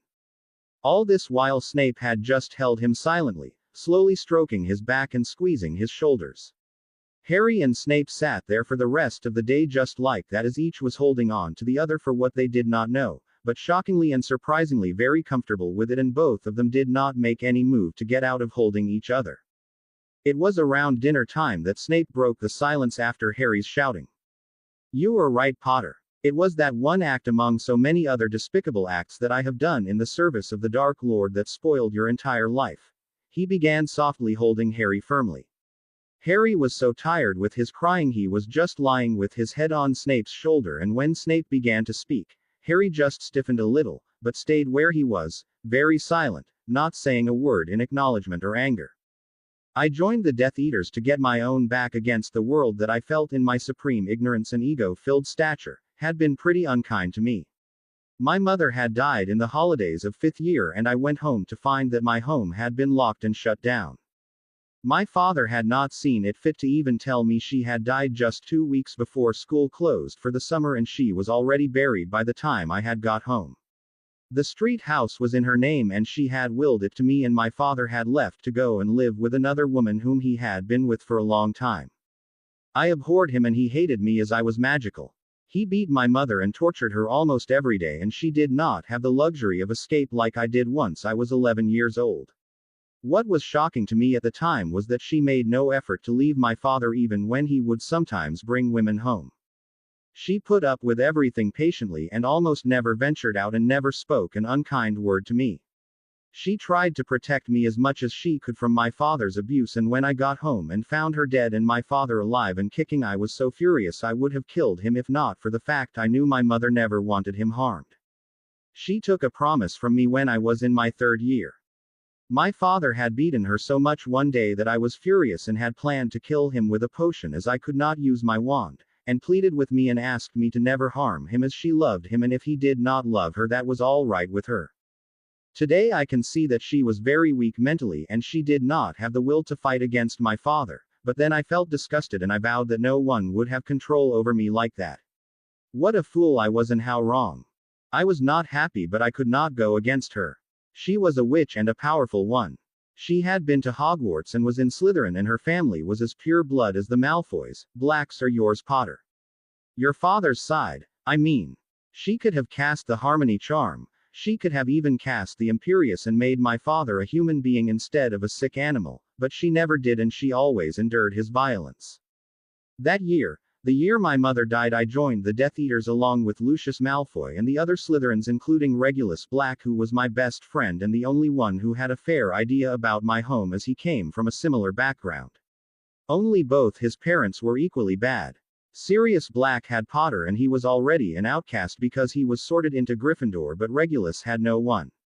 While he did not hate the Muggles as I did, he desperately craved acceptance from his parents, an acceptance he was never blessed to have. We related surprisingly well with each other and bonded with each other in secret as Black and your father did openly. I became a Death Eater, and it was my way of making sure that wizards and Muggles never mixed and our world was as safe as could be from people like Tobias Snape. But what a disappointment Regulus and I were in for. It was no grand scheme to rule the wizarding world or tackle the Muggles, as the Dark Lord said, no equanimity among the Death Eaters, nothing. The Dark Lord was very paranoid, and the slightest doubt or suspicion, we would be tortured and cursed. The harsh truth was the fact that we were Avs, nothing more than Avs, ordered to do as he said and no mind or in fact no life to call our own. Regulus and I were desperate. We could not talk against the Dark Lord to anyone. We would not be accepted in mainstream society as well, and in short we had no hope. We hated Dumbledore with a passion, as he was the hypocritical A.S. who turned so many Slytherins towards the Dark Lord. Regulus was an empath, and he was forever telling me, warning me and anyone who would listen in Slytherin to beware of him. Reg always caught bad vibes from him. He told your godfather as well, but Black would simply not listen. What I had suffered from a member of my family and what I swore to myself will never happen, only not to me but to other half-blood children like me, was a joke, as now I was in the clutches of a man who was a maniac and more than 1,000 times worse than my father, and taking the mark ensured I would never be free of the Dark Lord, unlike with my father, whom I never saw after casting an impotent charm on his privates so that he would never enjoy that aspect of his life ever again. He cheated on my mother when she was alive, but after her death he would stay faithful to her. I felt the punishment was just. Harry raised his head at that. Snape smiled wryly at him, and then as Harry laid his head on Snape's shoulder, Snape continued slowly stroking Harry's hair and removing the slight tangles in them almost unconsciously, his turbulent thoughts a million miles away. Snape really did not know why he was unburdening himself to Potter, but as he spoke he felt clean, refreshed, and he felt as if a huge burden was rolling off his back, making him feel so light inside. The 2 years I was in school was bearable as we had these horrible meetings only during the holidays, but once I finished school it was terrible. My passion was potions, and I felt so humiliated when the Dark Lord would want me to brew them to give them to hapless muggles that would make them behave in eccentric ways. I was mortified. But what could I do, and where could I go? There was no place that would grant me refuge from the Dark Lord. It was at that time Reg and I went to the Hog's Head in the autumn of 1979. Your parents had been married the week before, and Reg and I were deputed to spy on Dumbledore. I went in with only basic hiding charms, while Reg was truly hiding. We always operated like that, only the two of us, not the Death Eaters, I mean. Harry nodded his head, snuggling even more deeply as he listened raptly to a story he suspected no one knew. Snape squeezed his shoulders in comfort as he continued. I never expected to hear anything in the first place, but imagine my shock when I heard the prophecy coming out of her lips. That was when Aberforth saw me hiding and threw me out. But he did not see Reg, as Reg had concealed his aura and everything, like you did that time at the Order meeting, and he heard the whole thing. I waited for the interview to get over and Reg to come out of hiding. What he told me was astounding. Both of us were jubilant as we realized there would soon be born a soul that would actually relive us from this hell. As Reg told me that even if we died somehow, we would know that the Dark Lord would soon meet his fate as well. We were in high spirits that day, and we told only the first half of the prophecy to him, telling him that I was found out and Reg was watching my back waiting for me behind Hog's Head. The Dark Lord did not even punish us for bringing a half prophecy, and nor did he look in our minds.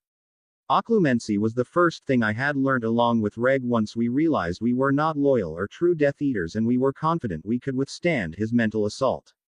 Then the Dark Lord ordered me to secure a position in Hogwarts, but I was not successful that year, that is, I did not land the job in 1980.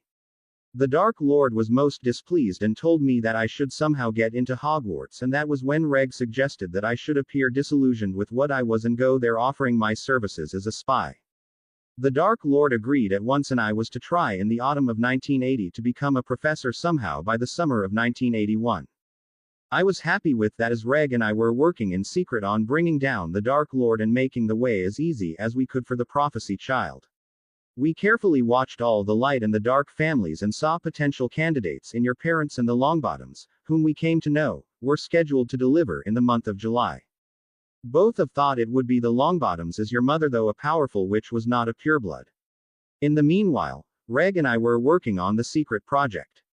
The Dark Lord, in order to achieve immortality, had resorted to black magic and had created what are known as Horcruxes. A Horcrux is a piece of soul that a witch or wizard willfully separates from his oversoul and places it in a previously prepared container that has powerful magical protective enchantments. To rip a piece of your soul, you must first rip another of his soul, or in other words, you must kill someone, anyone. Harry looked up sharply at that. Sir, then if I kill Voldemort, you will hopefully receive an Order of Merlin First Class and the gratitude of this undeserving wizarding world. Potter, to create a Horcrux you have to kill and perform the ritual that is a chant, which will split your soul, and the split part will reside in its container till such time you need it. You will of course need it once you are killed, but you cannot die in the normal sense, as you are not fully dead. A part of you, after all, is still in this world. Harry drew a sharp breath and sat up straight at that. Snape nodded as he saw the comprehension in Harry's eyes. So that is what Voldemort did. Snape nodded once again and then stopped as Harry blushed violently. He frowned as he could not understand the reason for it until Harry looked down and mumbled, "Can I sit the way I was before?" Snape did not understand for a second, and then he felt very shocked at the warm feeling that swept through him and filled him completely inside and out, and he did not answer the young boy in front of him, but instead pulled him closer till Harry once again leaned on him. Reg managed to find one of them. It was in a cave by the seaside. He found it by accident. He had heard Bellatrix and her husband talking about it, and after Bellatrix left to go elsewhere, he gave a rambling potion to Rudolphus and got the information out of him. Both of us went to the cave and I stood a little distance away to keep watch, and Reg entered with Creature and retrieved the locket and placed a false one in its place. That night we destroyed it. But the Dark Lord had made 6 and he was going to make the 7th, as 7 is the magically most powerful number. With the death of the child of the prophecy, Rudolphus's news again. We were so thrilled and happy that we had defeated him on one count. There was a long way to go, but both Reg and I felt we should never give up and work harder to make things easier for the prophecy child, to allow him to fulfill the prophecy in a manner that would mean the ultimate death of the Dark Lord. A few weeks after that you were born, a day later than Longbottom, and Reg told me it would be you. I was hoping it would not, as I had personal issues with your father and Black, while with Longbottom I had no such issues. But as Reg pointed out, it was you who was born as the 7th month dies, not him. What we did not know was that the Dark Lord had somehow found out that Reg had been to the cave. It was our misfortune that a Death Eater who was standing guard at a place a little away from the cave spotted Reg and the elf when Reg had to make himself visible to open the entrance. The Dark Lord had no clue about me or about the identity of the elf, but Reg had been seen and recognized, and that sealed his fate. It was on the day of Imbolc that the Dark Lord made his move.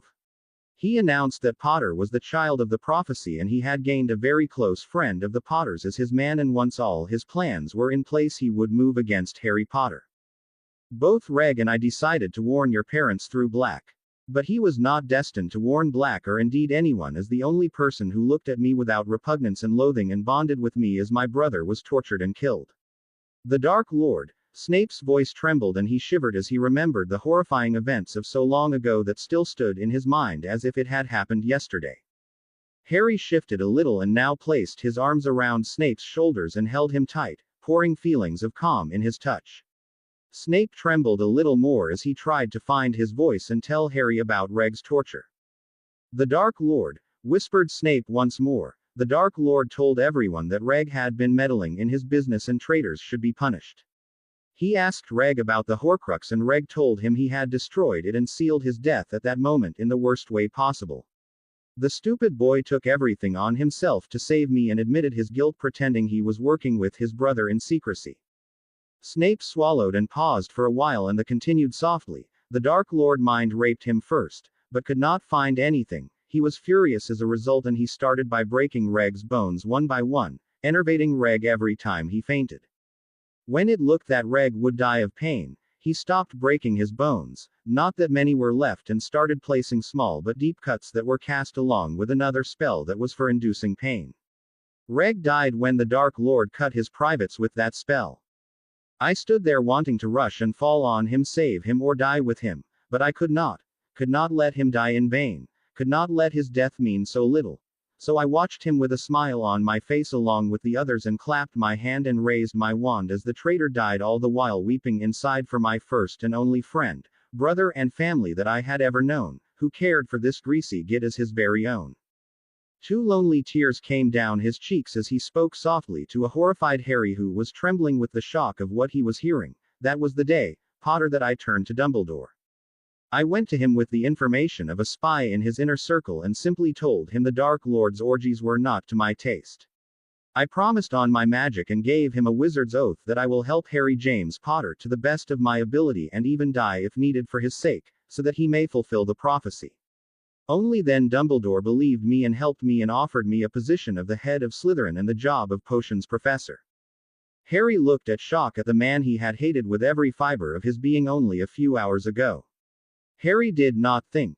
He reacted on instinct, and hugging Snape tightly he told him in very clear tones, I swear on my magic to protect you, Snape. You will never be alone from now on until I die. You will be my family and I will be yours. A swirl of golden magic came from Harry and enveloped both of them as Snape wiped his eyes and gaped at him. Potter, what are you saying? You are swearing an oath, you stupid child. I will not accept. So you don't want me? Harry moved a little away from him, feeling let down, though he did not know why. Just because they had been opening their hearts, it did not mean that Snape would want him. He was such a fool. He opened his mouth to say it was okay, but before he could say anything there was a small whisper. I accept. You stupid. Idiotic, ignoramus, beautiful, brilliant child of mine. The next second he was smothered by a huge hug from Harry. The golden swirl fully covered both of them and entered both of them, leaving them very contented, in fact extremely contented for the way they were feeling a few minutes before. I don't want your pity, Harry. I may call you that, I suppose, and you may call me Severus when we are alone or when we are with Minerva. That was why I hesitated. Snape looked at Harry intently. Hey, you are not getting any. Harry tried to respond lightly, and then leaning against Snape he said quietly, of course I feel terribly for you and Regulus. The Black brothers are singularly unlucky, aren't they? Both of them made mistakes. Regulus became a Death Eater to make his dad proud, and Sirius wanted to save my dad and made that slimy rat the secret keeper. It makes my blood boil that both of them paid a little too much for their mistakes. Snape nodded his head. His mind was still swirling with the oath Harry had taken. For the first time in 15 years he felt young and bright and hopeful for the future. Come, he told Harry, getting up and removing the knots in his body by the simple process of stretching, and then he held his hand for Harry to take. Snape was even at that time thinking about his decision to speak out and tell this boy his story. He still did not know why he did it, but seeing Harry's memories had opened a dam inside him, bringing all the old memories back, memories of despair, memories of sorrow, and he realized he had identified so completely with Harry, that he was able to tell him all this. Harry, as he took Snape's hand, felt complete. This was day he would cherish forever, and he knew Snape would as well. He had been horrified at what Snape had to go through in his life, and Harry had bled inside as he could understand the depths of sorrow and helplessness that he felt even after so many years for his best friend. He felt he was doing the right thing by taking the oath for Snape, and he knew his parents and Sirius would only feel happy for him. For the first time after Sirius fell into the veil, Harry was able to truly smile and think of his godfather without feeling miserable. He had begun to heal. They were silent, each in their own thoughts, as they prepared a meal. The time was long past midnight and peeping towards the dawn, but both of them feeling a bit too hungry and restless to sleep, and so they cooked and decided to have a full meal. They worked together in companionable silence and then ate their food and put the dishes away, and they took turns to wash and change. Snape sighed as Harry came to sit on his bed, smiling, feeling tired. Go to sleep and we will start the preparations for the war tomorrow. Snape nodded. Yes, Harry. We must not only train but also plan, not only for the war but also the aftermath. It will be the aftermath that will be truly frightening. He pulled Harry towards him and gently kissed him on his forehead. Sleep well, child, and sleep late. We will continue in the morning. Good night. Harry hugged him and, whispering his own good night, went to bed feeling very contented. Harry woke up to the aroma of tea, toast, roast potatoes and stew, all mingling together and making his mouth water. He woke up to see Snape busy preparing a huge meal. Harry cast the tempest and saw it was almost afternoon. He jumped out of bed and raced to the bathroom, shouting a good afternoon to Snape, who answered with a, "Come soon, food is ready." Harry was out clean and fresh in 10 minutes. He did not go to the table where Snape was waiting for him, but to the trunk to remove the parchment, and came back to the table. To write Hermione. I will not tell her anything of yesterday, Severus, but that I did not get into trouble with you, and I am on my way to understanding occlumency and you. Snape nodded his head, eating his own meal, his eyes shining with amusement at Harry's enthusiasm when he spoke of the Granger girl. So there was something there. He put it away to tackle him about it later, and watched as Harry wrote on the parchment, eating well, chomping his food away at the same time. How had yesterday happened in the first place astounded Snape. But he was not going to look into that. He was going to be immensely grateful for the lifeline and another opportunity that life had given him, and make sure that this time around what had happened with Reg would not happen with Harry. Harry in the meantime had written a short note to Hermione reassuring her he was fine. Hey, I am sorry I could not write all of yesterday, as Snape had woken up and I was busy with him. Snape was not angry at all. He was very surprised though, and Hermione, you will be shocked to know that Snape and I understood each other pretty well. He is on the up, Hermione. I will tell you more in person, but I know you are going to think I am under the Imperius or something, but Snape is very decent and he has promised to teach me occlumency in a way I will master it easily. I will write later. All right. Harry waited for about 2 minutes before the words started appearing. Merlin, Harry, I have been having kittens here. Thank God. Thank God really that you are fine.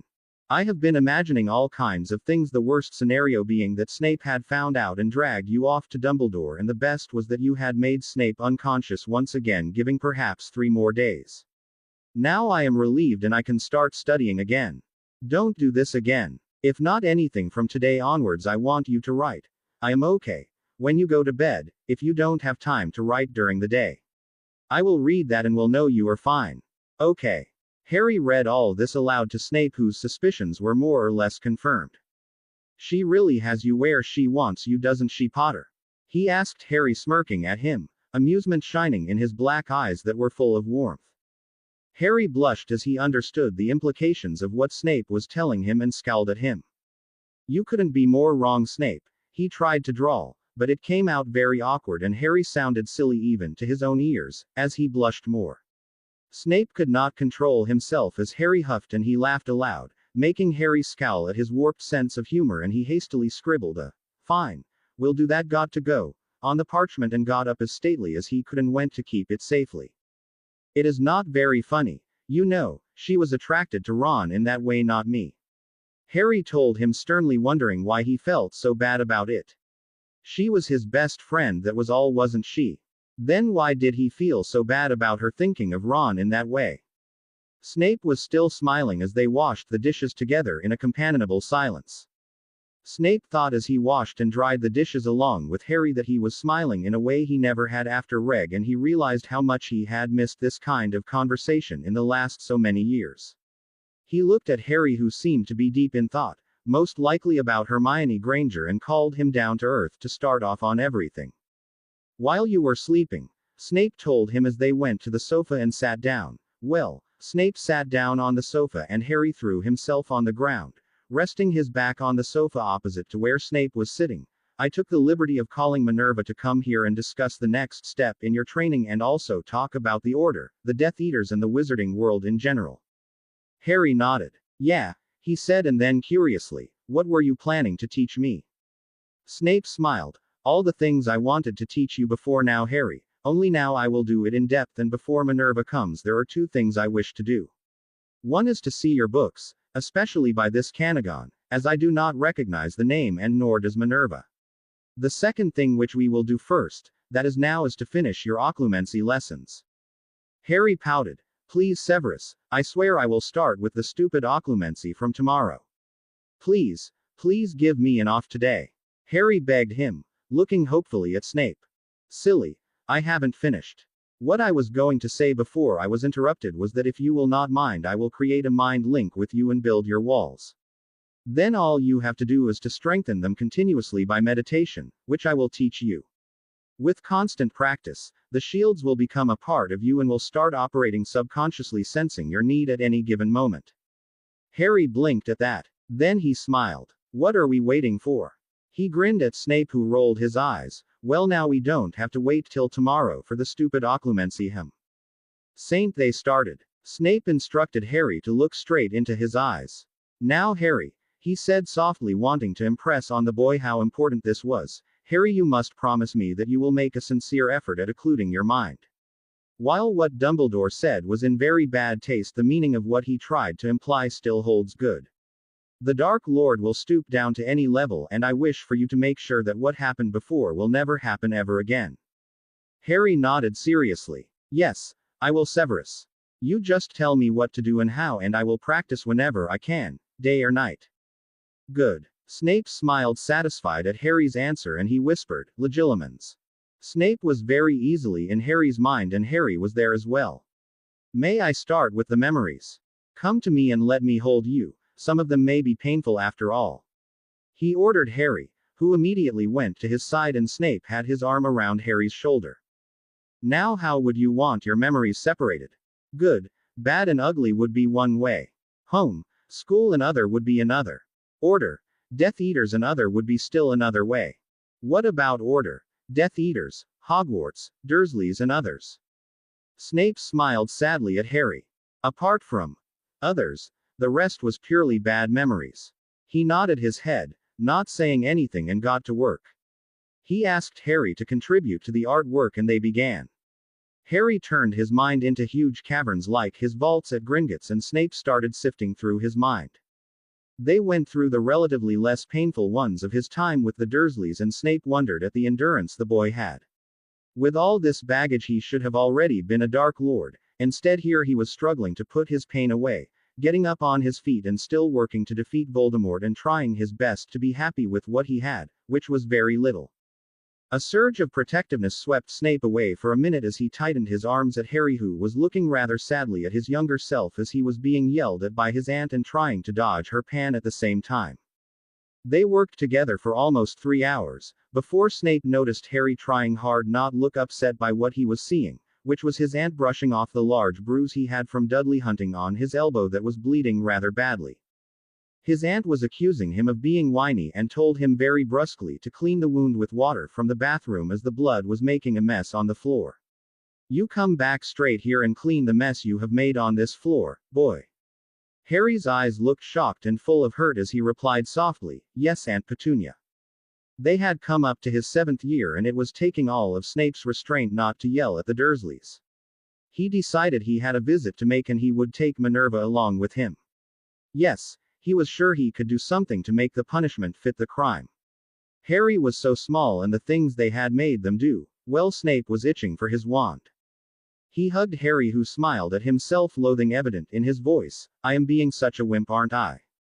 Snape brushed the untidy hair off his face. "No, Harry. They are the pathetic ones. They have lost a wonderful person. Well, their loss is my gain. You would not have bonded with me if they had been nice to you, would you?" Harry almost crushed him with his hug. All he said though was, "Thanks, Severus," with a brilliant smile on his face, and Snape smiled back as he went out of Harry's mind, though not before telling Harry and teaching him the basic exercises to do. Both of them opened their eyes to see McGonagall sitting on the other sofa and watching them happily. Harry saw her and he smiled at her a little shyly. "Thank you, Professor," he said, looking down for a second and then looking up and smiling slightly at her, "for willing to resign your job, and wanting custody of me and willing to take care of me when my parents died." She was amazed. "Harry, how did you know?" "Oh." She turned to Snape with more amazement and astonishment. When had Severus and Harry become so close that Severus would reveal information of this type to Harry? She made a note to self to ask Snape later as she smiled at him. "I would have loved to take care of you, Harry. Unfortunately, I failed not only you but your parents and your grandparents in allowing you with those muggles. I was convinced at the time that living with them was in your best interests, as you would be protected by your mother's sacrifice. Now," she paused, not knowing how much Snape had revealed. "Yeah, I know, Professor. Severus told me, though not in detail." Harry nodded to McGonagall and turned enquiringly to Snape.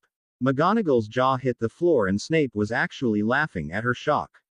Harry looked bewildered as he hadn't realized he had called Snape by name. "What? Did I say anything funny?" he asked Snape, who chuckled once more as he shook his head. "You called me by name." Harry looked blank for a minute and then he smiled at McGonagall and shrugged. "Well, he told me I can do so when we are alone and when you are there. Sorry if I shocked you." McGonagall grinned. She actually grinned wickedly at Harry. "Now why should I mind you calling him by name? It will do him a world of good to smile and laugh a bit more. It is very apparent he cares about you." And she laughed as Snape scowled at her remarks, which in his opinion were a bit too mushy for him. Looking at Harry, who was looking very embarrassed, Snape knew that he too felt the same. Snape spluttered with indignation. "Minerva, I am very afraid you are delusional. Old age has finally caught up with you. Severus Snape doesn't do caring for Gryffindor's golden boys, ha," he said as loftily as he could, and Harry was reduced to giggling at his professors. Snape glared at Harry, and as Harry continued to smile widely, he too smiled reluctantly at him. McGonagall looked at the display of pure affection in Snape's face and the answering response in Harry's and felt choked with happiness as two of her students, former and present, had found each other. Both of them had been abused and lonely and had been denied so much. She prayed that the happiness of today would last all their lives, and together the three of them would triumph over all obstacles. She had wanted to take Harry in, but it looked as if Severus had already let Harry into the core of his being. "Harry, would you like to call Granger as well? The four of us know everything and I would like her to be adept in occlumency as well." It would be most important and she could learn along with you and be well prepared. Harry's grin that stretched from ear to ear was the answer. He ran to the trunk to fetch the parchment as McGonagall looked at Snape, raising her eyebrows. Snape gave a slight nod and turned to Harry as he returned with the parchment. Hermione, are you there? I want to ask you something terribly important. The answer came almost at once as Hermione was reading in her room and had spotted the words on the parchment that was in front of her. I am very much here, Harry. What is it? Would you like to come over and study with me? Snape knows everything and McGonagall is also here and are willing to help us. Don't panic, and it is very much on the up. What do you say? There was no answer for almost 5 minutes and Harry was getting very jittery when the answer came. Of course, Harry. I will come. I went to ask for permission and Mother says it's all right provided I return home for dinner. Great, Hermione. Snape will open the flow to your home. I will pop in first and then bring you over here. Is that fine with you? Fine, Harry. Come right over. Harry waited only for Snape to adjust the wards and then threw a pinch of the flow into the merrily crackling fire and put his head inside. Hermione was waiting with a gun that pointed straight at his face, her hands and her whole body trembling with her eyes full of terror. He gaped and stared at her open-mouthed at that. Hermione, he gasped incredulously, and then suddenly he came out and fell into her room as she ran to him and pulled him through. She immediately ran to him and hugged him. Oh Harry, did Snape torture you through legilimency? Don't worry. We can go and hide in one of your houses until you train, and oh Harry, I am so glad you escaped. Wait Hermione. Harry was so bewildered by the hysterical friend in front of him he did not know what to do. What are you saying? Why did you point that gun at me? What happened to you? She got scared that you were under the Imperius or something, you get. Snape's voice came very dryly from the fireplace, where he and McGonagall were uncomfortable perched, watching them with great interest. Hermione squealed and went to stand in front of Harry, protecting him as she heard Snape's voice, and it was her turn to gape open-mouthed when she saw McGonagall as well, and she stared unable to understand anything at both her professors whose heads were poking through the fire.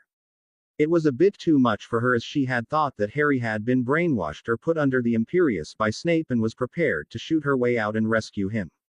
Both the heads withdrew, and before Hermione could turn to Harry, McGonagall came through the flow and explained everything briefly to her. She blushed as she thought of the gun and she turned very sheepishly to Harry. Sorry, was all she said before Harry hugged her and held a second longer than he had to. That was brilliant of you, Hermione. Brilliant. Thanks a lot. That was why I took the time. I could not use a wand, but I could always say later that the murder was in self-defense. She shrugged, still embarrassed by her actions. Harry looked at her, a gamut of emotions running through him: amazement, gratitude, admiration, and so many others, and together with all of these emotions he felt very humbled as he realized she was willing to kill a man to save him. He hugged her once again, whispering his gratitude to her. She blushed prettily and smacked him on his arm. Oh, do keep quiet, Harry. It was no big thing. I know you would have done this and more for me. Now you go back and I will call up my parents and then come with you. Hermione called up her parents and told them everything, and they agreed to let her go, and she was soon in the cottage and sitting on the floor with Harry. McGonagall started the conversation. Tell us about the wards, Severus. Will Voldemort find out about it if he comes looking, and will Harry be safe there? As I told you, Minerva, blood wards need an acceptance that has to be voluntary. You told me Harry was left on the steps in the night. A whole day had passed where we do not know where or with whom Harry was. It could be the day Dumbledore bound Harry's powers and gifts and left him on the doorsteps with a bloody letter. Snape's lips thinned with anger. Albus had not the courtesy to even ask the Dursleys or inform them in person of the Potters' deaths. McGonagall scowled as well as she thought back to those days. We do not know what was written in that letter. Probably Albus went back later and placed a compulsion spell on them or forced them by frightening them to take charge of Harry. But they are not blood wards. Harry would have been safe in any of his own properties or with you with a blood ritual. There were so many alternatives. All of them were silent as they thought of the fact Harry had spent so many years abused and unwanted on the whims of one man. Snape especially was very angry as he had just seen what Harry had gone through with his so-called blood relatives. He cleared his throat once again, bringing all of them out of their thoughts. Now what I think is we must take care of the Dark Lord first, his Death Eaters next before dealing with Albus Bloody Dumbledore. We need the Order much as we dislike it to help us in dealing with the Death Eaters and then ultimately Voldemort. In that time we must change many things, first of all the perception that Harry is Dumbledore's man only. We have to make Harry independent and also ensure that he is forever out of the loop of the manipulations. Snape frowned thoughtfully as he spoke, turning various things in his mind. Dumbledore will never allow for it. Severus. Minerva was at her most disdainful, allowing Harry to be free, away from his control. Never, and if he even suspects something, he will take action against us and Harry. From now on, in fact, Severus, you should make sure that everyone is always assured of the fact that you dislike James's child. If Albus ever suspects otherwise, he could threaten you with the Dark Mark. He could throw you to the Ministry, he could, and now we know he would do anything. She finished bitterly. Harry nodded his head vigorously, looking very startled and worried at that. Severus, we must not do anything that could make you the scapegoat. That will never do. What Professor McGonagall says is also true. Dumbledore will never allow me to go far away from him, and at this time I am not very wise to go against him. Hermione looked startled, as did McGonagall, but Snape was looking very thoughtfully at Harry. What do you mean, Harry? He asked, looking very interested in the answer Harry would give. Severus, at this time I think we should not give any clue or suspicion to Dumbledore or Moody about my aura, strength, or that our group here knows everything. In fact, that way I think we may be able to gain more time.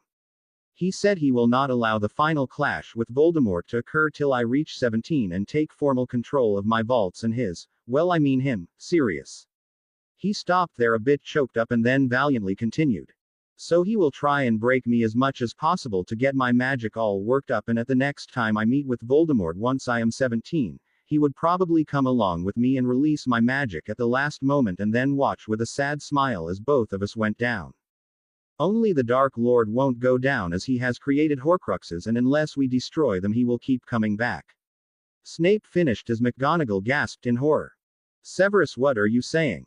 You know who has created Horcruxes? She was actually trembling with fear as Snape nodded his head. Harry turned to Hermione and told her about then, and she too was filled with horror and fear as she realized just how enormous their already huge task had become. Minerva, get yourself together. How else did you think a dead man could come to life after 13 years? Snape asked her sharply. She shook her head as if trying to come out of the fear Snape's words had given her. I am sorry, Severus. I was totally unnerved and just about lost it there for a second. How did you know? Snape's lips tightened for a second as he thought of Regulus and his wasted life. I overheard Minerva, not now but before the Dark Lord fell. The diary that Harry destroyed in his second year was one of them. That was how it managed to get possession of the Weasley girl. Another one was destroyed as well. I heard about it too. It was a locket belonging to Slytherin. Now what I do not know is if he has created more, or we have only 3 more to destroy before killing him, as he was to have made the 7th with the killing of Harry, and we all know how that went. McGonagall put her hand over her mouth at the enormity of the task in front of them, and they were only 4 of them here who were up against the light, dark, the Ministry, and well, against everyone.